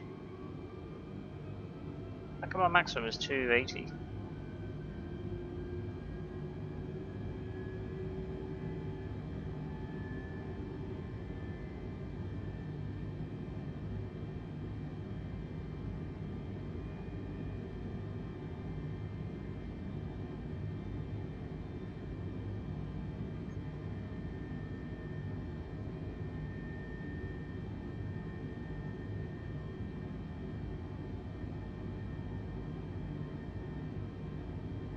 A rather slow speed.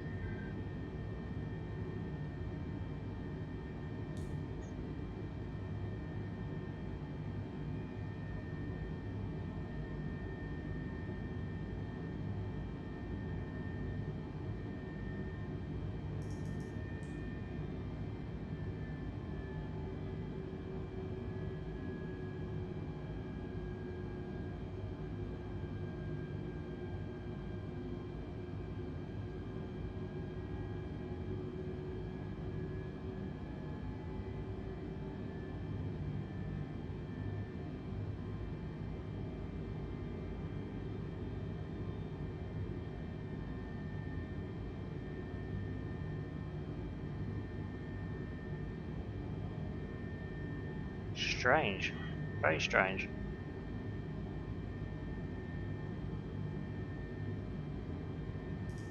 Transavia 609, retreat descent and maintain 10,000 feet. I want to try something.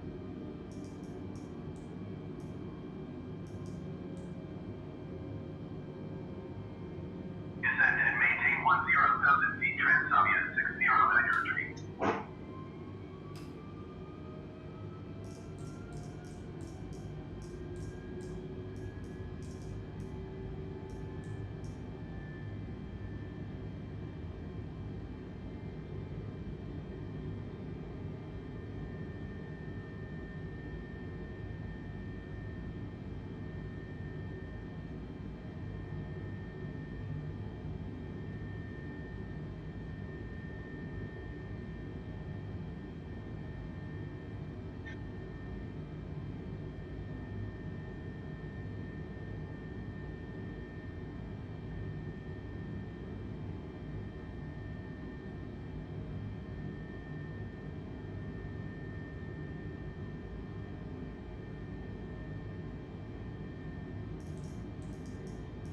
We'll keep it at 250 then, I suppose. See what happens. Transavia 609er tree or 20,000 feet above your assigned altitude. Descend and maintain 10,000 feet.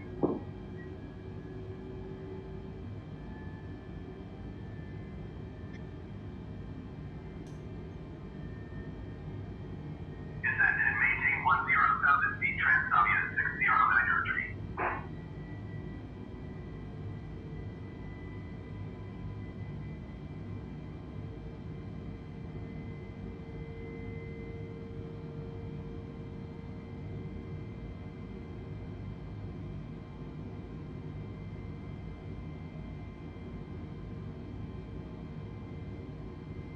Mount Niner 172 climb and maintain flight level 290.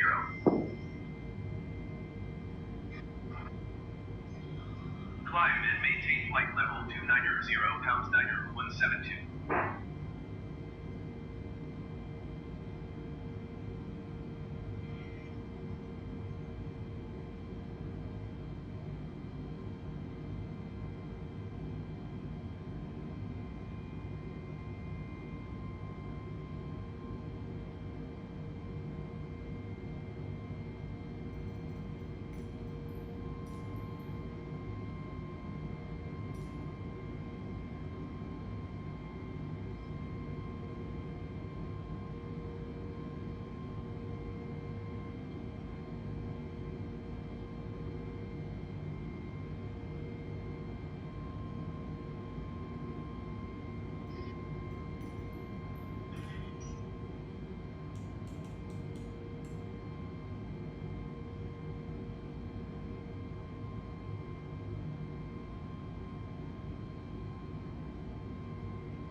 A bit of lag.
Ladies and gentlemen, this is your captain speaking. I've just turned off the seatbelt signs, so do feel free to move around the cabin as you wish to do so. Take care when moving around, as there may still be some unexpected turbulence here and there. You don't need to be moving around the cabin. I would advise that you remain seated with your seatbelt fastened for the rest of the entire flight, and our lovely cabin crew will be coming through with drinks and snacks shortly. I will be giving you weather update as we approach Verona. Otherwise, for now, do sit back, relax, and enjoy this short flight. Bird 718, you are 6,900 feet above your assigned altitude.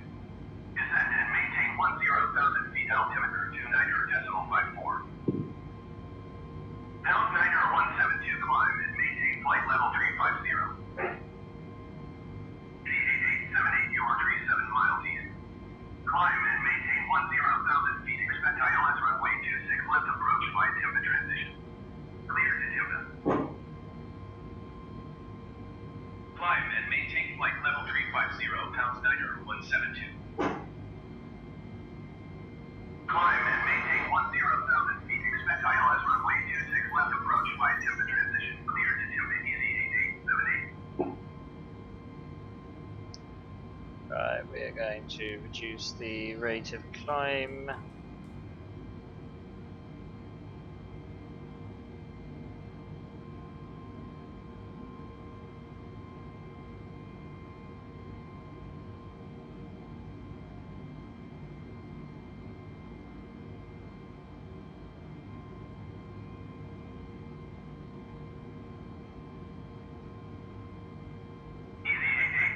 Contact Gatwick approach on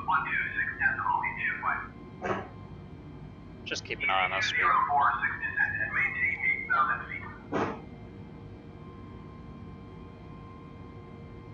Going to 126.825 easy 8878.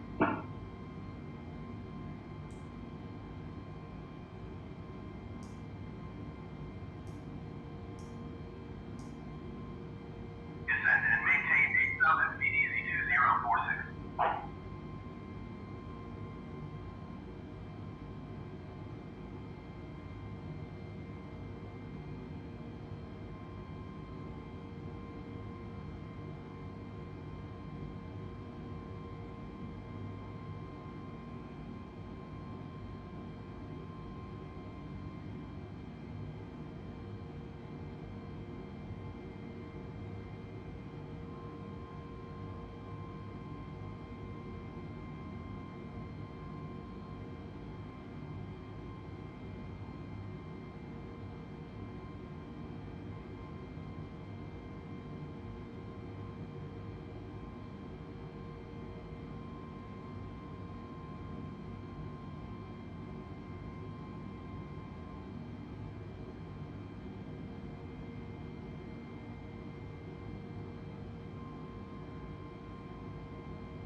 Easy 2046, you are 86 miles southeast. Descend and maintain 3,000 feet, expect ILS runway 7 approach by KC transition. Clear to KC.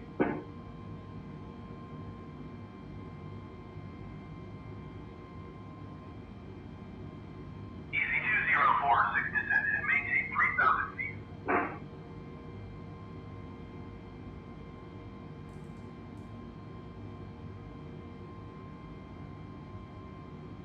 Descend and maintain 3,000 feet, expect ILS runway 7 approach by KC transition. Clear to KC, easy 2046.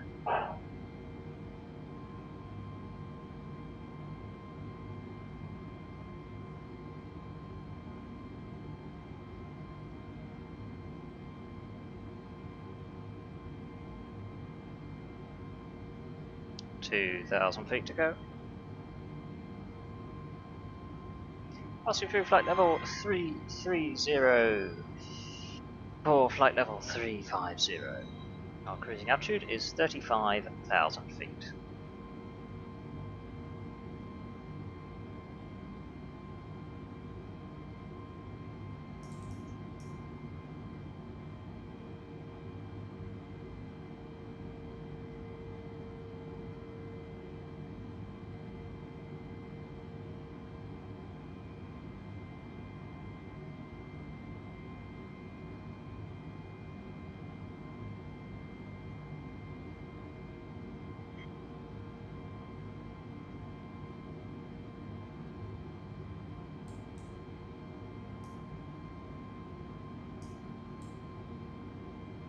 Right, we'll be maintaining our speed at 230.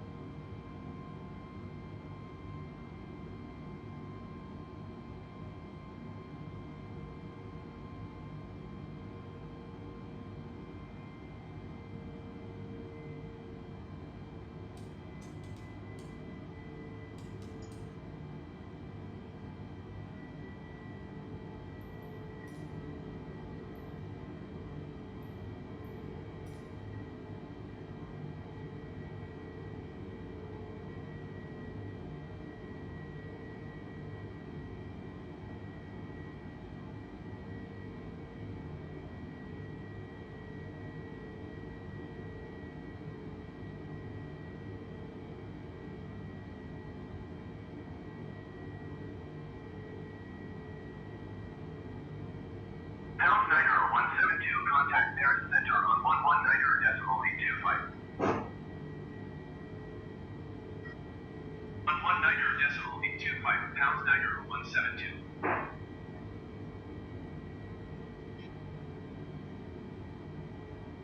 Paris Center, Pound Niner 172, flight level 350.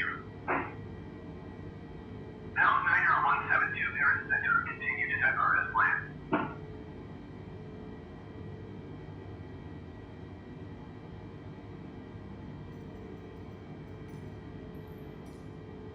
Pound Niner 172, contact Paris Center on 126.475.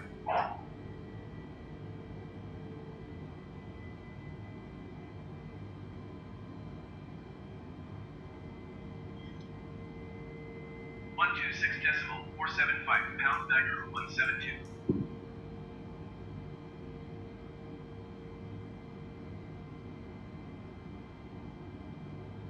Paris Center, Pound Niner 172, flight level 350. Speedbird 665, contact Paris Center on 119.825. Pound Niner 172, Paris Center, continue to divert as planned. 119.825 for Speedbird 665.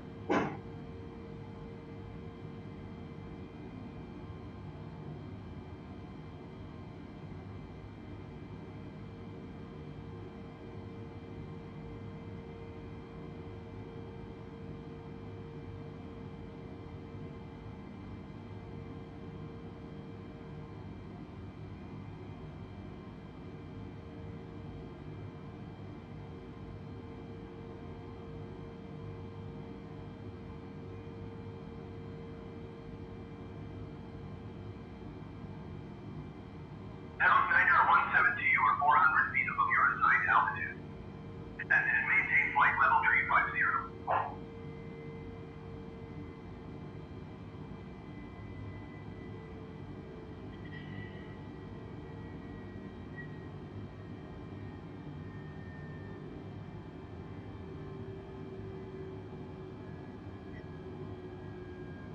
Pound Niner 172, acknowledge last transmission.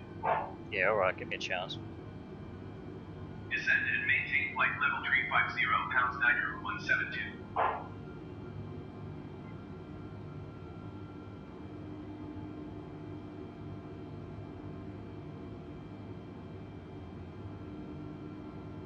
I think we will probably go for 220, I think. Good evening, Pritam. Welcome aboard, dude. How's it going?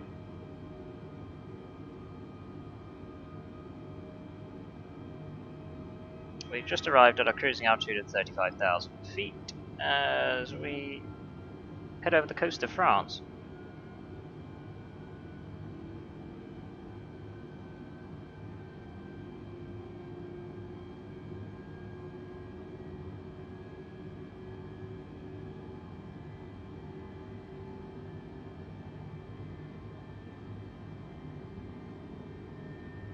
Pound Niner 172, please expedite your descent to flight level 350.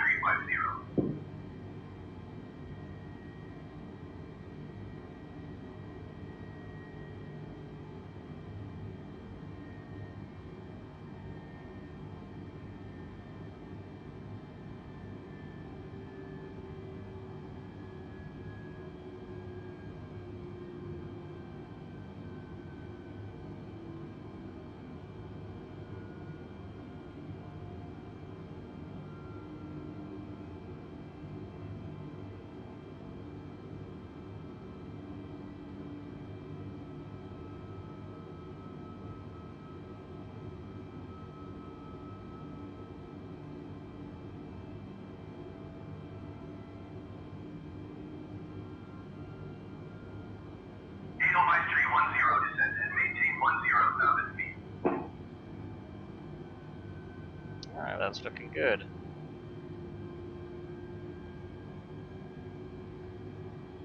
Descend and maintain 10,000 feet. Edelweiss 310.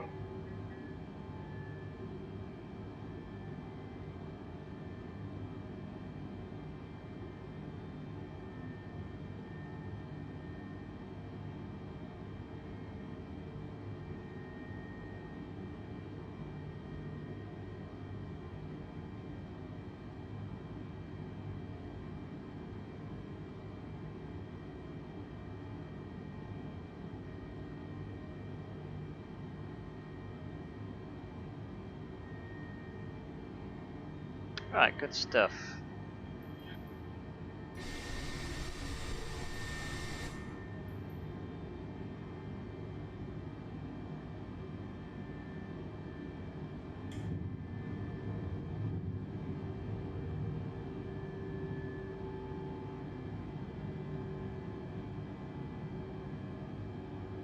Edelweiss 310, you are 20,000 feet above your assigned altitude. Descend and maintain 10,000 feet. I did wonder why we were going so low. Descend and maintain 10,000 feet. Edelweiss 310. Air Malta 106, descend and maintain 10,000 feet. I did think that looked a bit Now, not Niagara right. 172 traffic is 12 o'clock 3 miles at flight level 380 generic. Report them in sight. Yeah, I already saw KLM him. 1318, you are 20,000 feet above your assigned altitude. Descend and maintain 10,000 feet. Edelweiss 310 traffic is 5 o'clock 2 miles at flight level 345 Airbus A20M. Report them in sight. Now, Niagara 172 traffic in sight. Descend and maintain 10,000 feet. Air Malta 106. Well, this is what happens when you stream every day for basically an entire month. You lose your brain. Edelweiss 310 has the Airbus A20M in sight.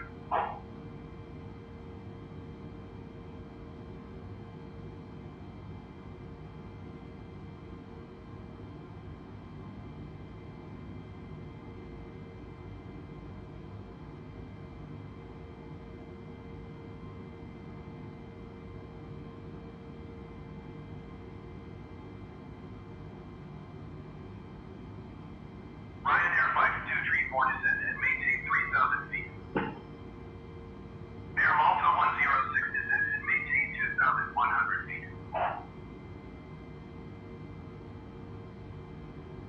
Descend and maintain 3,000 feet. Ryanair 5234.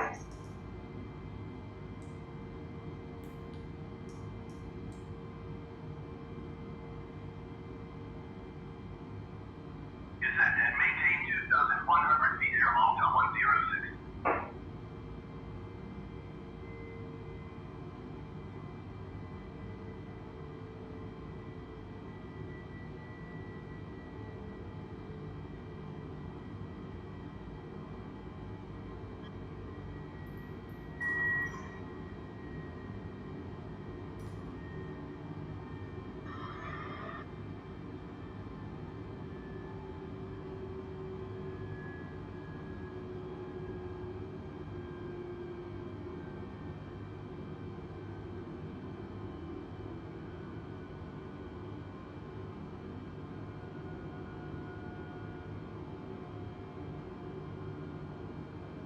Boeing 8366, you are 20,000 feet above your assigned altitude. Descend and maintain 10,000 feet.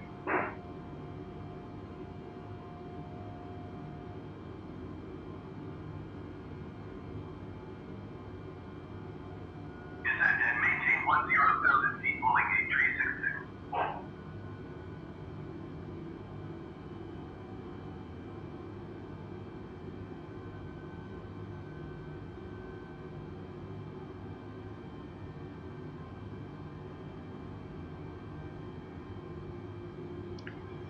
Right.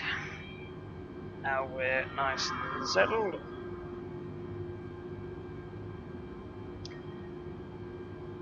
I will be back in a couple of minutes. We'll let you lot all keep watch. I'll just turn off that.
Right, well that was my in-flight drinks and snacks anyway. Pound Niner 172, contact Reef Center on 128 Decimal Tree.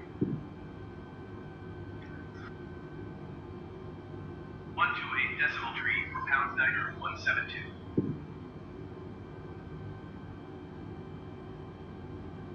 Reef Center, Pound Niner 172, flight level 350. Pound Niner 172, Reef Center, continue as planned.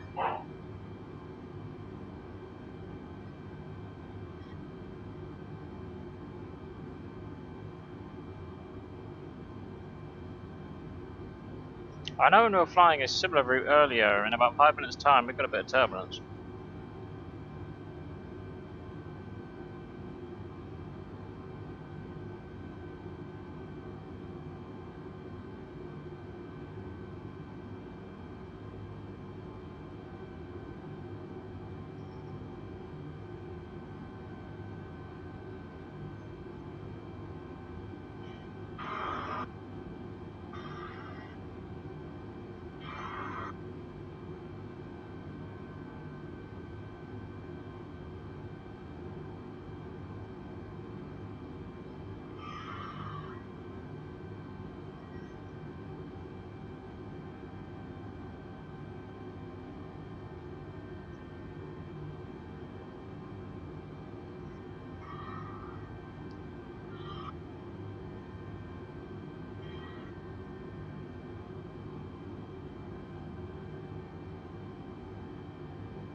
KLM 156, you are 20,000 feet above your assigned altitude. Descend and maintain 10,000 feet.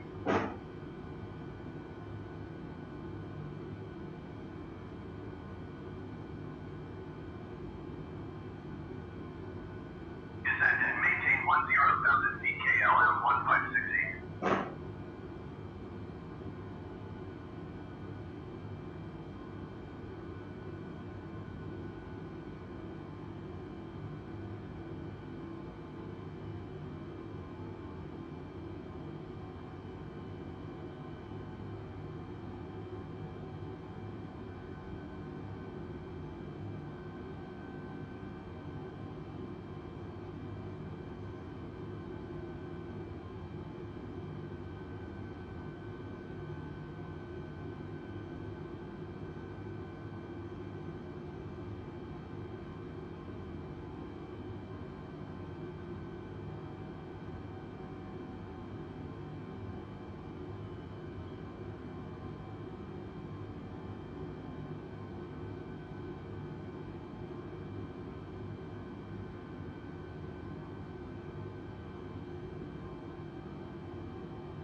Let's get some weather updates.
Starting to get a little turbulent again around here.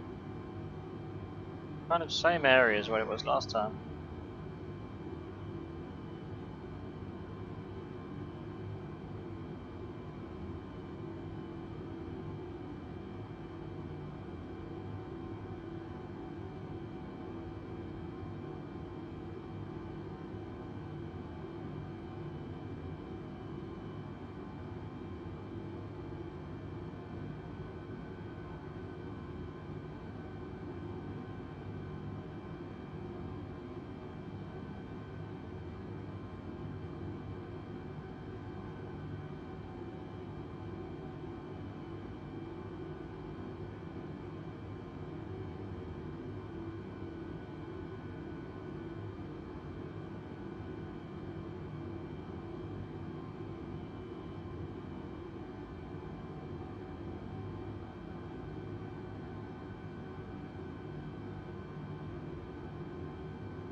Cabin crew, please return to your seats.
Oh, there's a helicopter currently operating not far off Verona at the moment. It's not operating in the nicest of weather.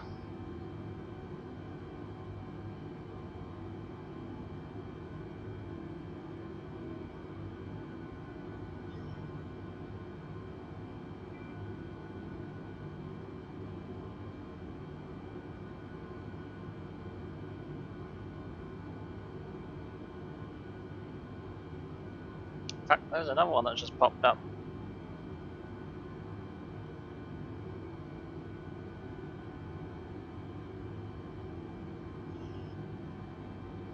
Let's get some more weather updates.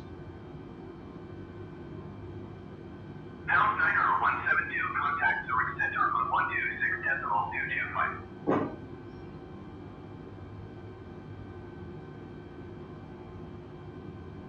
126.225 for Pound Niner 172. Zurich Center, Pound Niner 172, flight level 350. Pound Niner 172, Zurich Center, continue to Hotel Oscar Charlie as planned.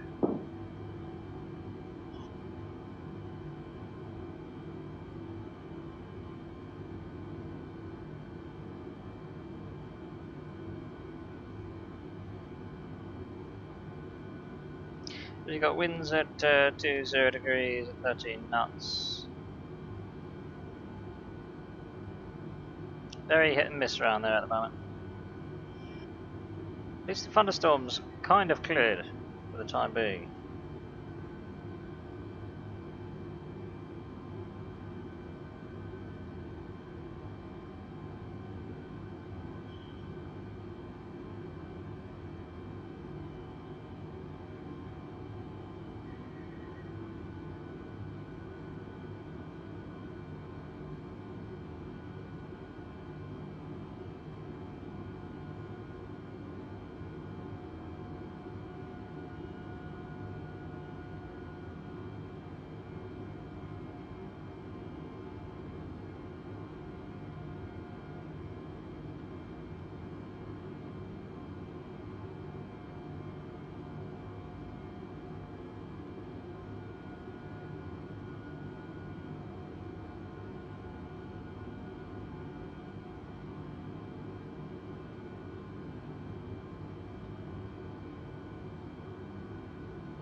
So we're starting to hit the next wall of turbulence.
Might be smoothing out a little bit now.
Perhaps not.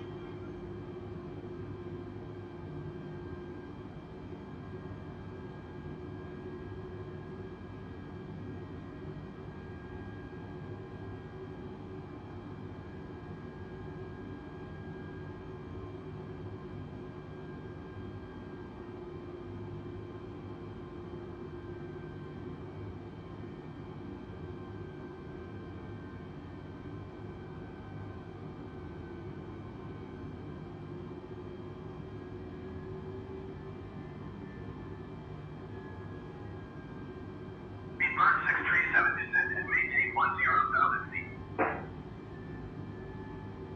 Pretty rough.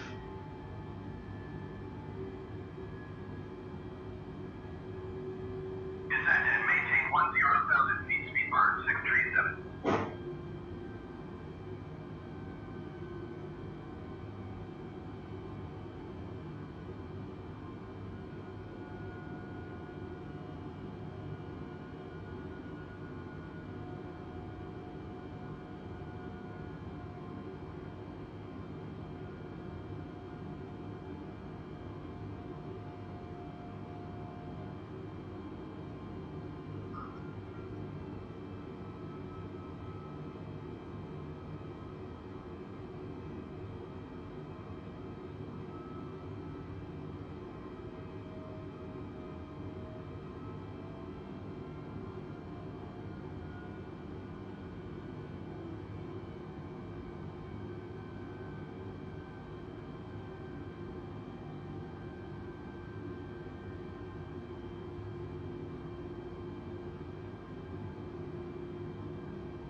Right, I think maybe we'll start thinking about starting descent now.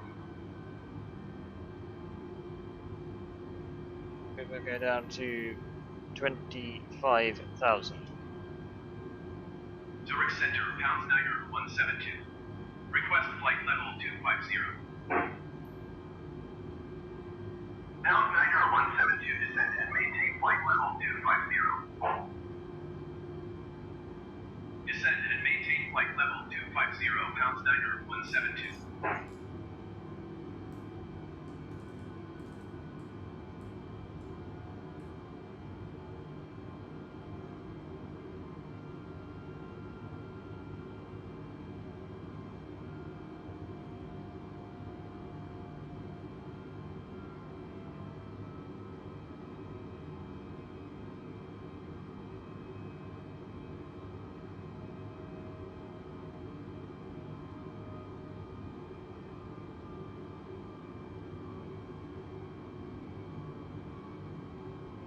Yeah, this is pretty bad turbulence.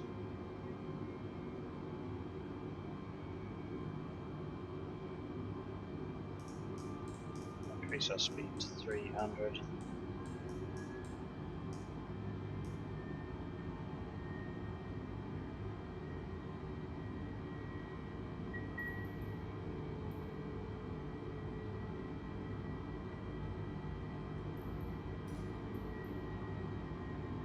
Pound Niner 172, contact Milan Center on 124 decimal Niner 25. Going to 124 decimal Niner 25, pounds Niner 172.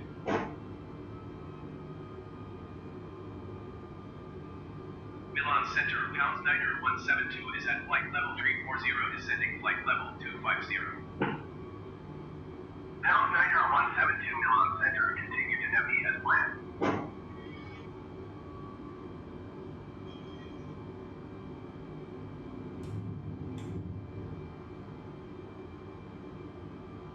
I wasn't sure if I knocked that or not.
It's slowing down actually.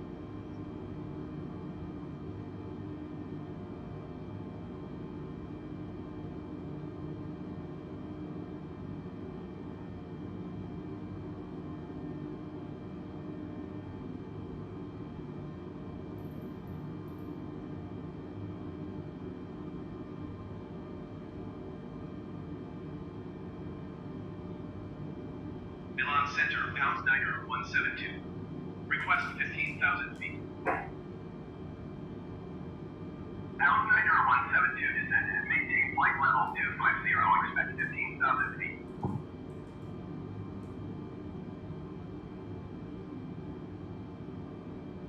Descend and maintain flight level 250. Expect 15,000 feet. Pounds Niner 172.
This weather is pretty nasty.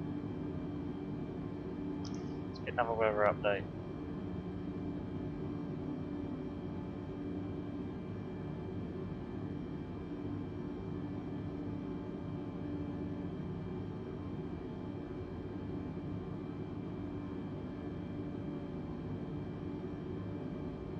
It's at 30 degrees at 8 knots.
descend and maintain 15,000 feet.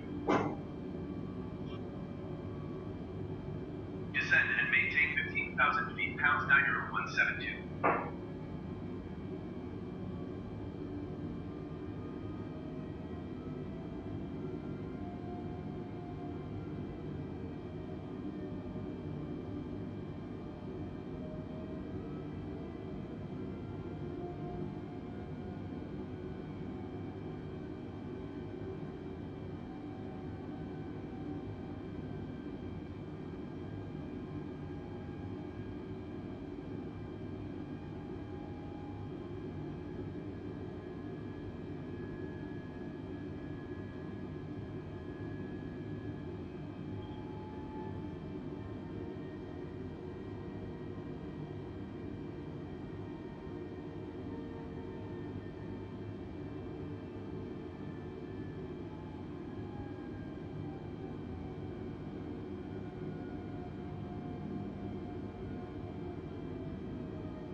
Ryanair 8551 descend and maintain 10,000 feet.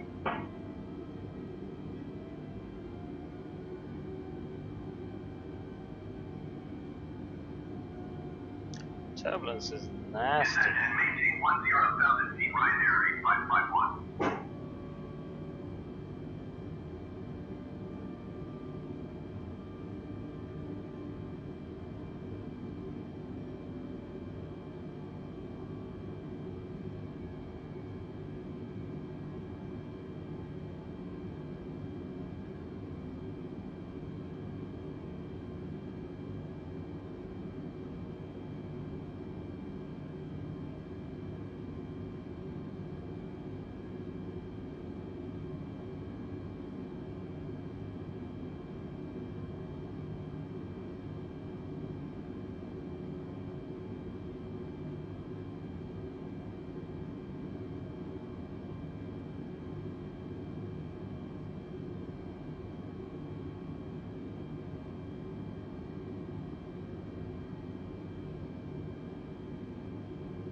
You have a little bit of icing on the wing now. Just keep an eye on that.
Pound 90 172, contact approach on 118.55.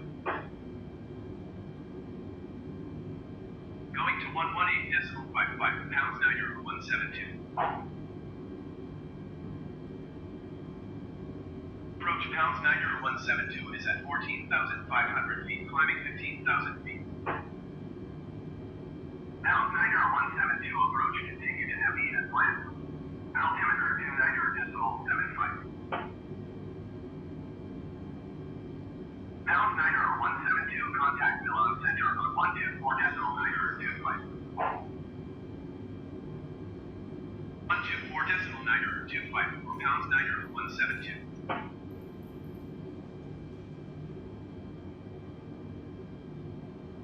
Okay, we want to continue our descent, that's fine.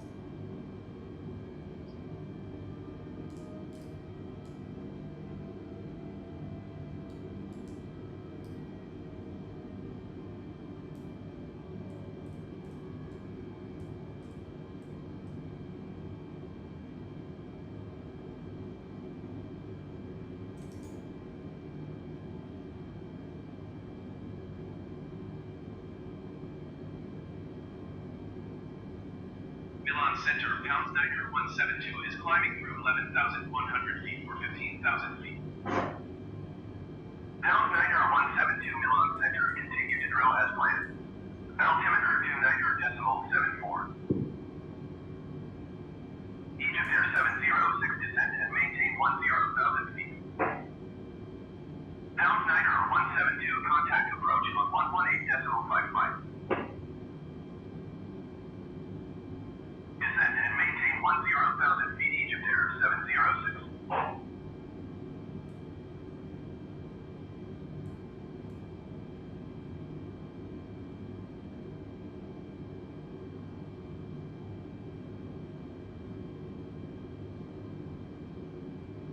Yeah, no, that's minus Pound Niner 2,000. 172, did you hear my last transmission? Going to 118.55, Pound Niner 172. Generic 114, you are 35 miles south. Approach Pound Niner 172 is climbing through 9,900 feet for 15,000 feet. Pound Niner 172 approach continue to drill as planned. Altimeter 29.72.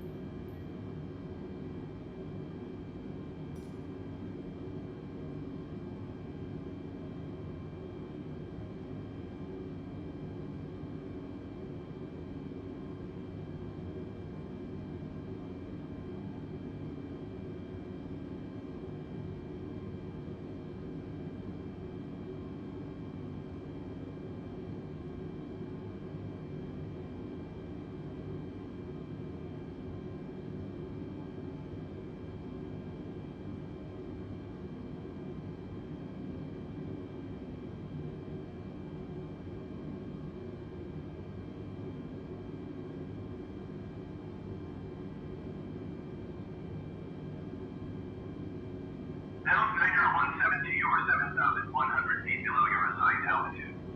Climb and maintain 15,000 feet. Altimeter 29.72. Climb and maintain 15,000 feet. Pound Niner 172.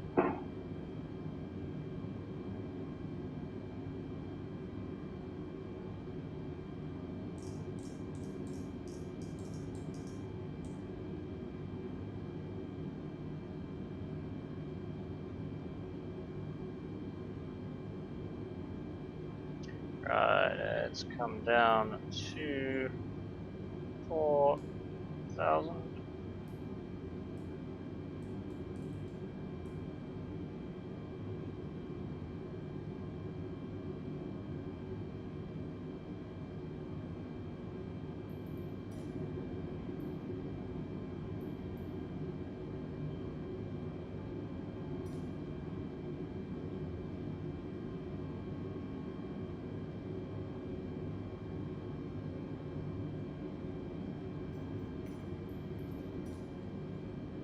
Pound Niner 172, please expedite your climb to 15,000 feet.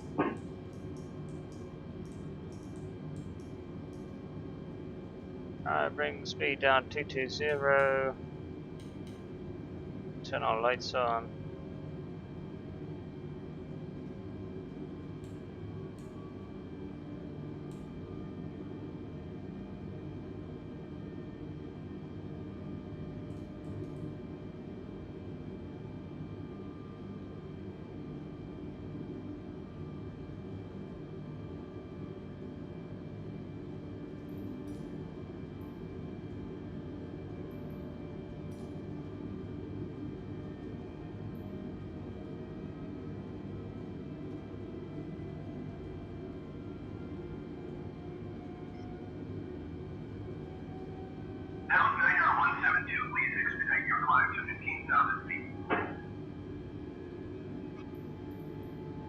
How about we cancel you? Approach Pounds Niner 172 would like to cancel IFR. Pounds Niner 172 IFR flight plan is canceled. Radar service terminated. Squawk 1200. Maintain VFR. Frequency change approved.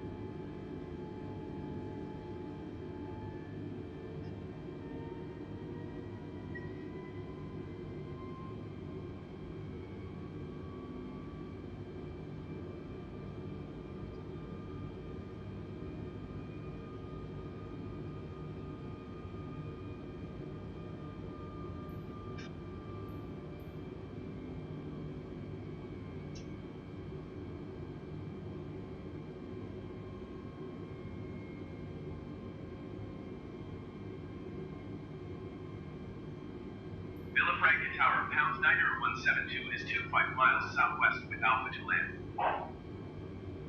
Pounds Niner 172 Villafranca Tower.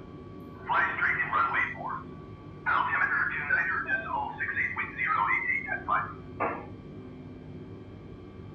Fly straight in runway 4 Pounds Niner 172.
I do believe I can see the runway already.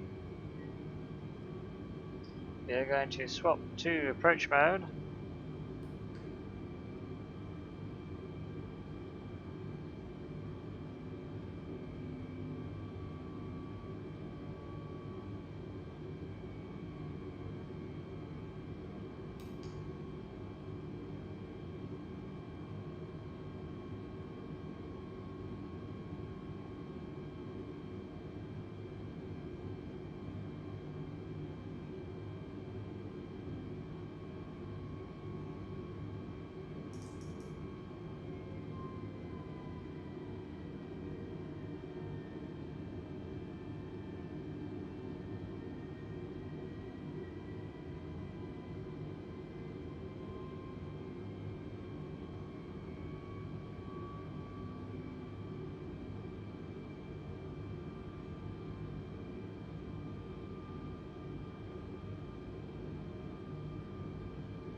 And we're going to go to first stage flaps.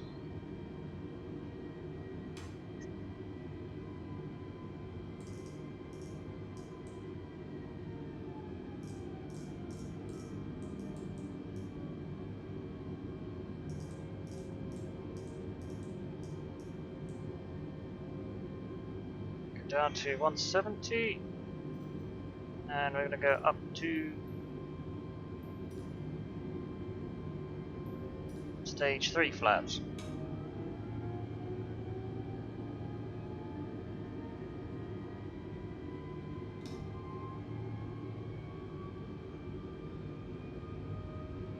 Here we go, flaps are set.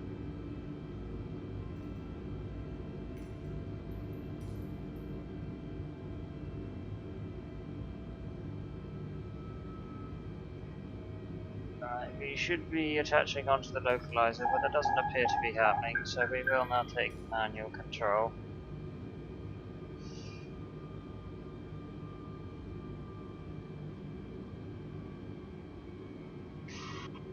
We're also going to take control of the orbital throttle as well.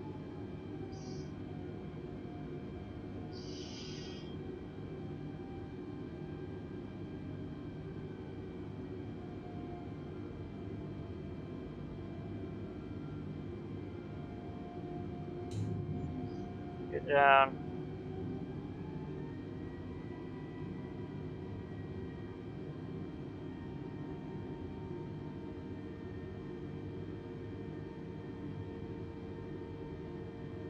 Dark conditions have really improved here compared to what it was.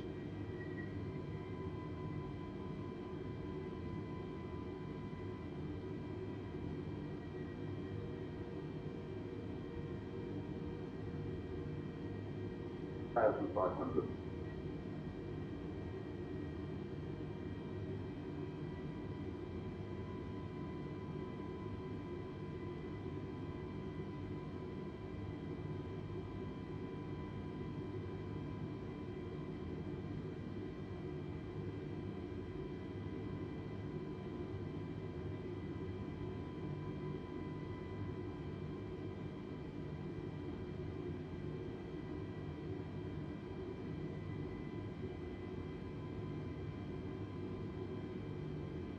Pound Niner 172 cleared to land runway 4. Wind 088 at 4.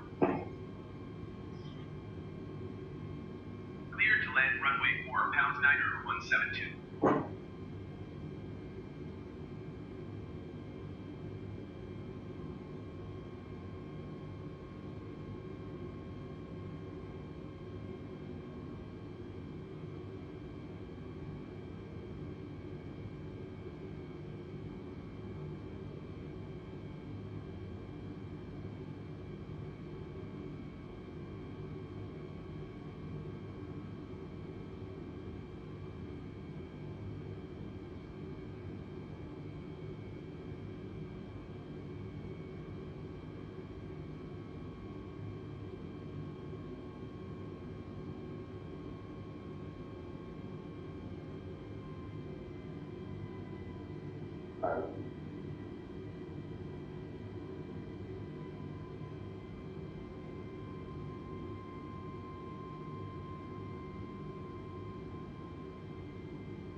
$500.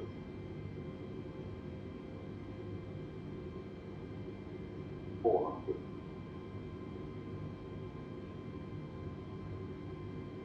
$300.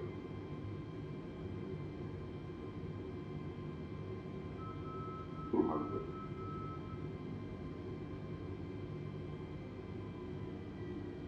$100. 60, 50, 40, 30, 20. Retard. Drive.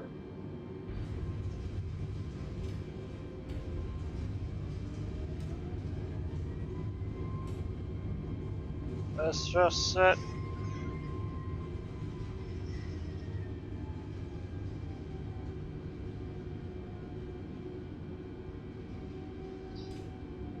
60 knots.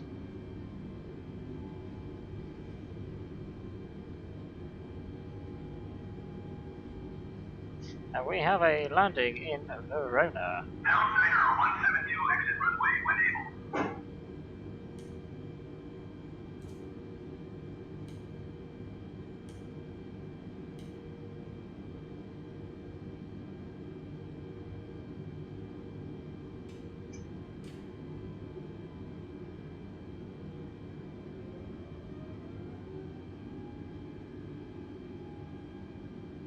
Right, we're just going to find ourselves a space now.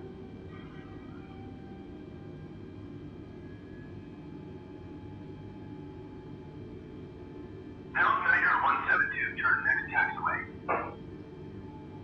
Pound Niner 172, contact ground on 118.65.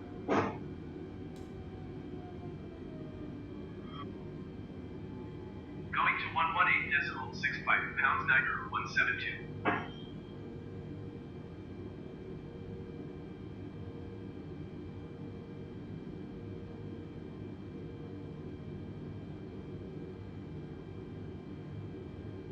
Right, parking brakes set.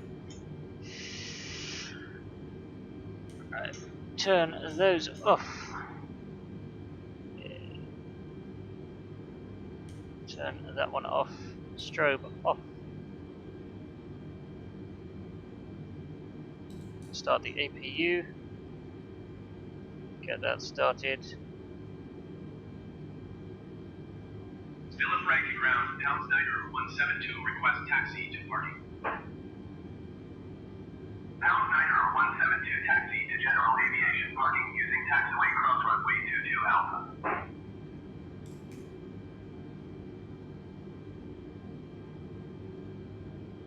Taxiing to general aviation parking using taxiway cross runway 22 Alpha, Pound Niner 172.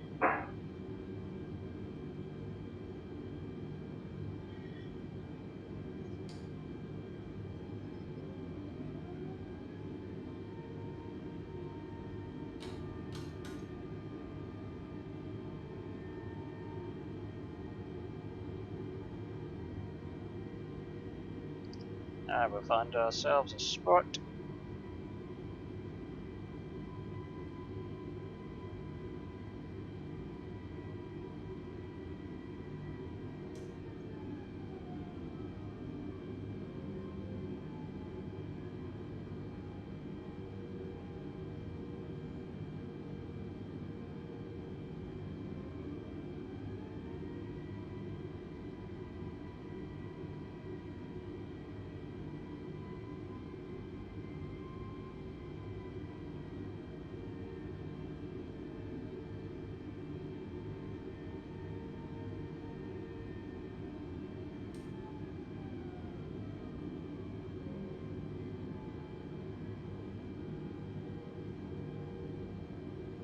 We are going to go to this one over here.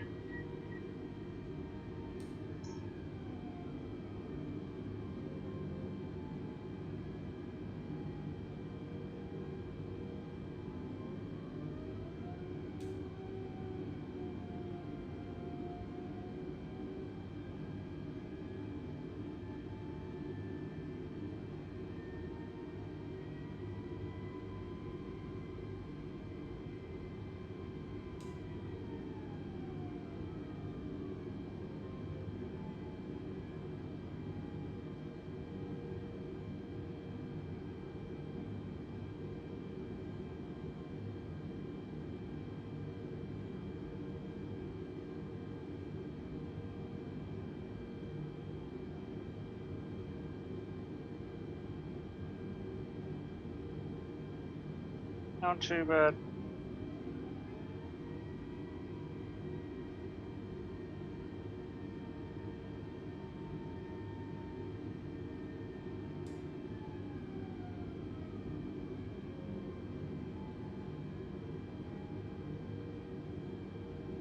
Parking brake set.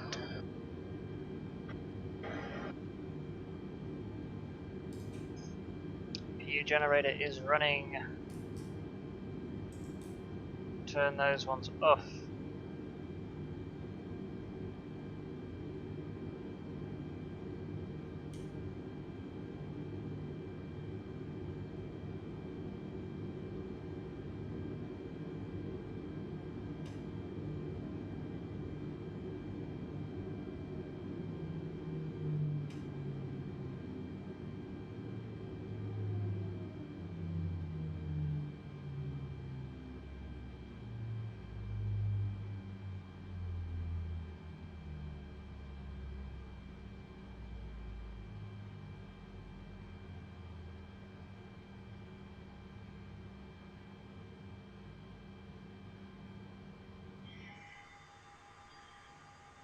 Yeah, not bad parking actually.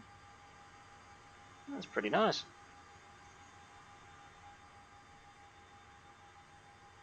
Can't complain about that.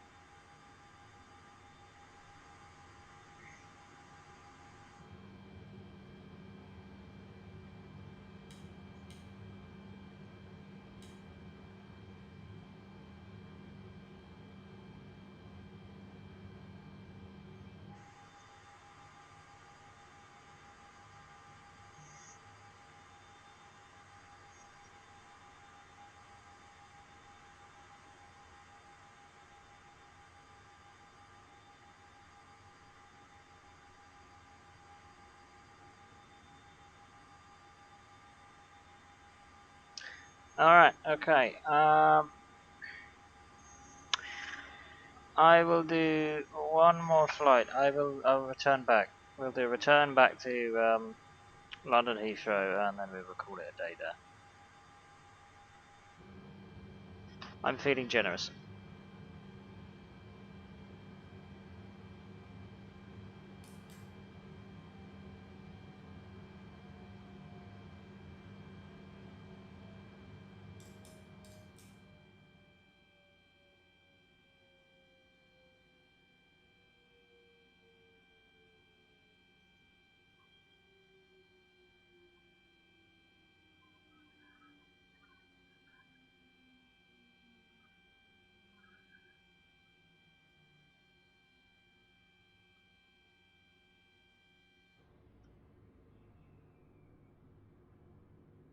If only there was an easier way to just reset up a flight plan from here.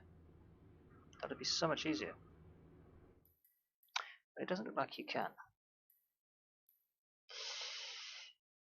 Right. Okay. Let's load up the last flight of the evening then. And we have just arrived at 18:35. So 25 to 7. So we're going to have to sit on the ground for a little bit while we wait for our ground crew to effectively do a full turnaround.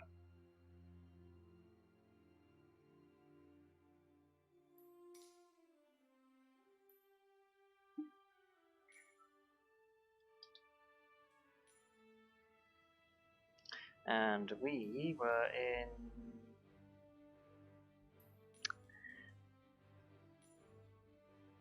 I believe it was that one. I think we're in that one. Number 1, I think. EG LL.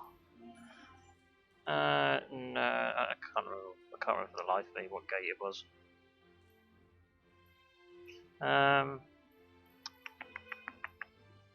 Wasn't it like this one? 221. I think. I don't know. I don't remember.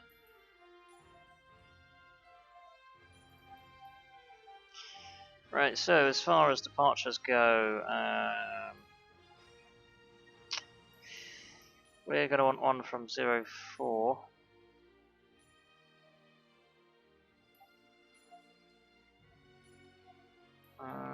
Something a little bit less would be better.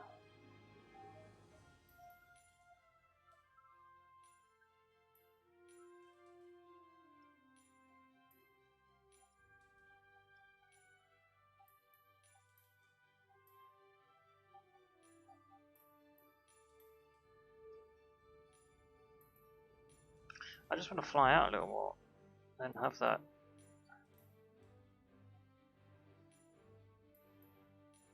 Immediately after takeoff. Just awkward.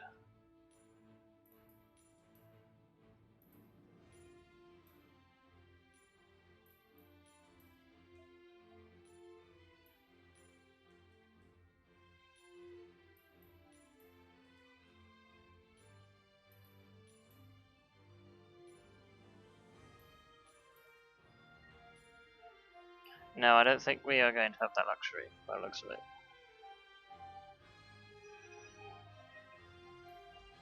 Which is a shame.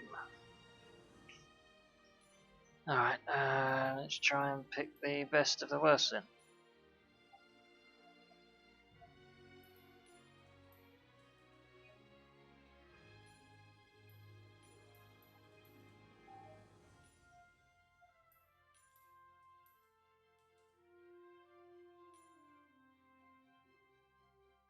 It's a bit messy as well, isn't it? Nah, it's messy.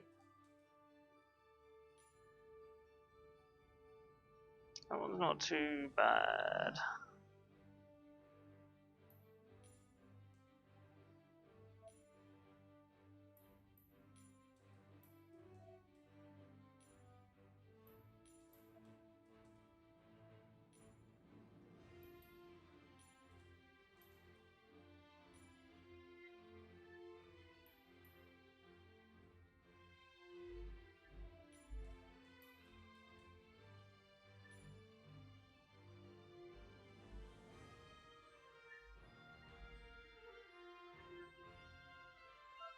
Yeah, I quite like that one.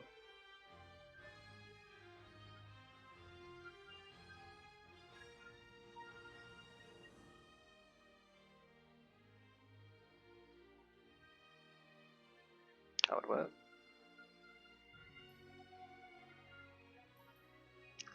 And then a Rivals. Yeah, it's not too bad, followed by... If you could just get a normal approach, that would be pretty cool.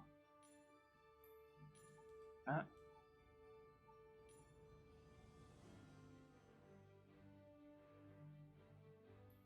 Can we get that one? I'd quite like to go in by that one.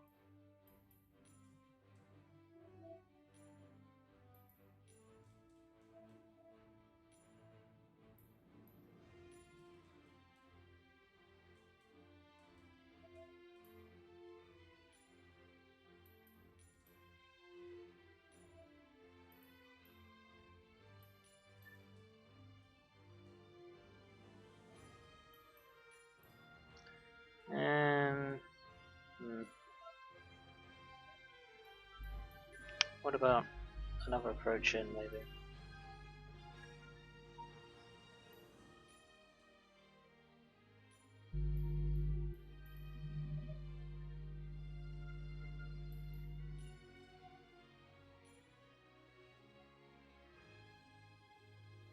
God blimey, flow all the way over that way, Jesus.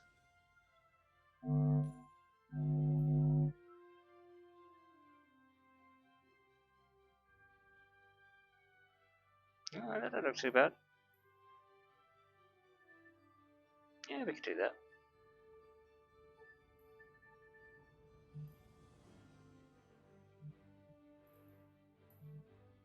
Let's do that. We'll go again at 35,000 feet.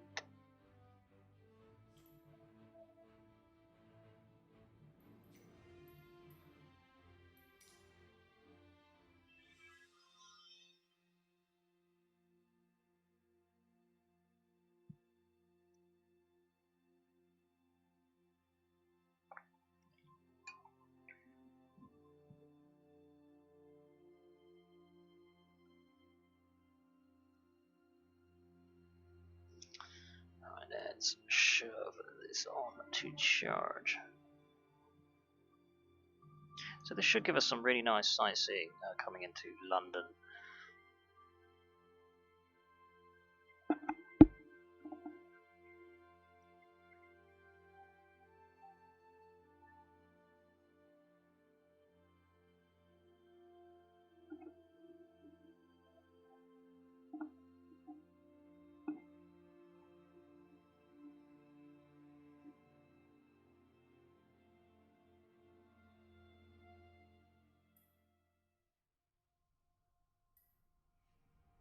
We should still be in the same gate. It looks like we are. Yeah, there we are.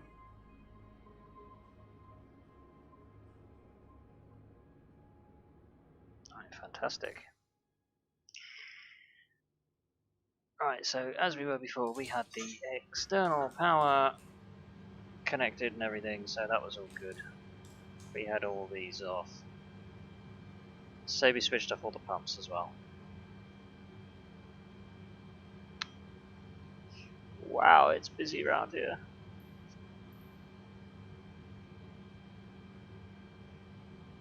Ground services.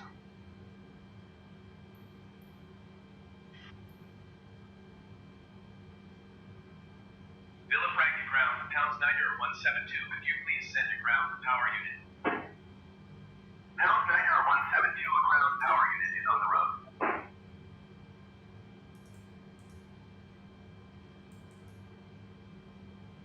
Right, we'll set these up again.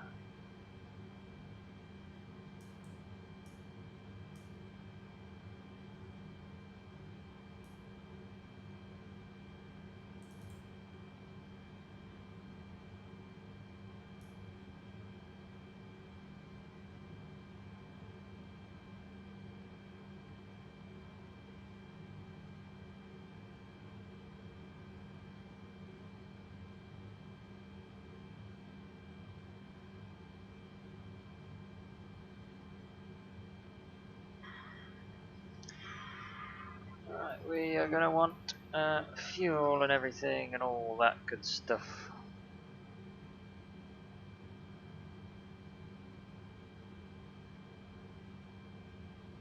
Villafranca ground, Pounds Niner 172, could you please send a fuel truck? Pounds Niner 172, a fuel truck is on the road. Villafranca ground, Pounds Niner 172, could you please send a ramp? Pounds Niner 172, a ramp is on its way.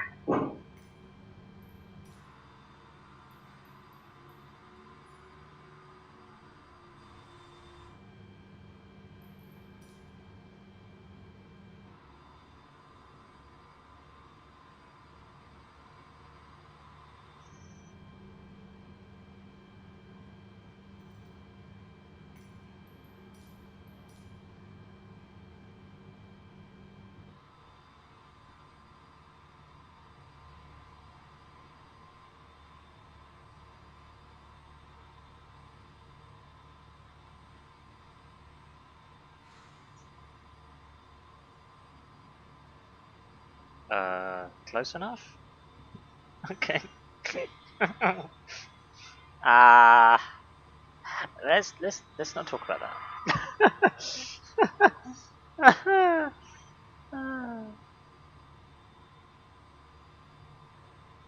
Okay. Interesting.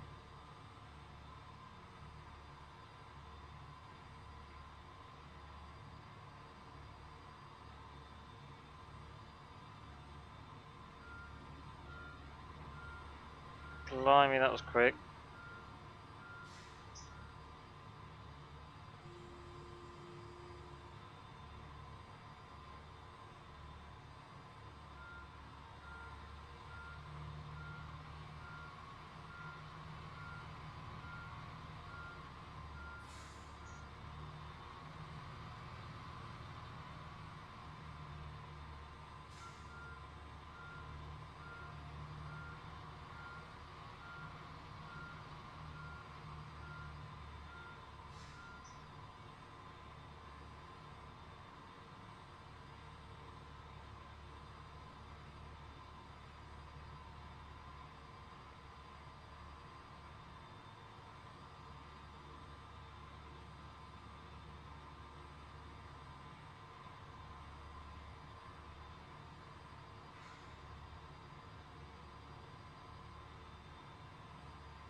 So we've effectively been on the ground for 10 minutes now, so doing alright.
Right, here we go.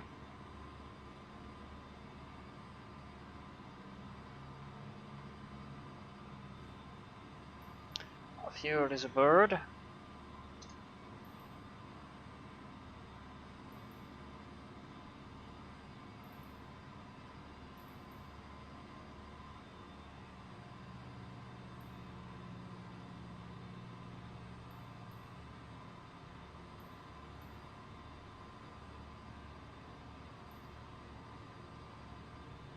That's good.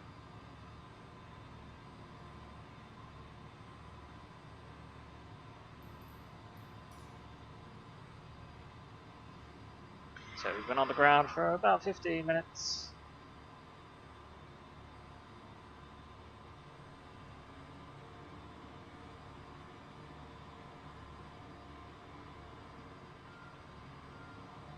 The fastest you can get a 319, 320 turnaround is 25 minutes on the dot.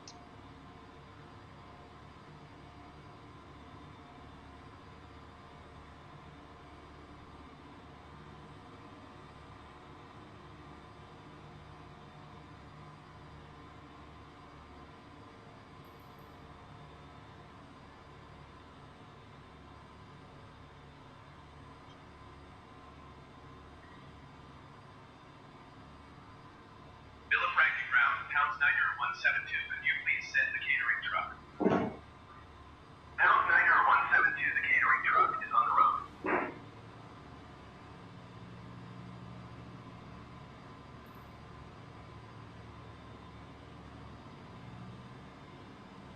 Bill of Ranking Ground, Pound Niner 172, can you please send the baggage? Pound Niner 172, baggage is on the way.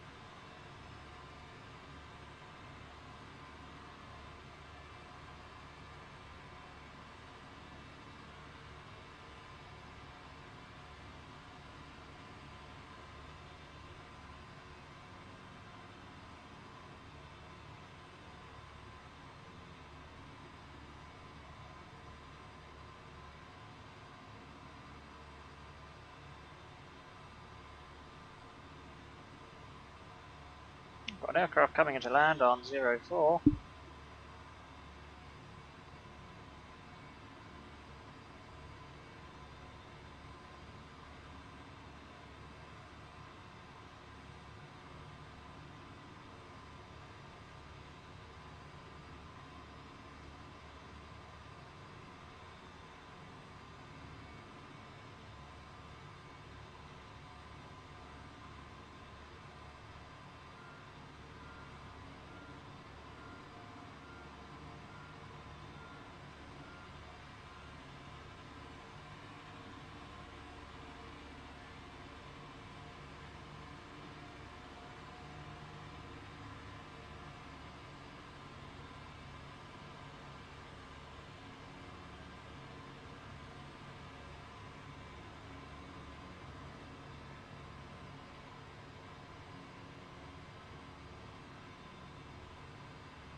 Alright, won't bother with any of the rest of the services now.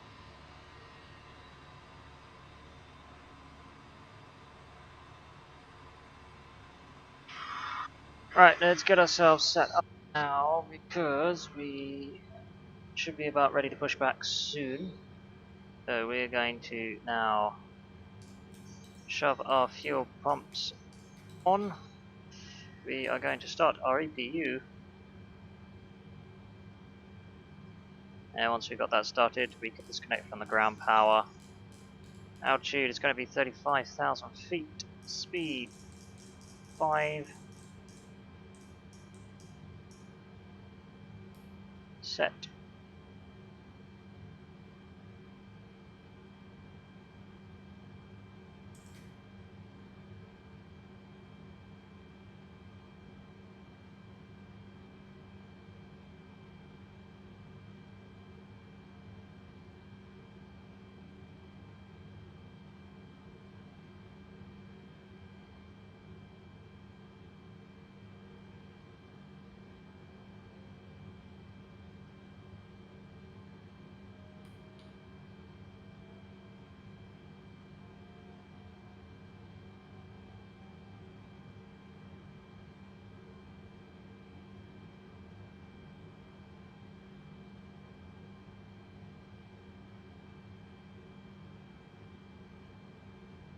Right, we can now disconnect from the external power.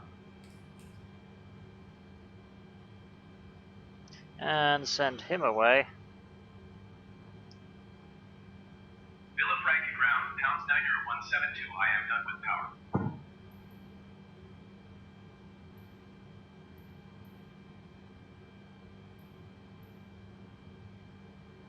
Villafranca Airport information, Alpha 1700 Zulu.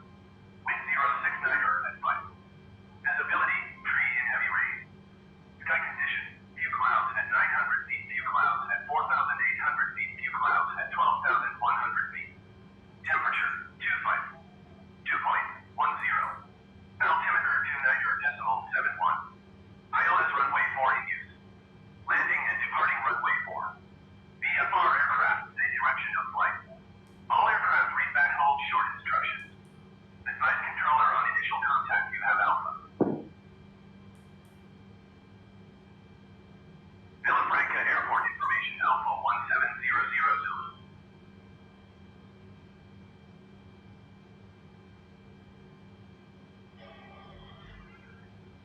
Right, let's just get our weather information at London Heathrow. This particular point in time.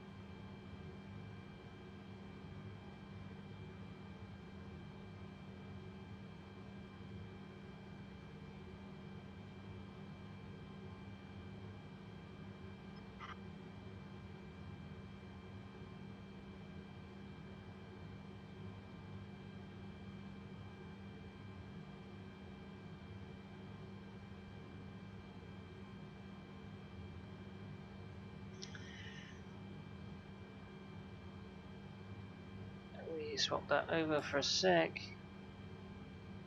1 0 1 or 101 is 2955.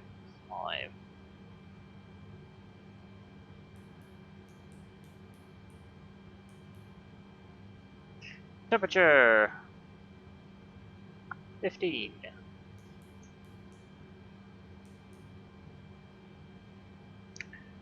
Degrees at 4 knots.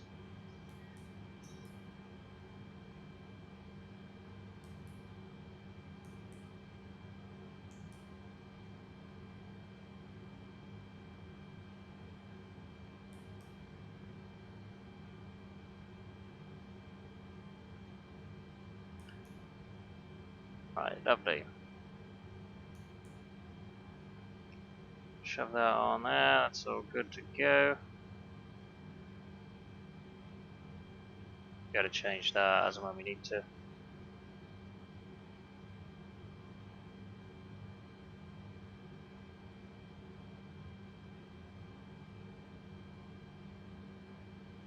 Hang on. Let me just change this again. It's just updated.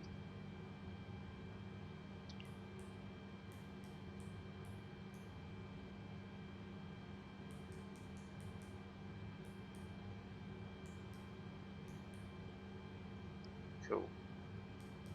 Right, we'll go back to our flight plan. So we have now been on the ground for 23 minutes. We are 23 minutes at this point in time. Shoot the Aegis again. Villafranca Airport information Alpha 1700 wind 065 at 5. Visibility tree in heavy rain.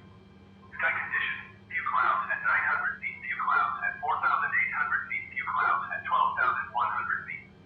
Temperature 25. Dew point 10. Altimeter 29.71. ILS runway 4 in use. Landing and departing runway 4. VFR aircraft say direction of flight. All aircraft read back hold short instructions. Advise controller on initial contact you have Alpha. Okay. Villafranca to ground, pound Snyder 172 ready to copy IFR clearance to Heathrow. Pound Snyder 172 is cleared to Heathrow Airport as filed. Take off runway 4 climb and maintain 9,000 feet. Departure frequency is 124.925 squawk 6022. Pound Snyder 172 cleared to Heathrow Airport as filed. Take off runway 4 climb and maintain 9,000 feet. Departure on 124.925 squawk 6022. Pound Snyder 172 read back correct. Contact ground on 118.65. Now we're going to take the parking brake off. Beacon's going to go on, wings on. And we ain't going to shove the navs on just yet.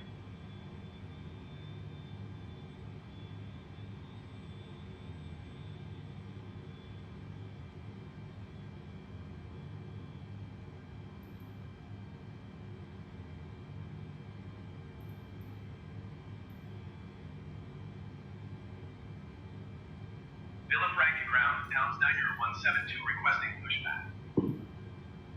Pound Snyder 172 pushback request accepted. It's starting to rain.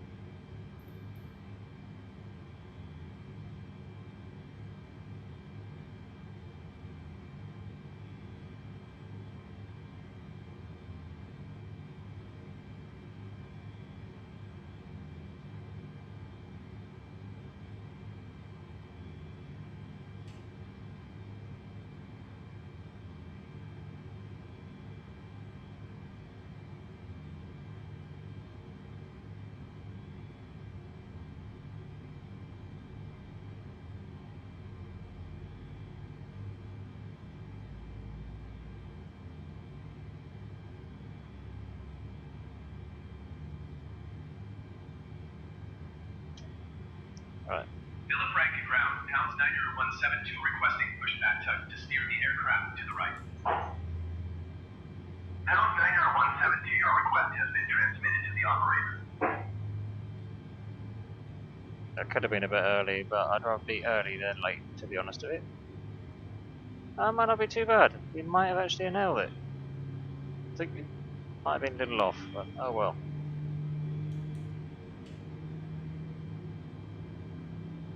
No, actually that's not too bad. That's not too bad at all. Let's just stop it there.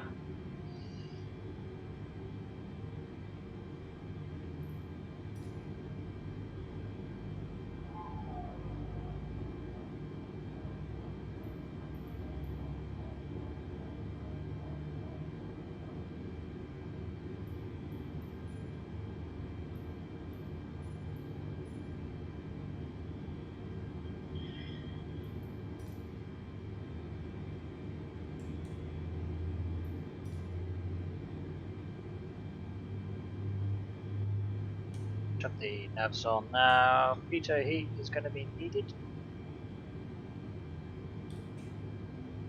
Left engine generator has been switched on. Engine select to normal.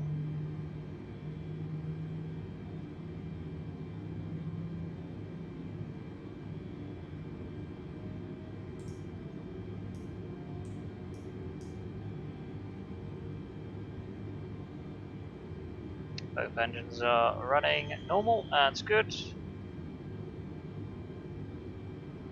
Right, engine generator is on. APU bleed off. Keep the APU running until just before takeoff. Show our taxi lights on too.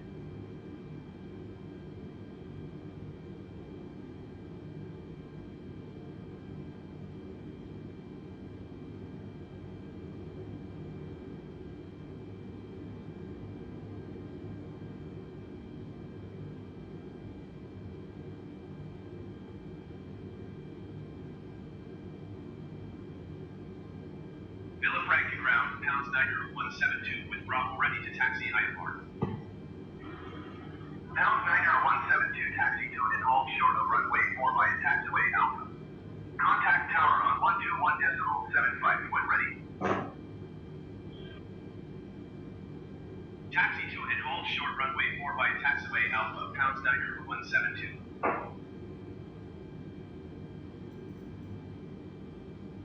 Alright, we are good to go.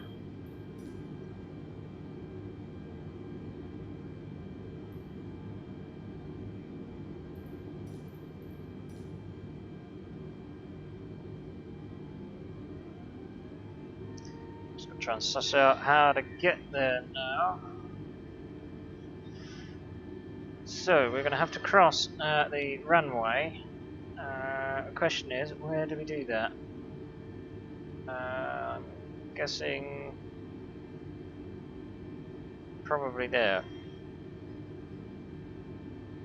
Take this one? We could take this one, couldn't we?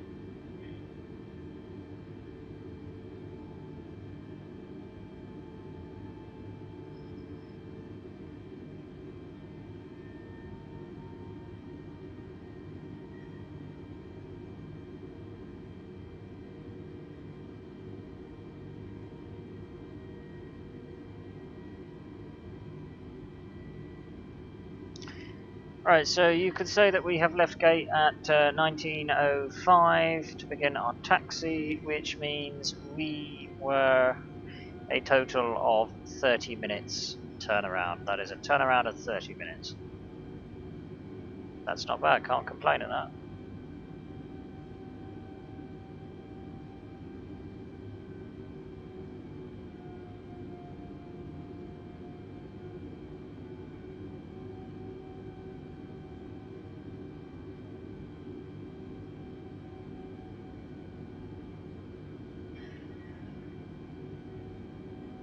Pounds Niner 172, hold position, caution other traffic.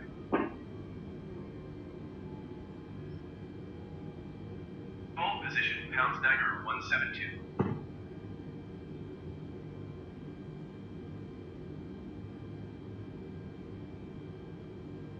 Yeah, it made me hold because of the vehicle, are you?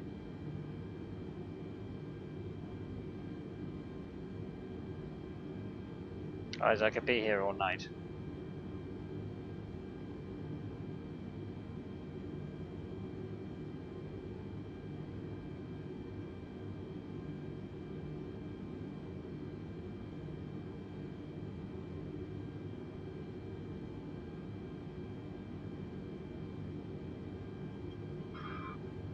What are you making me wait for?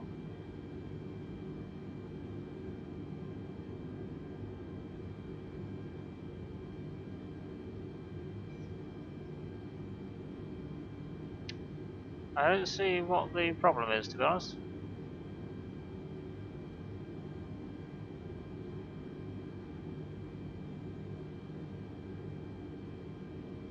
Apart from the fact this fuel truck is in my way.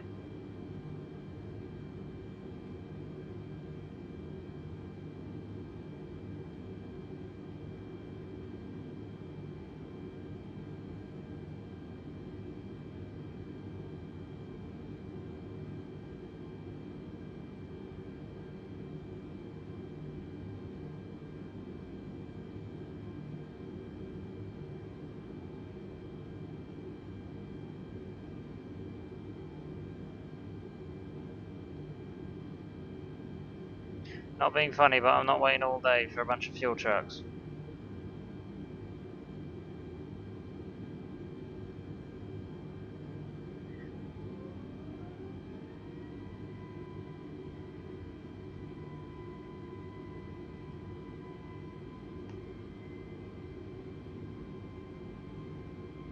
It's fine. We'll just we'll take the right taxiway, and we'll have to taxi along the runway for a short while. Philip Rankin Tower with Air 3850 IFR, terrain is ready to copy. With Air 3850 is cleared, terrain is airport as filed. Take off runway 4 climb and maintain 10,000 feet. Departure frequency is 118.55 squawk 6235. Pound Niner 172, continue taxi. Yeah, you made me wait for that fuel truck. That's stuck. Roger, Pound Niner 172. With Air 3850 cleared, terrain is airport as filed. Take off runway 4 climb and maintain 10,000 feet. Departure on 124.925 squawk 6235. With Air 3850, read that correct. Contact ground on 118.65.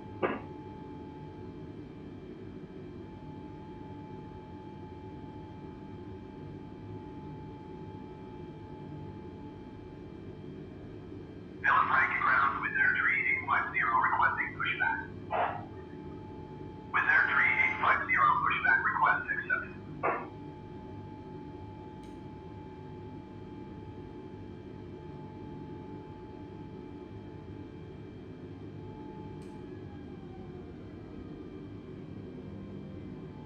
Philip Rankin ground with Air 3850 with Bravo ready to taxi IFR. With Air 3850 taxi to and hold short of runway 4 by taxiway Alpha. Contact tower on 121.75 when ready.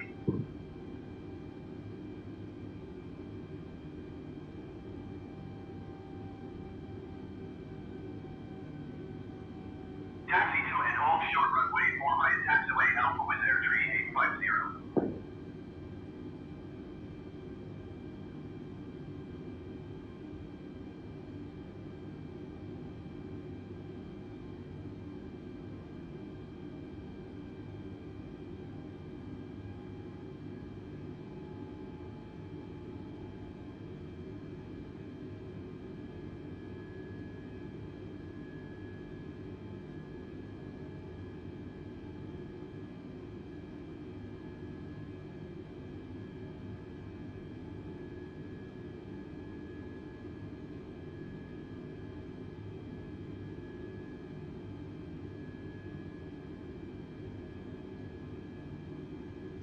There's an aircraft to our right-hand side.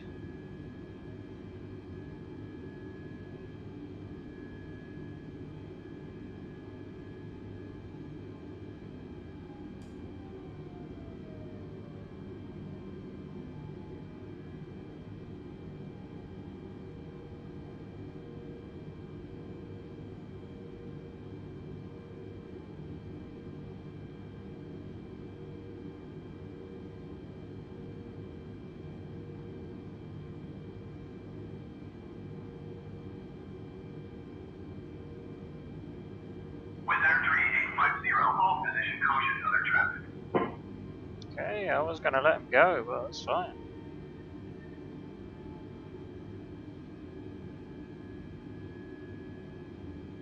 Hold position with Air 3850.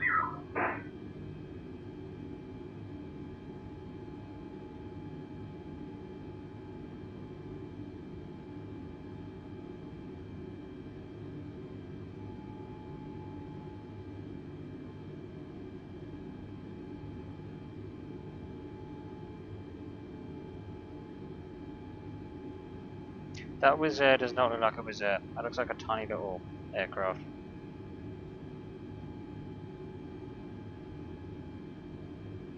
Speaking of inbound arrivals, looks like there is one inbound on runway 4.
Second stage flaps selected.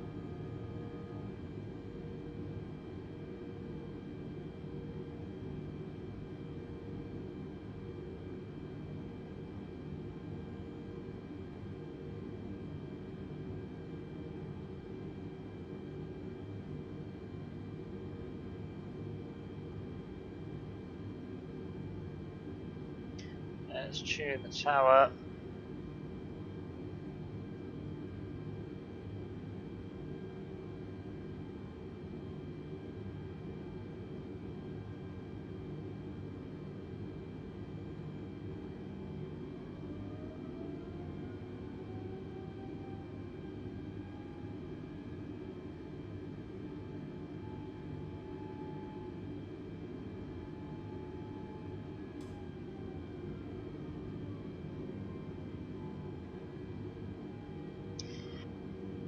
Right, taxi off. Parking brake set. APU shut down.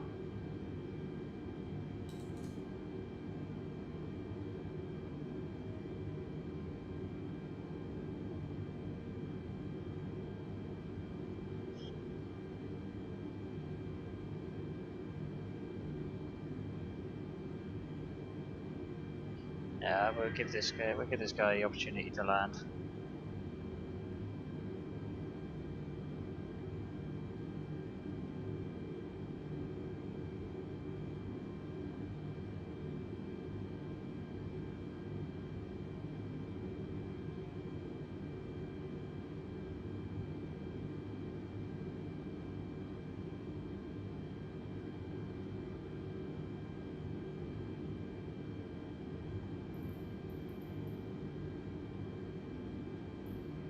Villafranca Tower, Pound Niner 172 ready for I-4 departure runway. Pound Niner 172, hold short runway 4. Traffic is generic on the runway. It's always flicking buttons when I don't want it Pound Niner 172 cleared for takeoff runway 4. to. Just like that, straight to clear for takeoff? Oh, good god. Cleared for takeoff runway 4, Pound Niner 172. No, we're not going to be going for an instant takeoff like that. Absolutely not.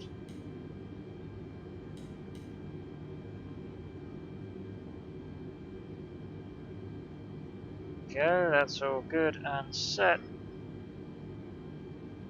Take off the parking brake.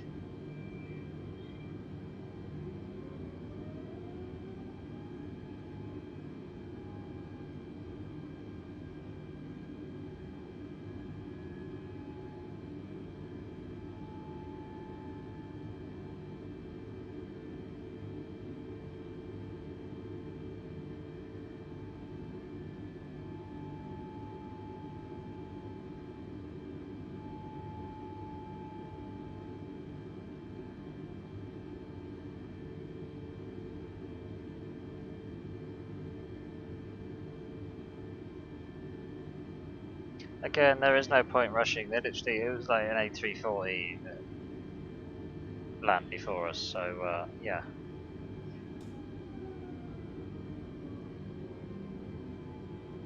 Quick, but not that quick.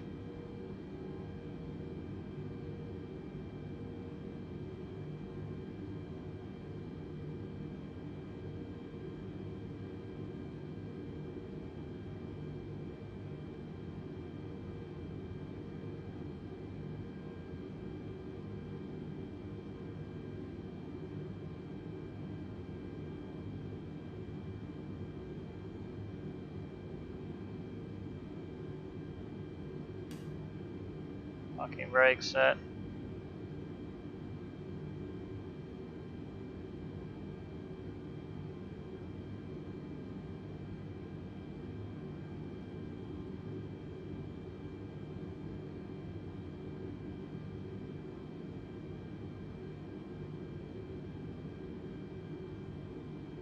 Right, we should be good now.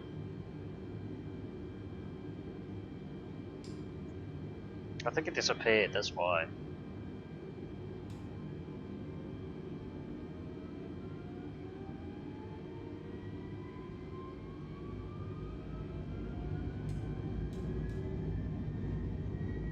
Takeoff thrust set.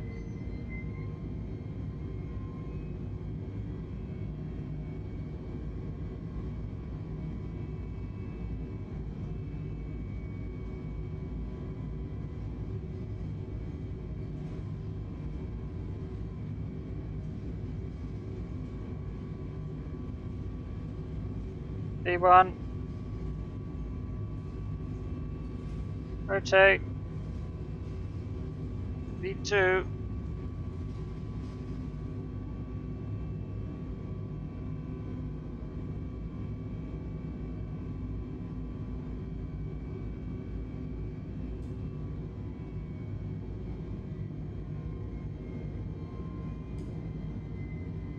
Positive brake, gear up. 172, contact Milan Center on 124.25.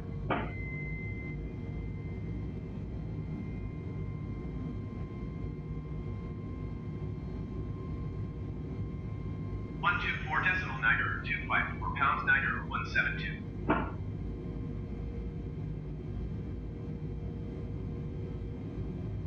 I can't see my little green line. You know what, let's just disable that for a sec.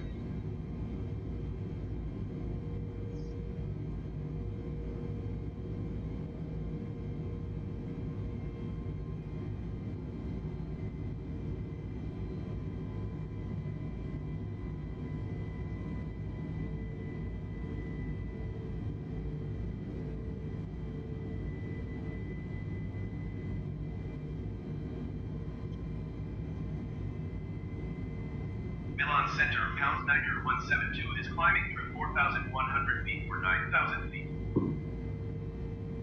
Pound 172, Milan Center, continue as planned. Altimeter 2.71.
Right.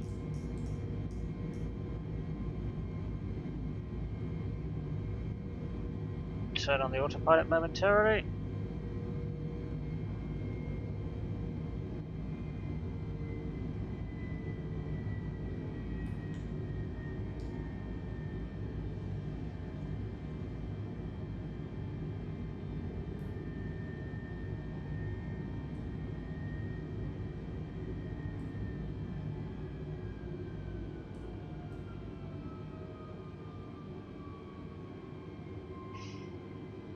Right, there we go.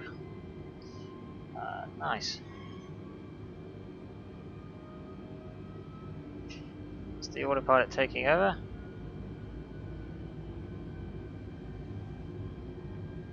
Pound 172, climb and maintain 15,000 feet.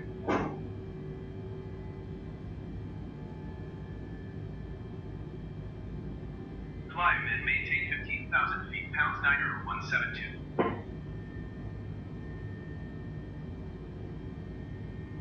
We can now turn off our takeoff lights.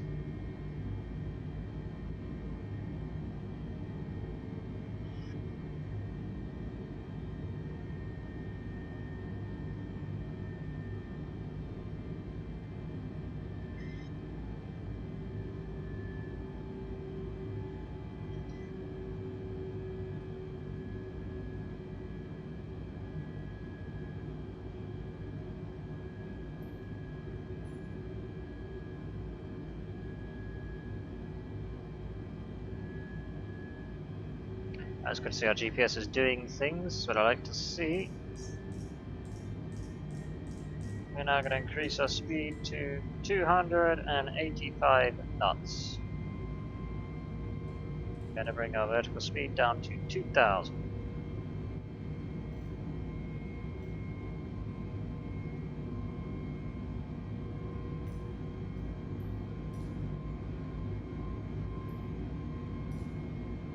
Meanwhile, we'll be enjoying the view, because why not?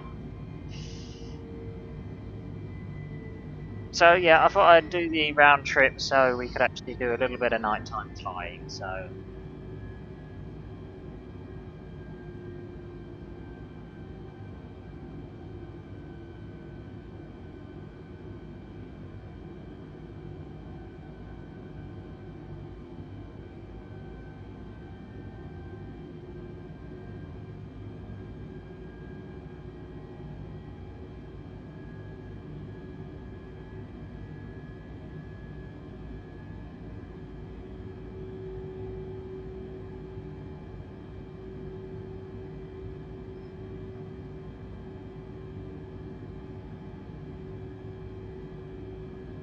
Look at that, I like seeing all that, doesn't it look fantastic?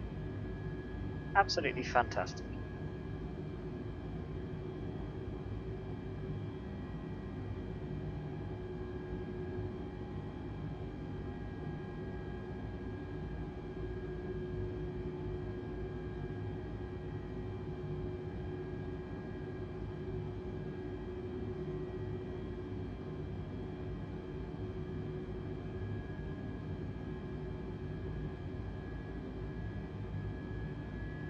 Pound Niner 172 climb and maintain flight level 250. Climb and maintain flight level 250, Pound Niner 172.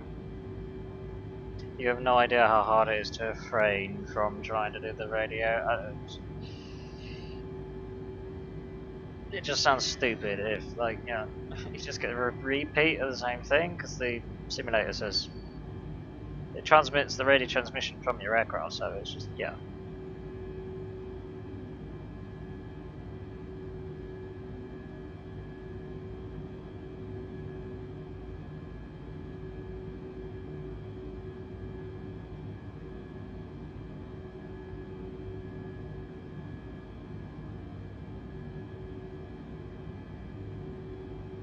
I'm looking forward to when someone designs an app where it will communicate with your flight simulator.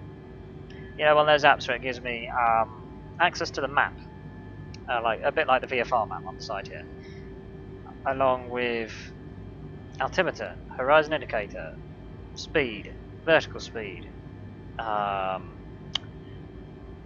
or cannot include radios. It doesn't really matter, but you know, just the fundamental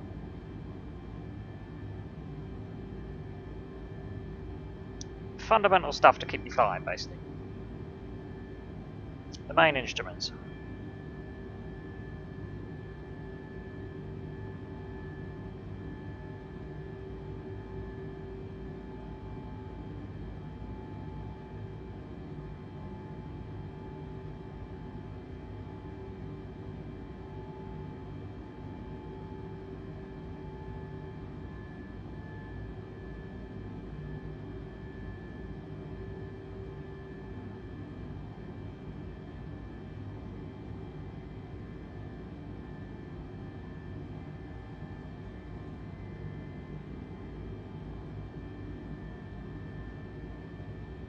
John, the only thing that's missing is the lights on in the cabin. Like, if we could engage those, then the lighting would be correct, because you wouldn't see the red pulsating on the inside of the window there, but you would see the beacon pulsating on the wing. Should I say the underside of the wing, which we can't really see the underside of the wing.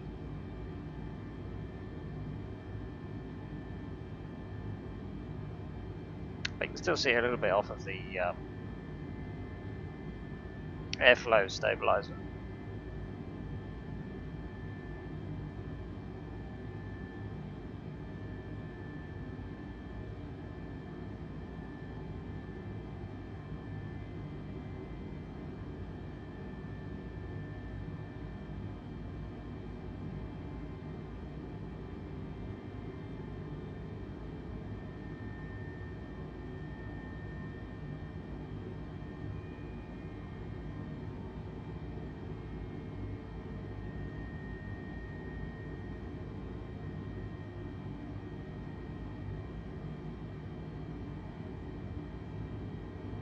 do believe the sun is over that way.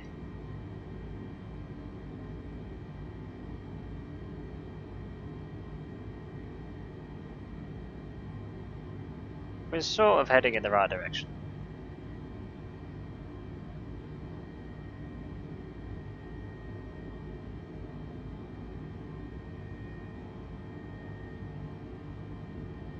I wonder what city that is down there.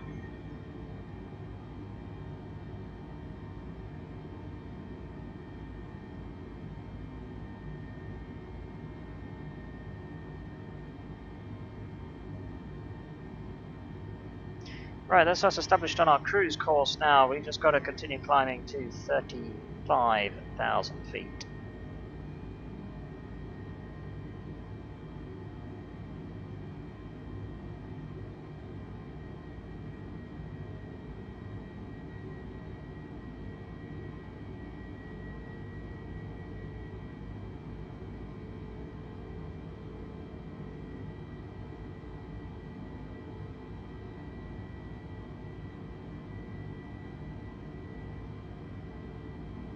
Pound Niner 172 climb and maintain flight level 320. Climb and maintain flight level 320, Pound Niner 172. Just double check where we are.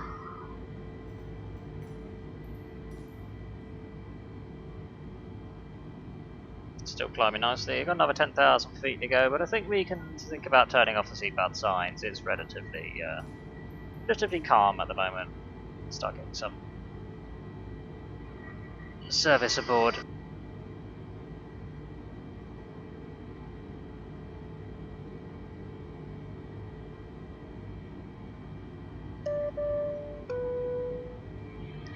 Ladies and gentlemen, this is your captain speaking. I have just turned off the seatbelt signs, so you may now get up off your seat and explore around the cabin as you see fit. The lavatories are now also available for use as well. Again, please bear in mind that there may still be some unexpected pockets of turbulence around, so if you don't need to be up and about, then I would recommend you remain seated with your seatbelt fastened for the rest of the entire flight. The cabin crew will be passing through the cabin shortly with drinks and snacks. Please remember this is a non-smoking flight.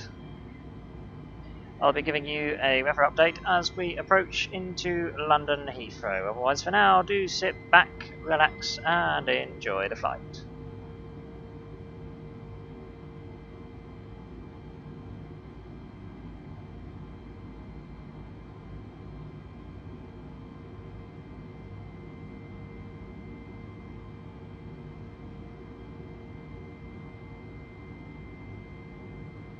Shut my phone back on charge.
Yeah, we'll stick. Climb and maintain 6,700 We'll stick with feet. 285. With the runway 28 approach via Elvin transition. Clear to Elvin with Airtree 135. With Airtree 135, contact Milan approach on 126 decimal tree.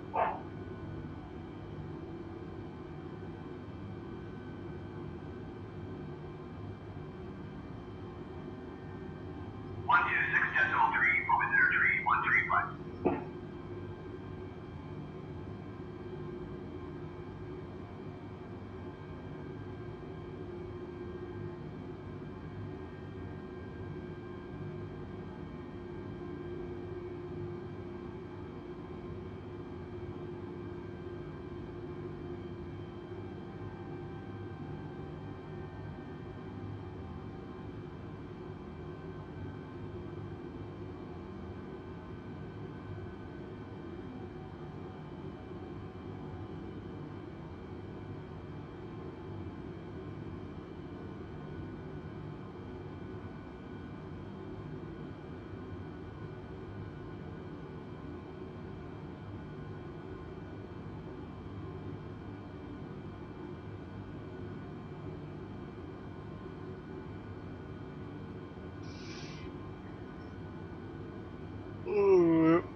You got me. Ah, damn it! I was trying so hard.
Well, you know what they say about flying.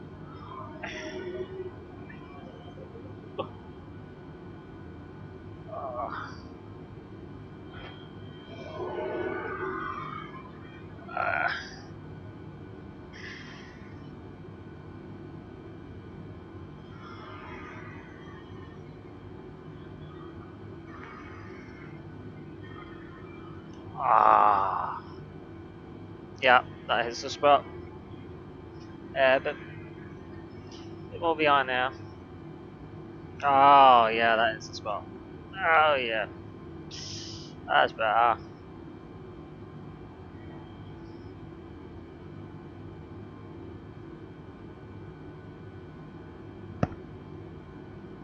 So, knock you about a bit.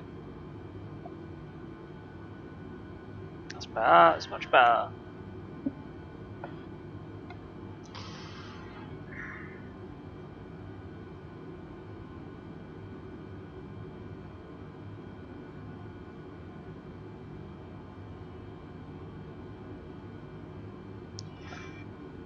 Wish I had someone to shove me legs. See, rudder pedals are actually a really good footrest, but can you see my problem? Oh, I don't have enough room to get the other leg over. Oh.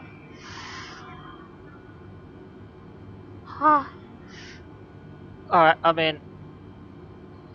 Oh. God forbid anything goes wrong, because it will take me like about a minute to get out of this position.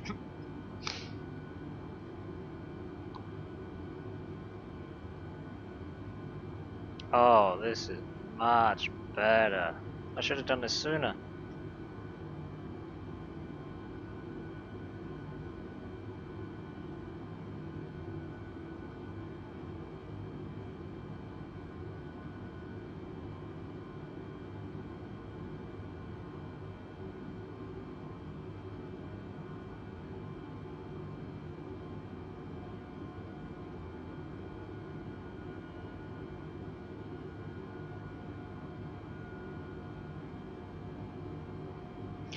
turbulence is starting to pick up a little bit. It seems to correlate with the Alps for some reason. That seems to be the link.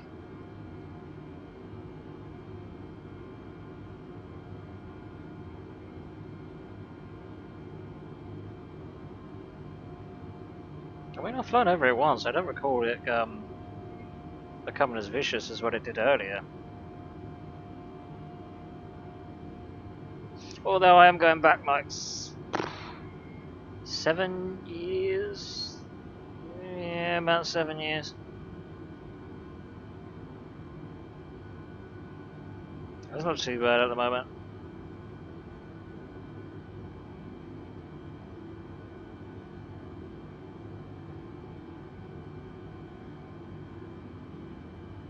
If it starts to get any worse, we'll just shut the seatbelt signs back on again, but otherwise, apart from that,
yeah, it's starting to get worse again.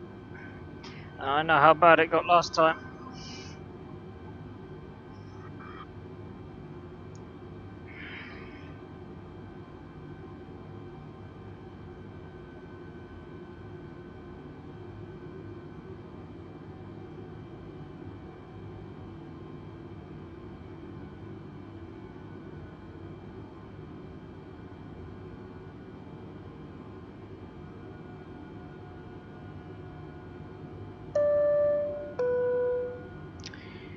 Cabin crew, please take your seats. We're expecting some rough turbulence in the next couple of minutes.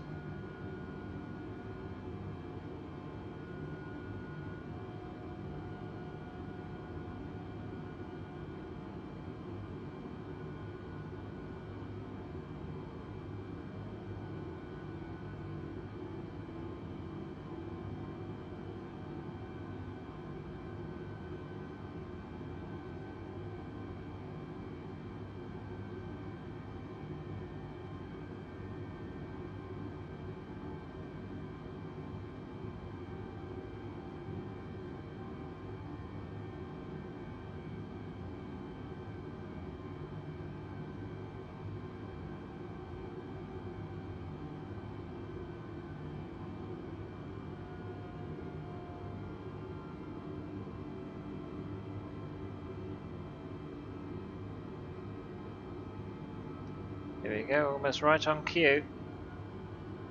Right as we go over the next bit.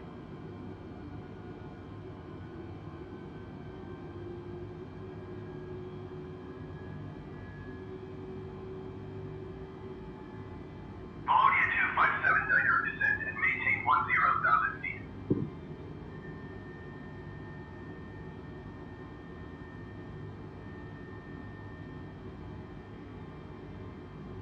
Descend and maintain 10,000 feet, Bologna 257 Diner.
traffic is 2 o'clock, 4 miles at flight level 370 generic. Report them in sight. Oh, you're gonna get me to do something? That's not fair. 2 o'clock, 4 miles. We should be able to see that.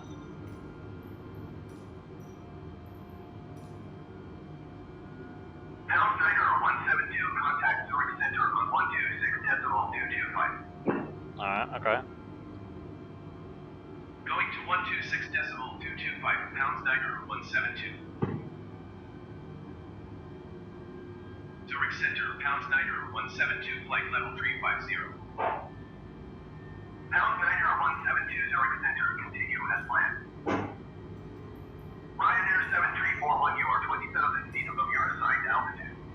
Descend and maintain 10,000 feet.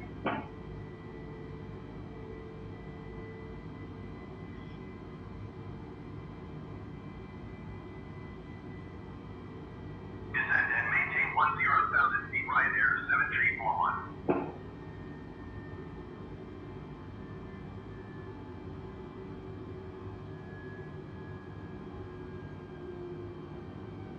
Speedbird 607, descend and maintain 12,000 feet.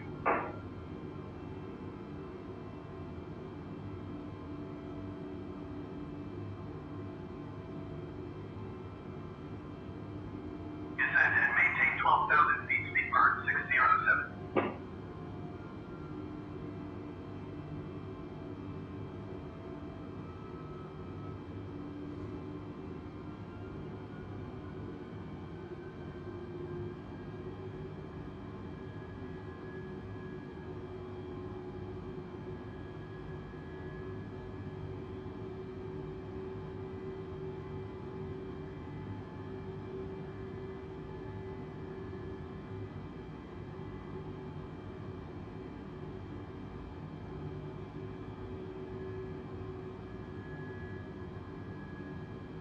Ryanair 7341, you are 20,000 feet above your assigned altitude.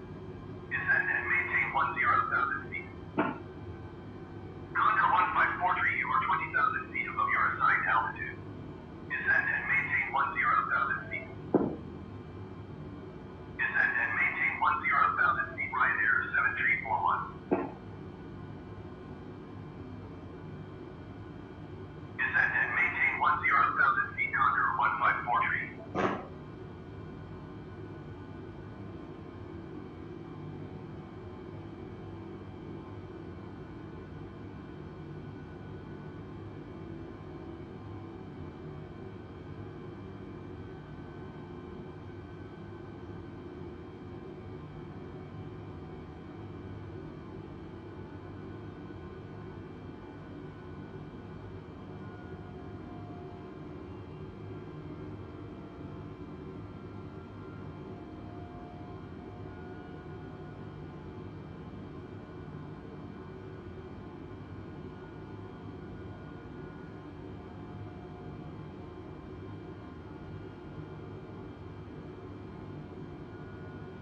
Speedbird 607, descend and maintain 13,000 feet.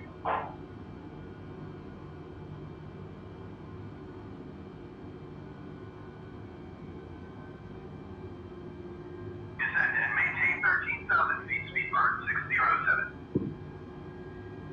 Should be just about coming to the end of the worst of it now. Switzerland Center on 126.35.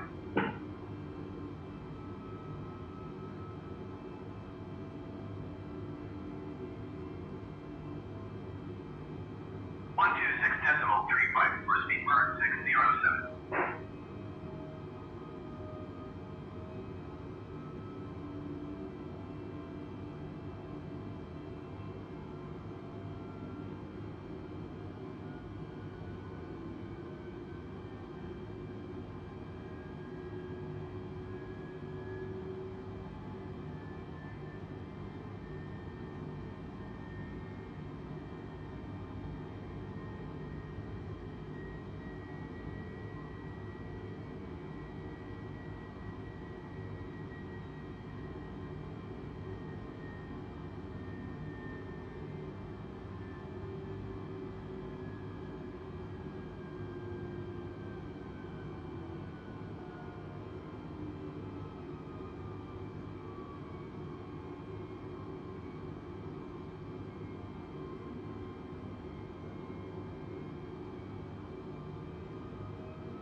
contact Geneva Center on 125.55. 125.55, pounds Niner 172. The center, pounds Niner 172, flight level 350. Pound Niner 172, Geneva Center, continue as planned.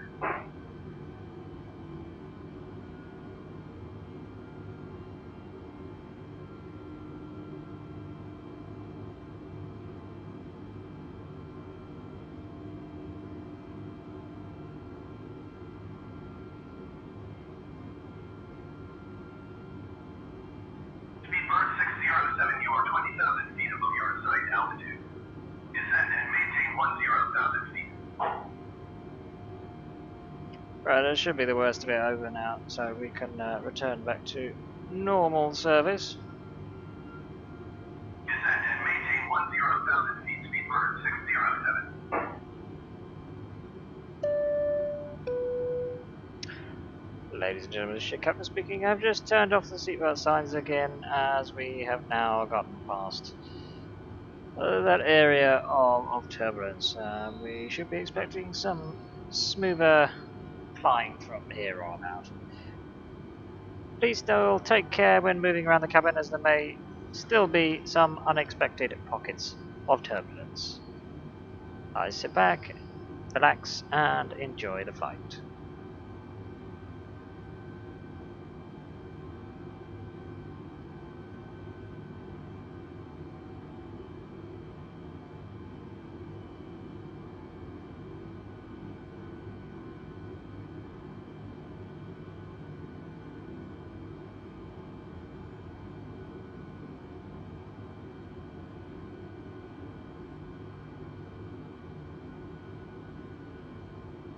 We'll probably get a tiny little bit of turbulence as we go across here, but nothing too significant.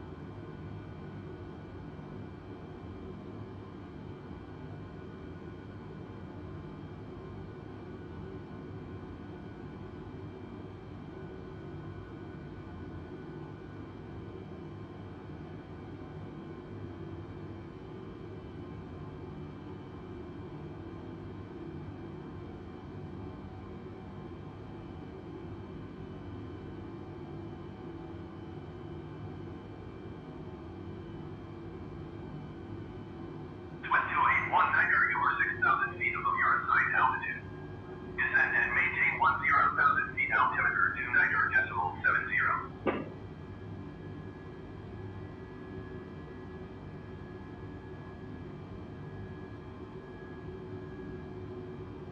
Descend and maintain 10,000 feet. Swift 281 Niner.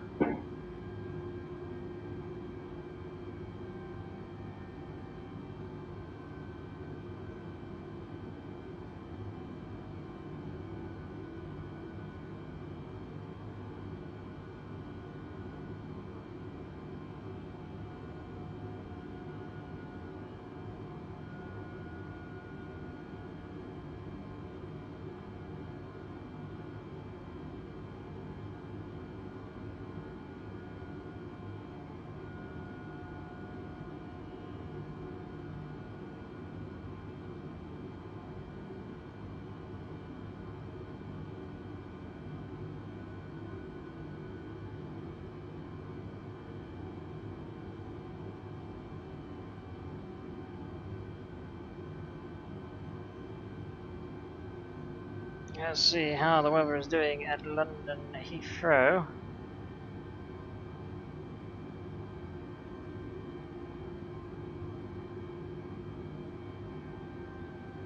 Pound Niner 172, contact Reef Center on 128.3.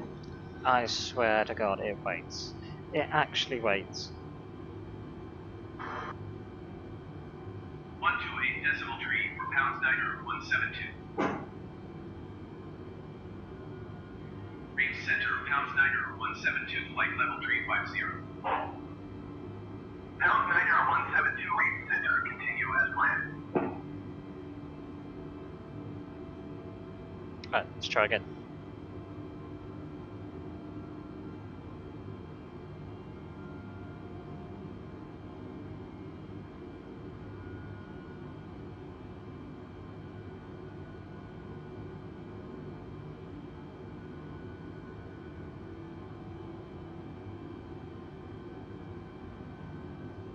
Do you know what? That is the most sophisticated TAF report I've ever heard.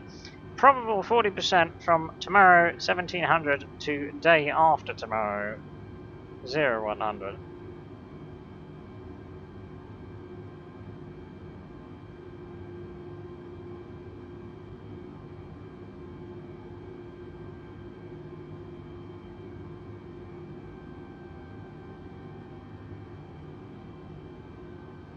Not too bad at the moment. The winds are at 330 at 6 knots.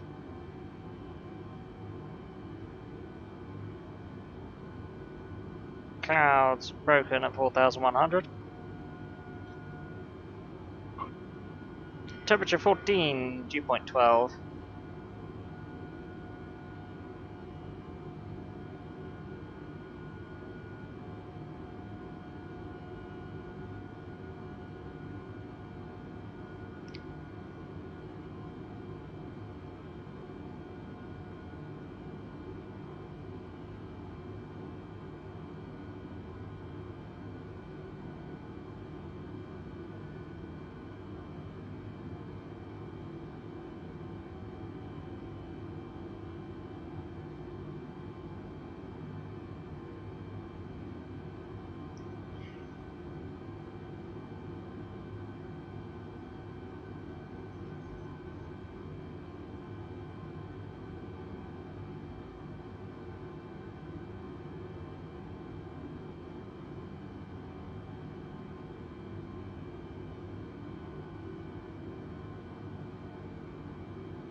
Time check, it is cut up for 8:05 local time, which is BST, we're still in France.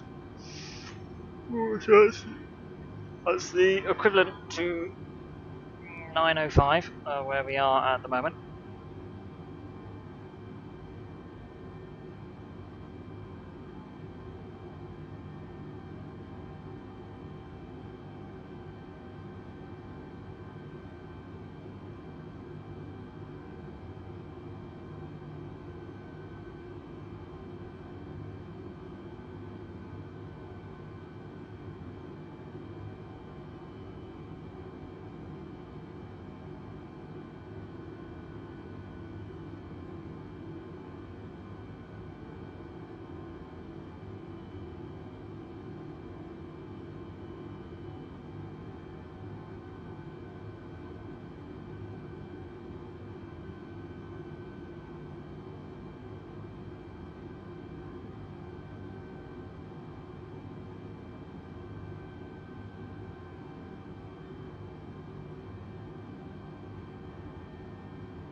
We're definitely heading in the nice direction. It's a bit lighter over there. I like that. I like the sound of that.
pounds niner 172. Paris Center, pounds niner 172, flight level 350. Pound niner 172, Paris Center, continue as planned. Oh, I can see a little city. Town, city, I don't know. All looks the same size map here.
That's weird looking down there. Just a line of red lights. I wonder what that is.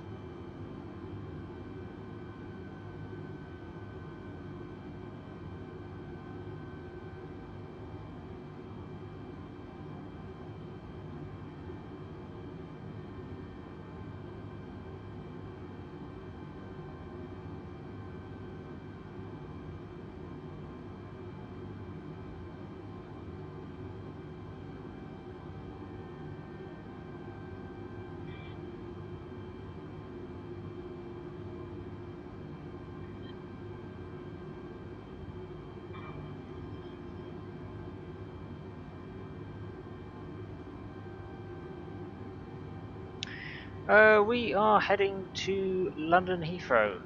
We've come from Verona in Italy. EGN 615 descend and maintain 10,000 feet.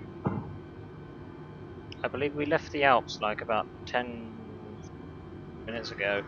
We're somewhere in the middle of France. But I think that's Paris. Over there on the left.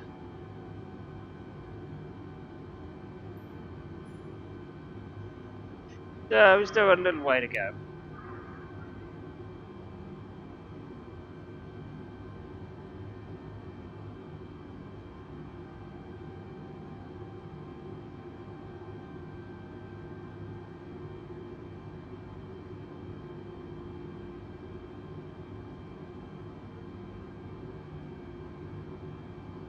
In fact, thinking about it, I think this is going to be, it's only going to be our third nighttime landing.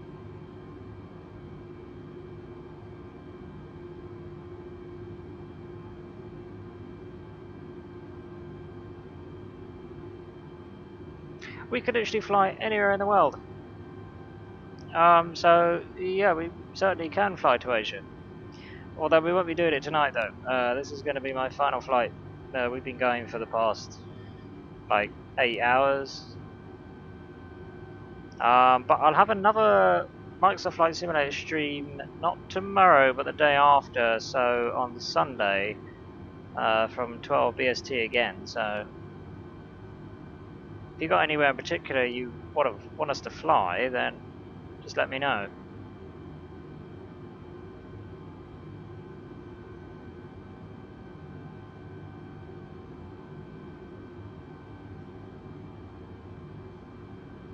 That's certainly something I could look at, yeah, see how long the flight is, sort of type thing.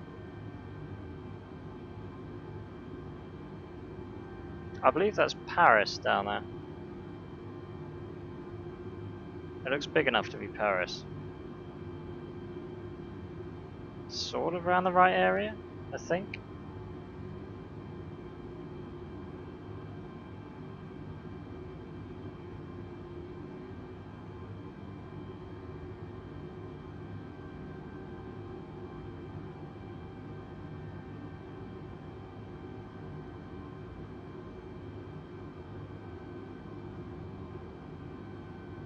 I have been meaning to actually take a look at some of the cities around that sort of way. I mean, like Shanghai, Beijing, all those sort of cities. I keep forgetting to do it though.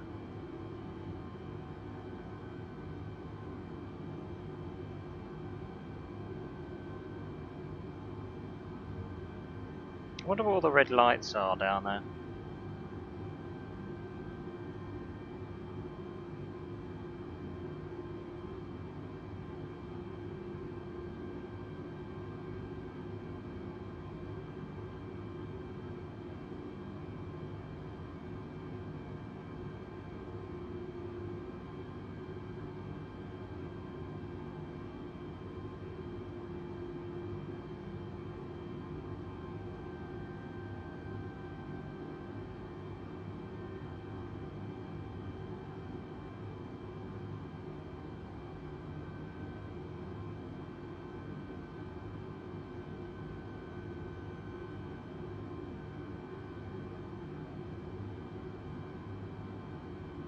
I suppose now would be as good a time as any to probably get another weather update, I think.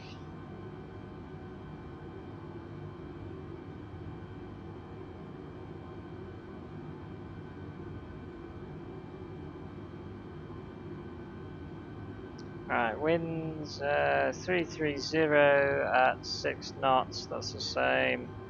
Clouds broken at 4,100, that's the same. Temperature 14, 2.12. The sunset was at 1955, so yeah, we will be landing in the dark. But at least it's not raining, so bonus.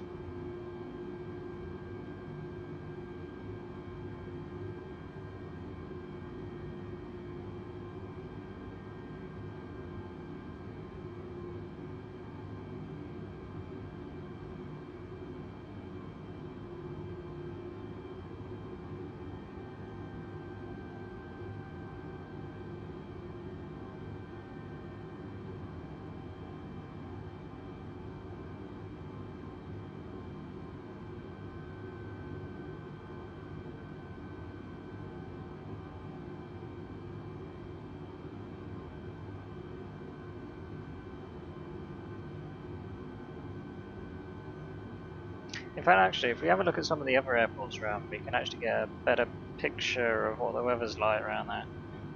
I just saw that.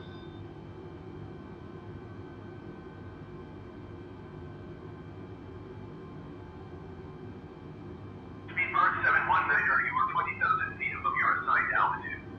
Descend and maintain 10,000 feet. Alright, London Gatwick is under MVFR at the moment. Winds 360, 7 knots, scattered at 1400. Descend and maintain 10,000 feet. Speedbird 719. London Luton is also under MVFR. Air France 1134, you are Winds at 320 degrees at 14 knots, light rain broken at 1200. London City 320 degrees at 8 knots, view at 2200. It's a mixed bag around London at the moment. 10,000 feet, Air France 1134.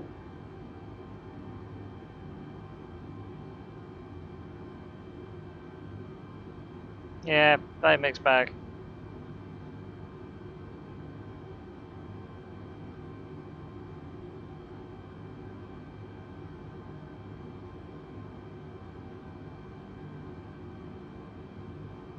And then whenever I try and talk, the radio comes alive.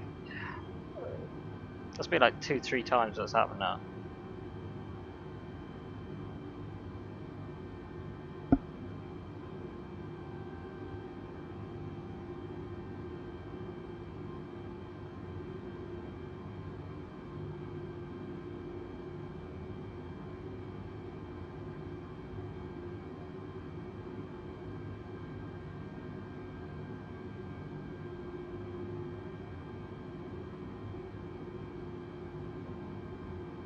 Now I think about it, I'm not so sure that the city earlier was Paris. I think it's coming up ahead. Whatever it was a big city.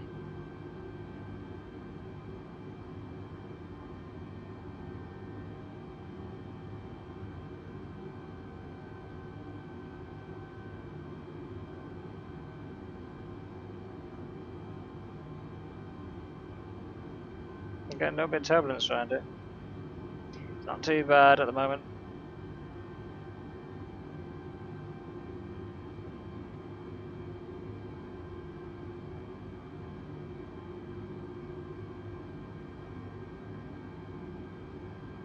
Oh, okay, yeah. It's definitely Paris up ahead. For sure. I thought that other city was big. Nah. Nah.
I'm sure I saw an aircraft down there and it just like disappeared.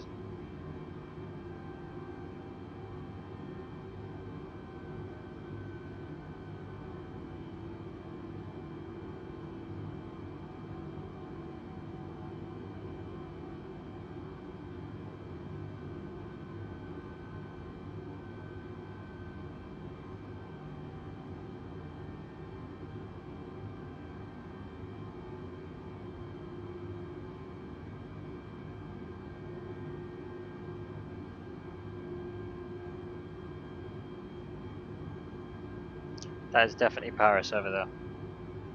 For sure.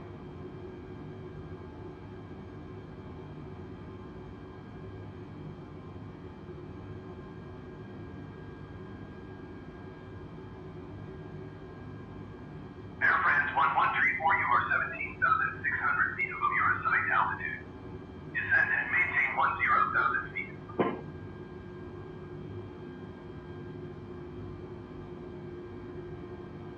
KLM 1263, you are 20,000 feet above your assigned altitude.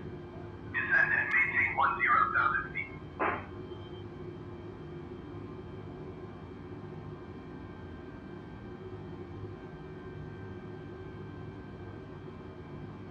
Descend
climbing through 8,700 feet for 10,000 feet.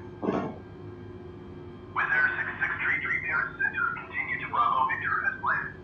Altimeter 29.63. With Air 1631, you are 43 miles east. Climb and maintain 9,400 feet. Expect ILS X-ray runway 30 approach by Bravo Victor transition. Cleared to Bravo Victor. Pound Niner 172, contact Paris Center on 125.7. With Air 6633, contact Paris Center on 125.7. With Air 1631, climb and maintain 9,400 feet. 125.7, pounds Niner 172. Paris Center, pounds Niner 172, flight level 350. Pound Niner 172, Paris Center, continue to Raval as planned. Paris Center with Air 6633 is climbing for 3,600 feet for 10,000 feet. With Air 6633 Paris Center, continue to Bravo Victor as planned. Altimeter 29.63. Got a little bit of With Air turbulence. 6633, contact Beauvais approach on 119.9. Not really anything significant. Right, I think we'll give everyone aboard a weather update. I Pound think. Niner 172, contact Paris Center on 126.475. Or try to. Paris Center with Air 1631 is climbing through 4,700 feet for 9,400 feet. 126.475, pounds Niner 172. Paris Center, pounds Niner 172, flight level 350.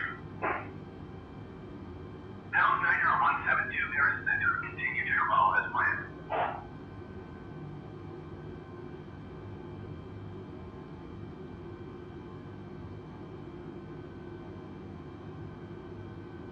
Boeing 1333, you are 20,000 feet above your assigned altitude. Descend and maintain 10,000 feet.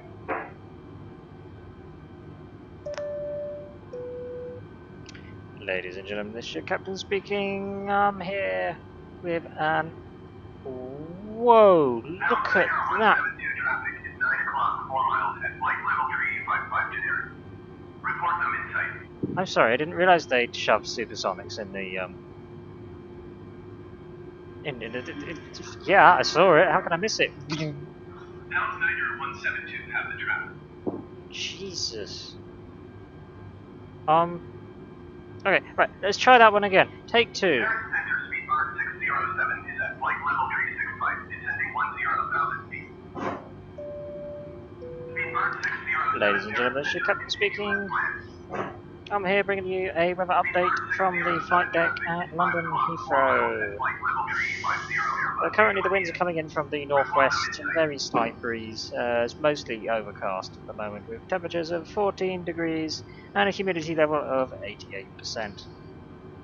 Unfortunately the weather is expected to develop with some rain and showers throughout the night into tomorrow.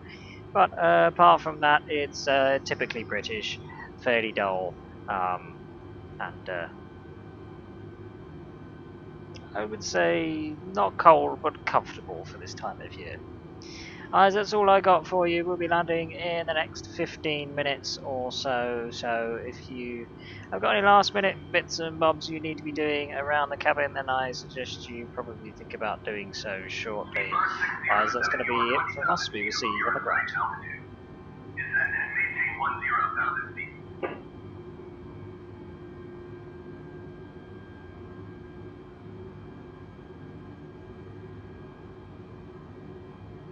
Descend and maintain 10,000 feet, speed mark 607.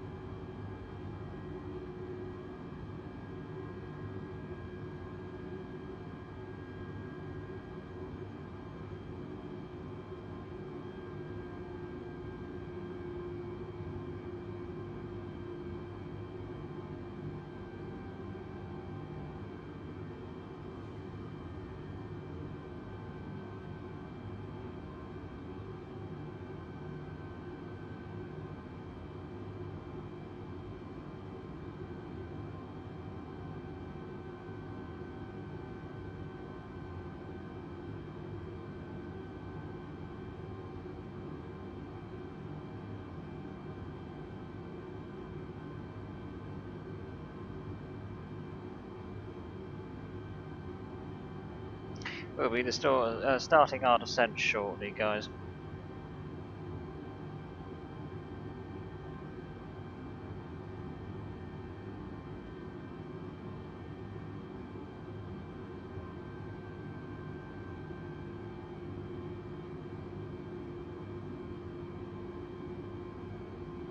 Which unfortunately means I've got to do a bit of work. Ugh. That's a shame.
Right, I'm awake.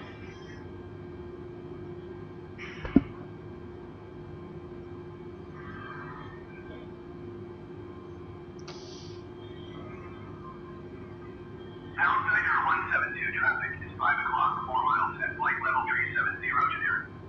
How do you expect me to see traffic at 5 o'clock? You're having a laugh. What else do you expect? Pound Niner 172 don't have generic insight.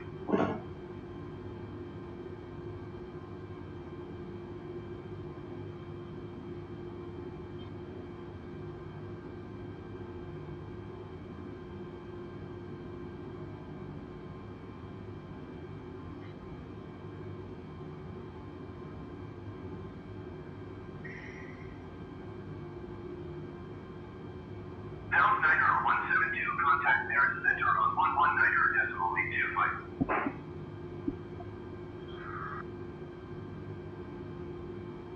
119.825 for Pound Niner 172. Paris Center, Pound Niner 172, flight level 350. Pound Niner 172, Paris Center, continue to Baghdad as planned. Right, we are going to start ascending down to 25,000. Paris Center, Pound Niner 172. Request flight level 250.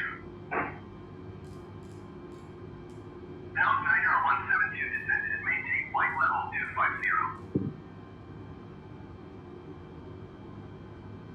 Descend and maintain flight level 250, Pound Niner 172.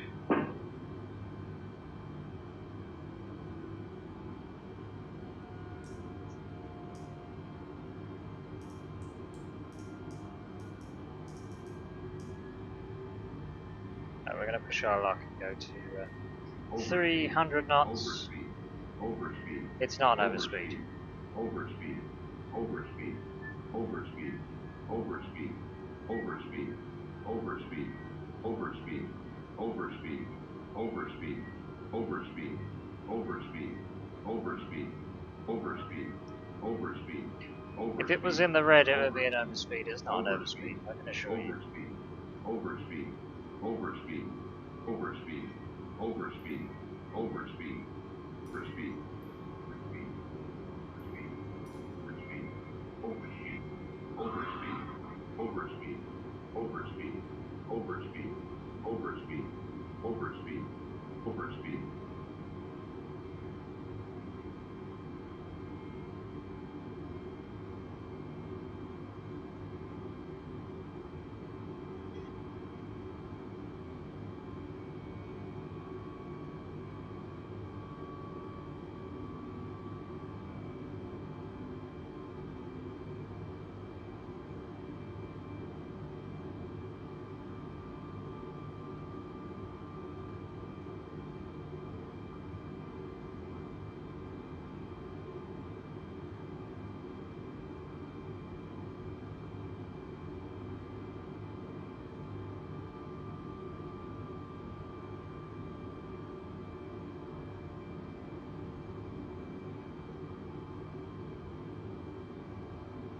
pounds Niner 172.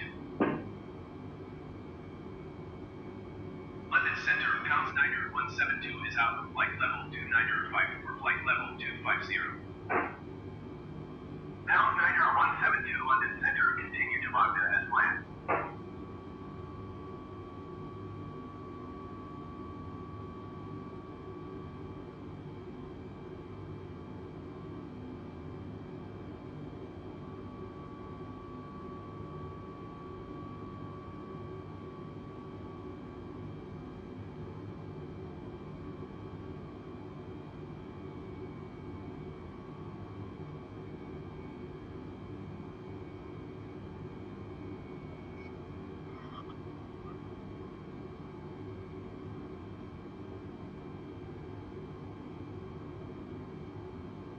Alitalia 20 Niner, descend and maintain 10,000 feet.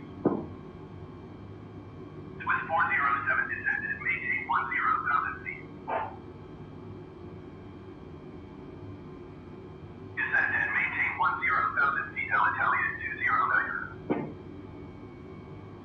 Descend and maintain 10,000 feet, Swiss 407.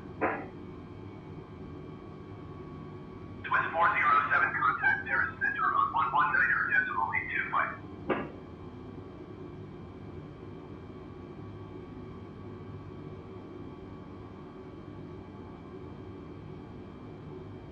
119.25 Swiss 407.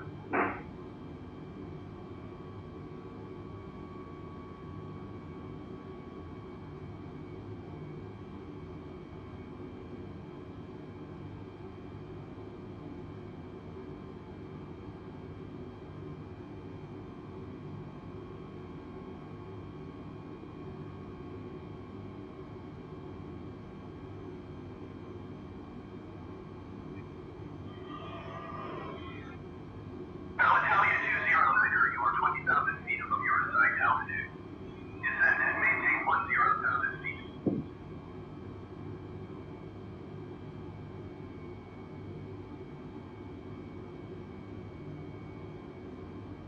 Descend and maintain 10,000 feet, Alitalia 20 Niner.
Alitalia 20 Niner, contact Paris Center on 119.25.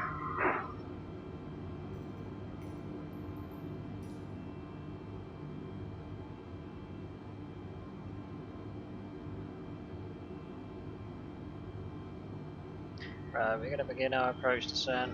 Come the next waypoint.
Right, we're just going to cancel IFR. Right, so it won't let us. Oh, okay. Well, we'll wait for them to loan us in.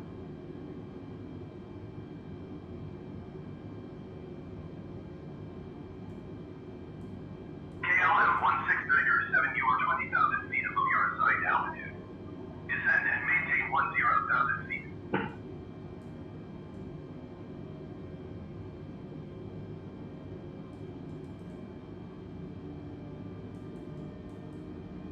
Descend and maintain 10,000 feet, KLM 16907.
Down Niner 172, you are 3,100 feet below your assigned altitude. Climb and maintain flight level 250.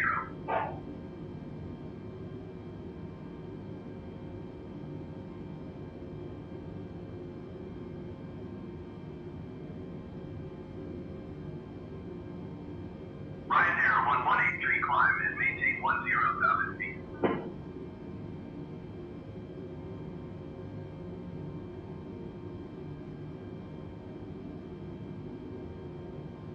Climb and maintain 10,000 feet, Ryanair 1183.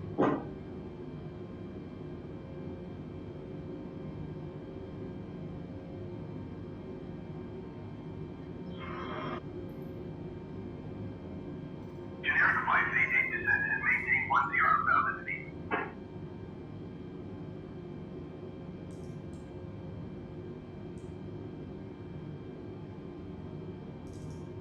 Descend and maintain 10,000 feet, generic 588.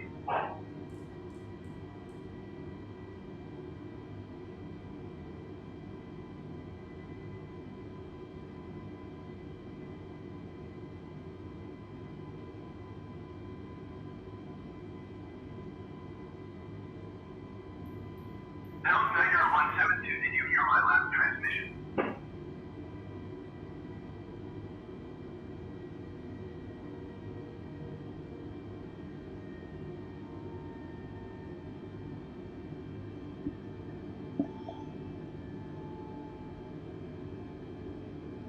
Down Niner 172, please acknowledge.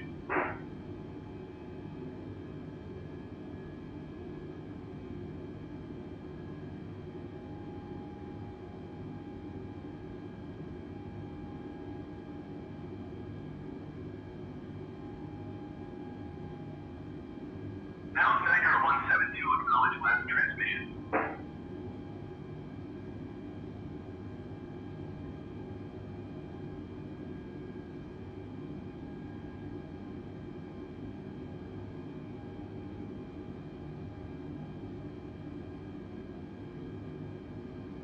Down Niner 172, IFR flight plan is canceled, radar service terminated.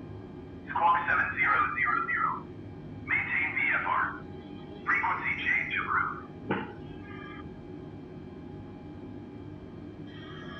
Right, just gonna find London Heathrow now.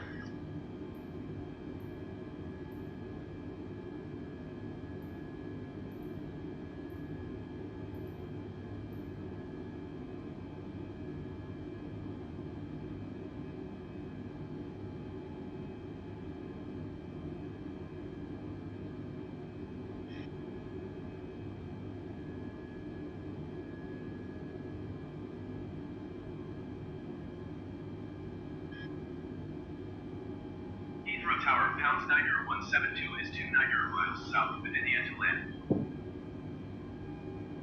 Pound 90 172 Heathrow Tower. Make left base runway 90 right. Altimeter 290 decimal 608010 at 24. Niner, right. No, I don't believe so.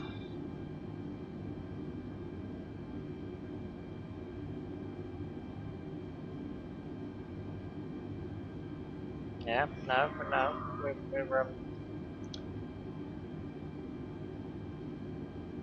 well, I don't know what weather information you've got, but we're not going for the Niners at all. No. Pound 90 172 acknowledge last transmission. No, fine. Fly left base runway 90 right, pounds 90 172. Why are they giving us that runway? I don't know. That makes no sense.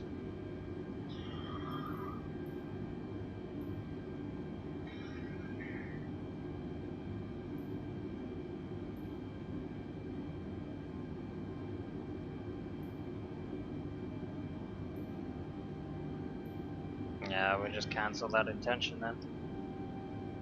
Heathrow Tower, pounds 90 172, cancel landing intention. Pound 90 172, your cancellation is received. Yeah. We'll just go dark.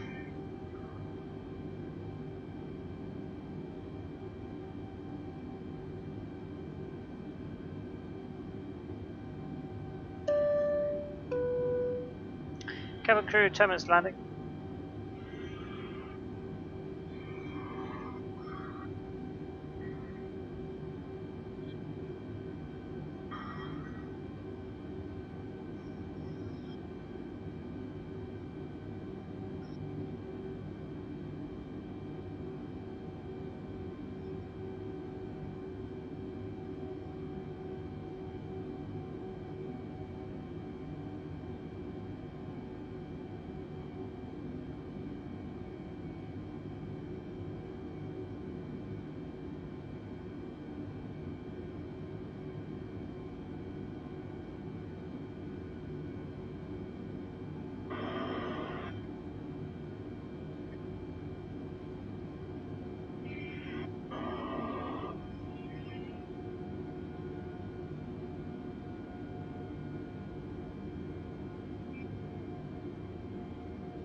a little bit of icing.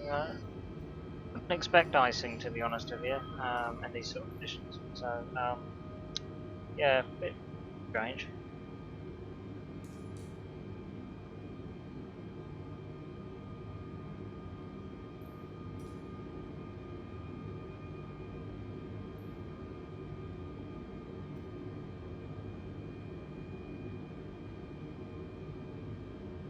Get some wing anti-ice going there.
Oh wow, this is pretty thick.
Sure, those clouds are making it really dark.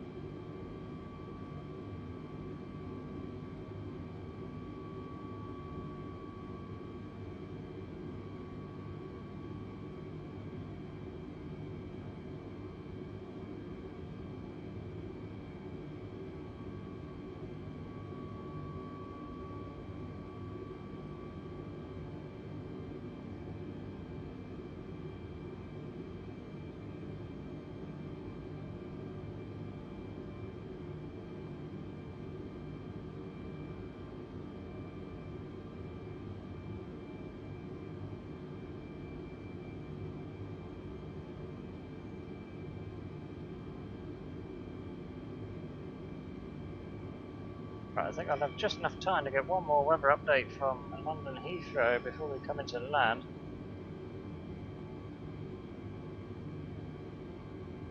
Let's have a little look. So the winds are at 320 degrees at 8 knots. Clouds few at 2000. Visibility over 10 kilometers. Temperature is 13 degrees, 2.11. Humidity is 88%. QNH 1002 hectopascals. Sunset was an hour ago. Well, at least we haven't got that rain that was expected earlier.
Alright, I'm going to turn off those bottom lights actually. There we are, that's going to be better.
We'll get a better view once we can get below this cloud layer.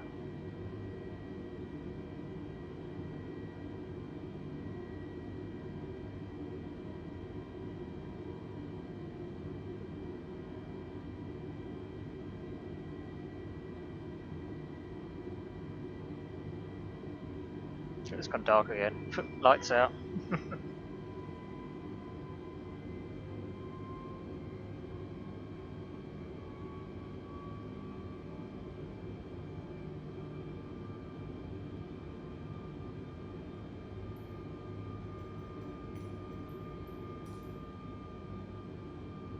Alright, we're below 250 knots. Our landing lights on. This one looking good. Not that we can see much, mind.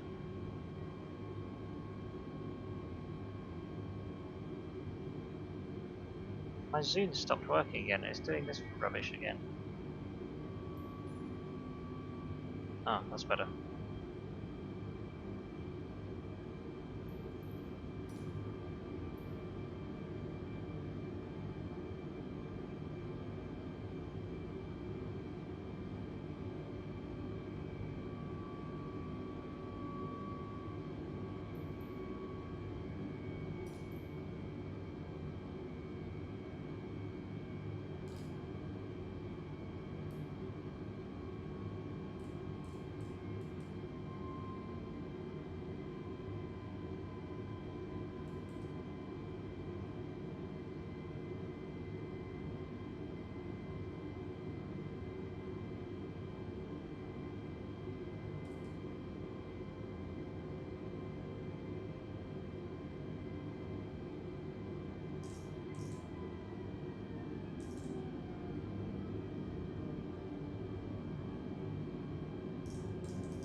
Yeah, that's right. What a guess.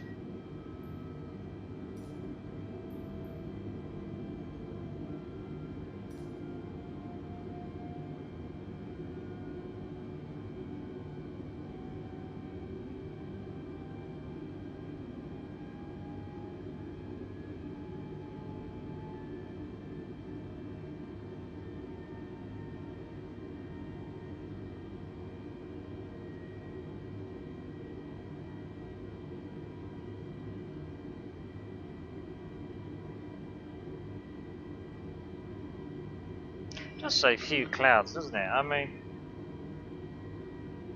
this is supposed to be live weather.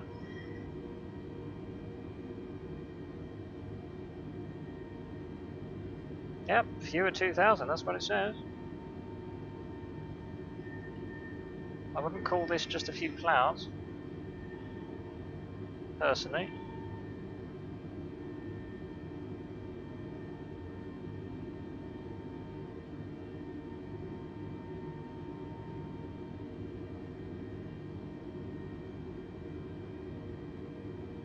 Hopefully our runway won't be in use, because I had to give up on the ATC and started playing funny. I think I can see a little bit of land down there actually. I think we're breaking through. Speedbird 821 cleared to land runway 27 right. Follow the aircraft on final. Wind 005 at 24. Well, I did have a glimmer of something. One cleared to land runway 27 right. Number 2 for landing. Follow the aircraft on final. Wind 005 at 24.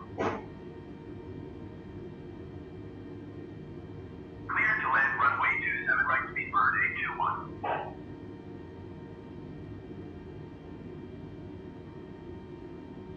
Cleared to land runway 27 right, number 2, Speedbird 451. Oh, it's like peace, so I can't see anything.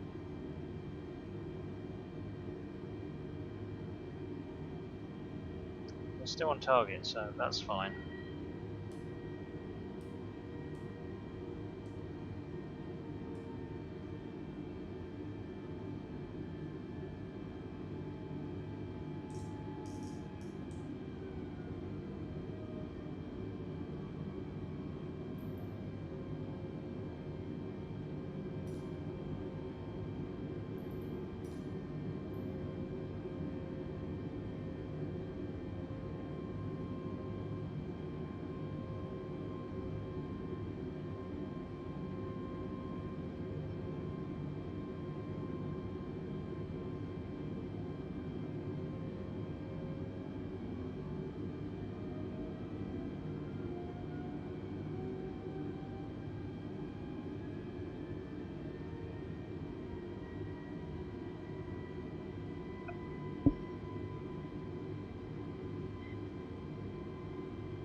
trying so hard. I was really hoping for a good view of London on the way down, but it doesn't look like we're going to get it.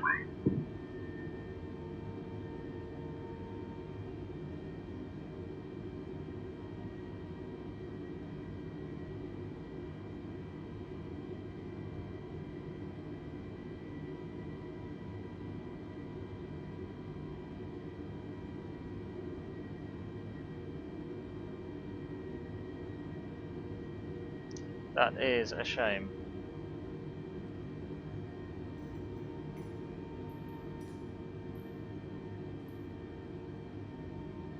Speedbird 821, turn next taxiway.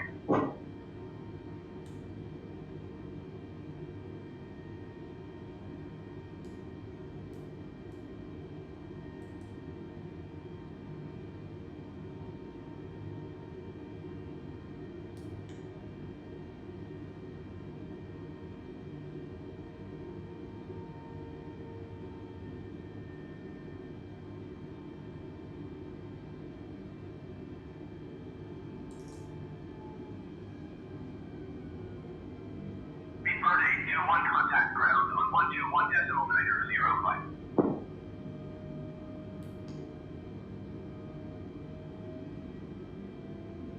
Right, approach mode is on. Going to 121.905, Speedbird 821.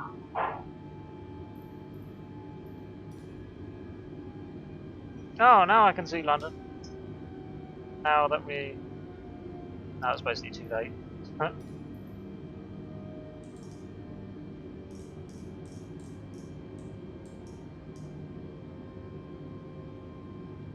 Right, what is this ILSD?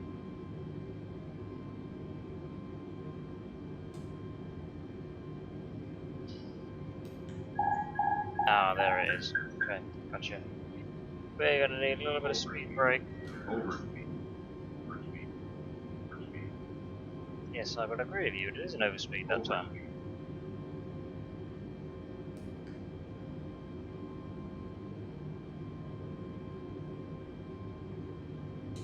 2,500. Few clouds, my arse. That's all I'm gonna say.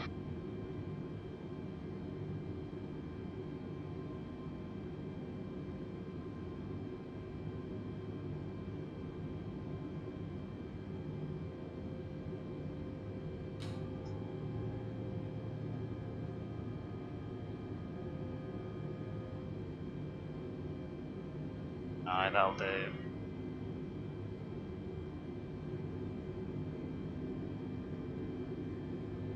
That's got stuck.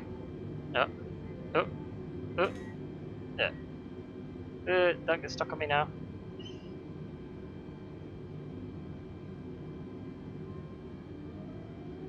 Let's get rid of that. It's in my way. Right. Oh, hurry up. Finish preloading all your textures. That'd be very helpful. Thank you.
Four.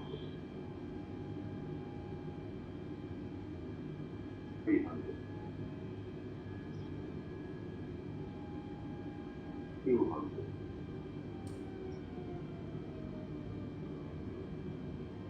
100. Speedbird 451, turn next taxiway. 30. 20. Retard.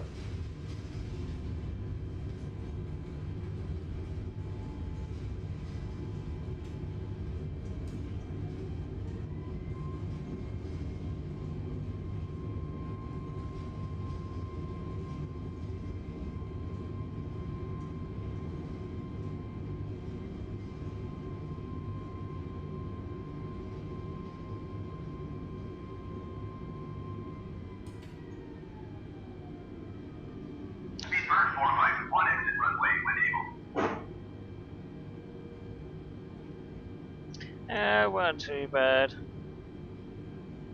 Bit hard for my liking, but not too bad.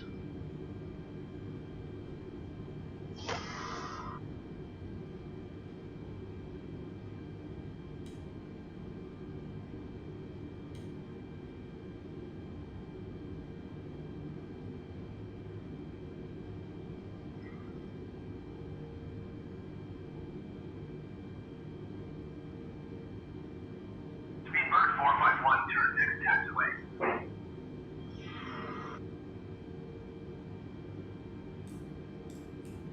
Speedbird 451, contact ground on 121.705.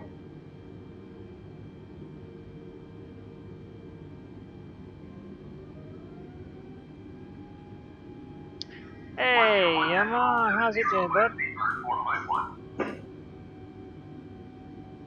You've literally just caught me at the end of the night.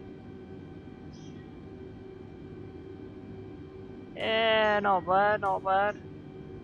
Exhausted. I've been at it for like 9.5 hours today, as you do.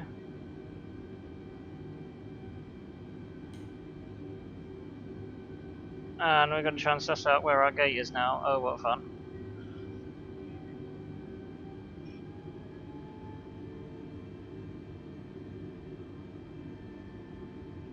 Oh, fantastic, bro.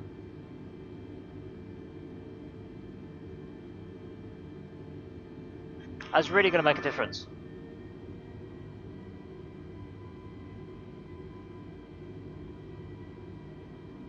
Go to higher, so I'm going to just see where I'm tagged.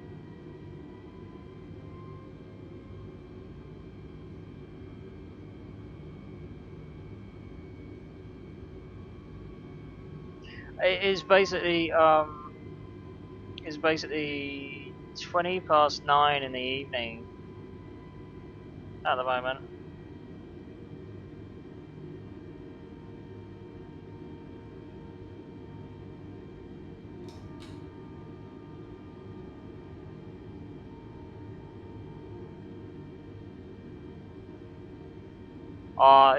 Yeah. As soon as after tomorrow, once I've done the stream on it tomorrow, I'm not using it ever again. I am not paying the prices. I'm not paying the repair prices of that. Like 38 grand, maxed out, is the total repair price. It's the only thing that's more expensive is the B29. I mean, I don't know what they were thinking. It just kind of feels like a huge kick in the teeth, really.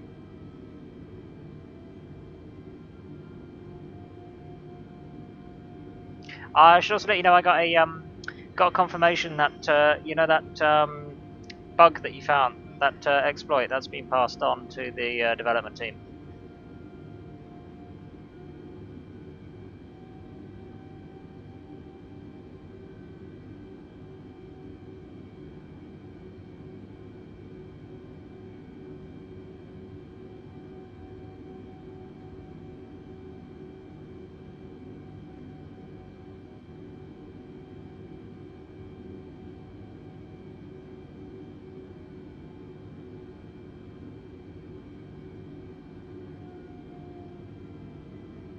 Uh, well, not bug. That exploit on Ash River.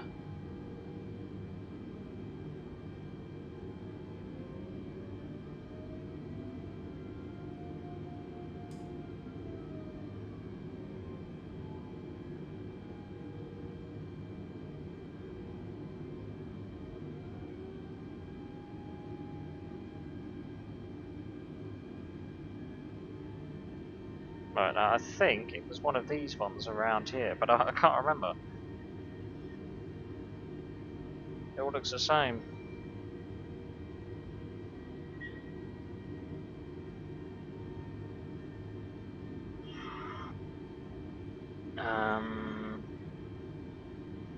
Oh, what's this up here? I think I found it. I think. Yeah, it's this one up here.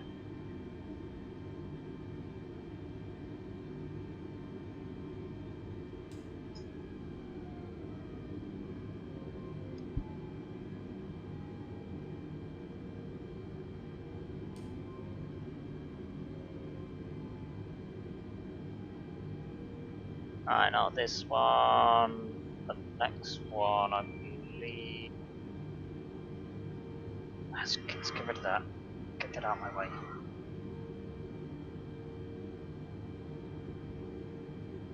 This one here. Oh, and it's nicely lit up. Fantastic. I'll have to remember this gate, especially for at night. Right, we'll turn that off. Easier to see. Maybe.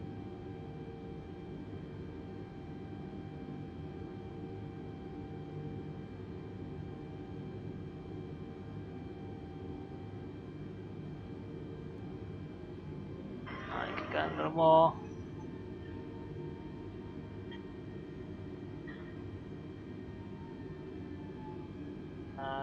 Let's try turning in now.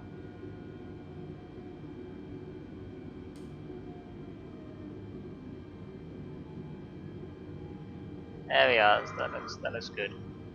Let's start getting this APU on.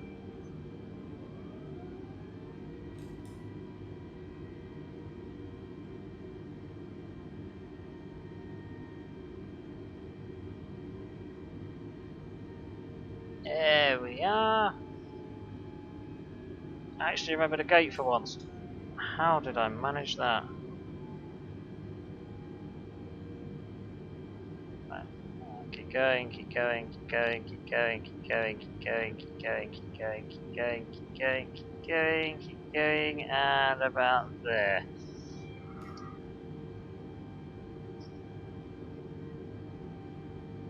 I wonder how we did.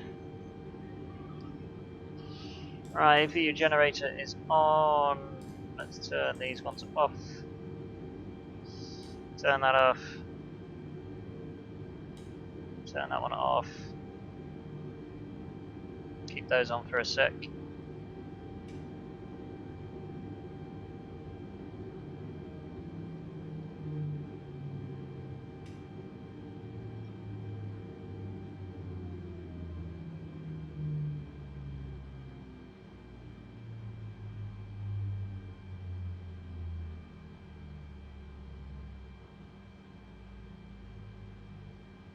That never gets old. Ever. Turn that one off now. Fantastic. Right, let's see how we did parking wise. Hey, look at that. That's pretty cute. Check that out. I'm getting better at parking.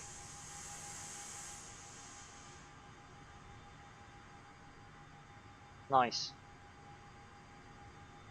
Fine, let's connect, let's see if we can get ground power. We should be able to get ground power, right? Should acknowledge us. Hopefully.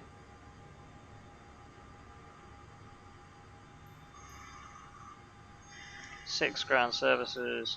Ground. No. That's a shame. That's precisely why I run the APU, just in case, but it's not as if we need it, it's the end of the flight, so... I just wondered. I was curious. Alright, let's shut everything down then.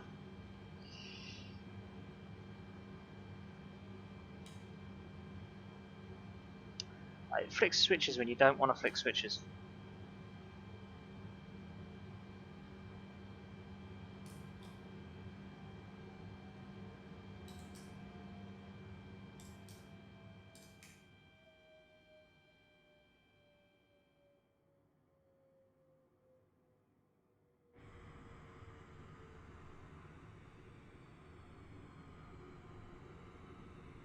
Let's see. That's not a bad shot. What about that? There we go. Alright, that's going to be me for tonight then, everyone. It's credits time, but not before I express how much appreciation I have for all of you. Honestly, you give me the boost to make me keep doing what I do best. So keep all the good stuff, keep all the liking, the following, the subscriptions, all of that fantastic stuff you guys do. It is much appreciated. And yeah, let me tell you about upcoming streams. So tomorrow we are doing War Thunder, the very last War Thunder Operation Summer stream. Thank God, because it's gone on for far too long. I don't really need to do it. I just thought I would do it just to see the event off. Bit of finale. But yeah, that will be the last one until the update drops. Hopefully that'll be at least a week or so I can have a bit of a break. Then the following day it'll be another Microsoft Flight Simulator day. And as always, it's always from 12 BST. So if you want to keep up to date with what I'm up to and when I'm up to it, then do follow my Twitter, where that's where I post what I'm doing and when I'm up to it. That's the first port of call. Or you can follow my Facebook. That usually comes second, although Twitter's probably going to be your best bet. If you haven't got bored of me yet, which after 9 hours, wow, that's all I can say. I know I would be bored of me. Then feel free to head on over to my YouTube channel, where you will be able to not only see past streams, but you'll also be able to check out some pre-recorded content and all good stuff like that. Otherwise, that's going to be it from me, guys. Thank you very much once again. As always, it's an absolute pleasure, and I will see you at 12 o'clock tomorrow BST for War Thunder. It's going to be Pants 2K Gaming signing off. Do take care and have a lovely evening.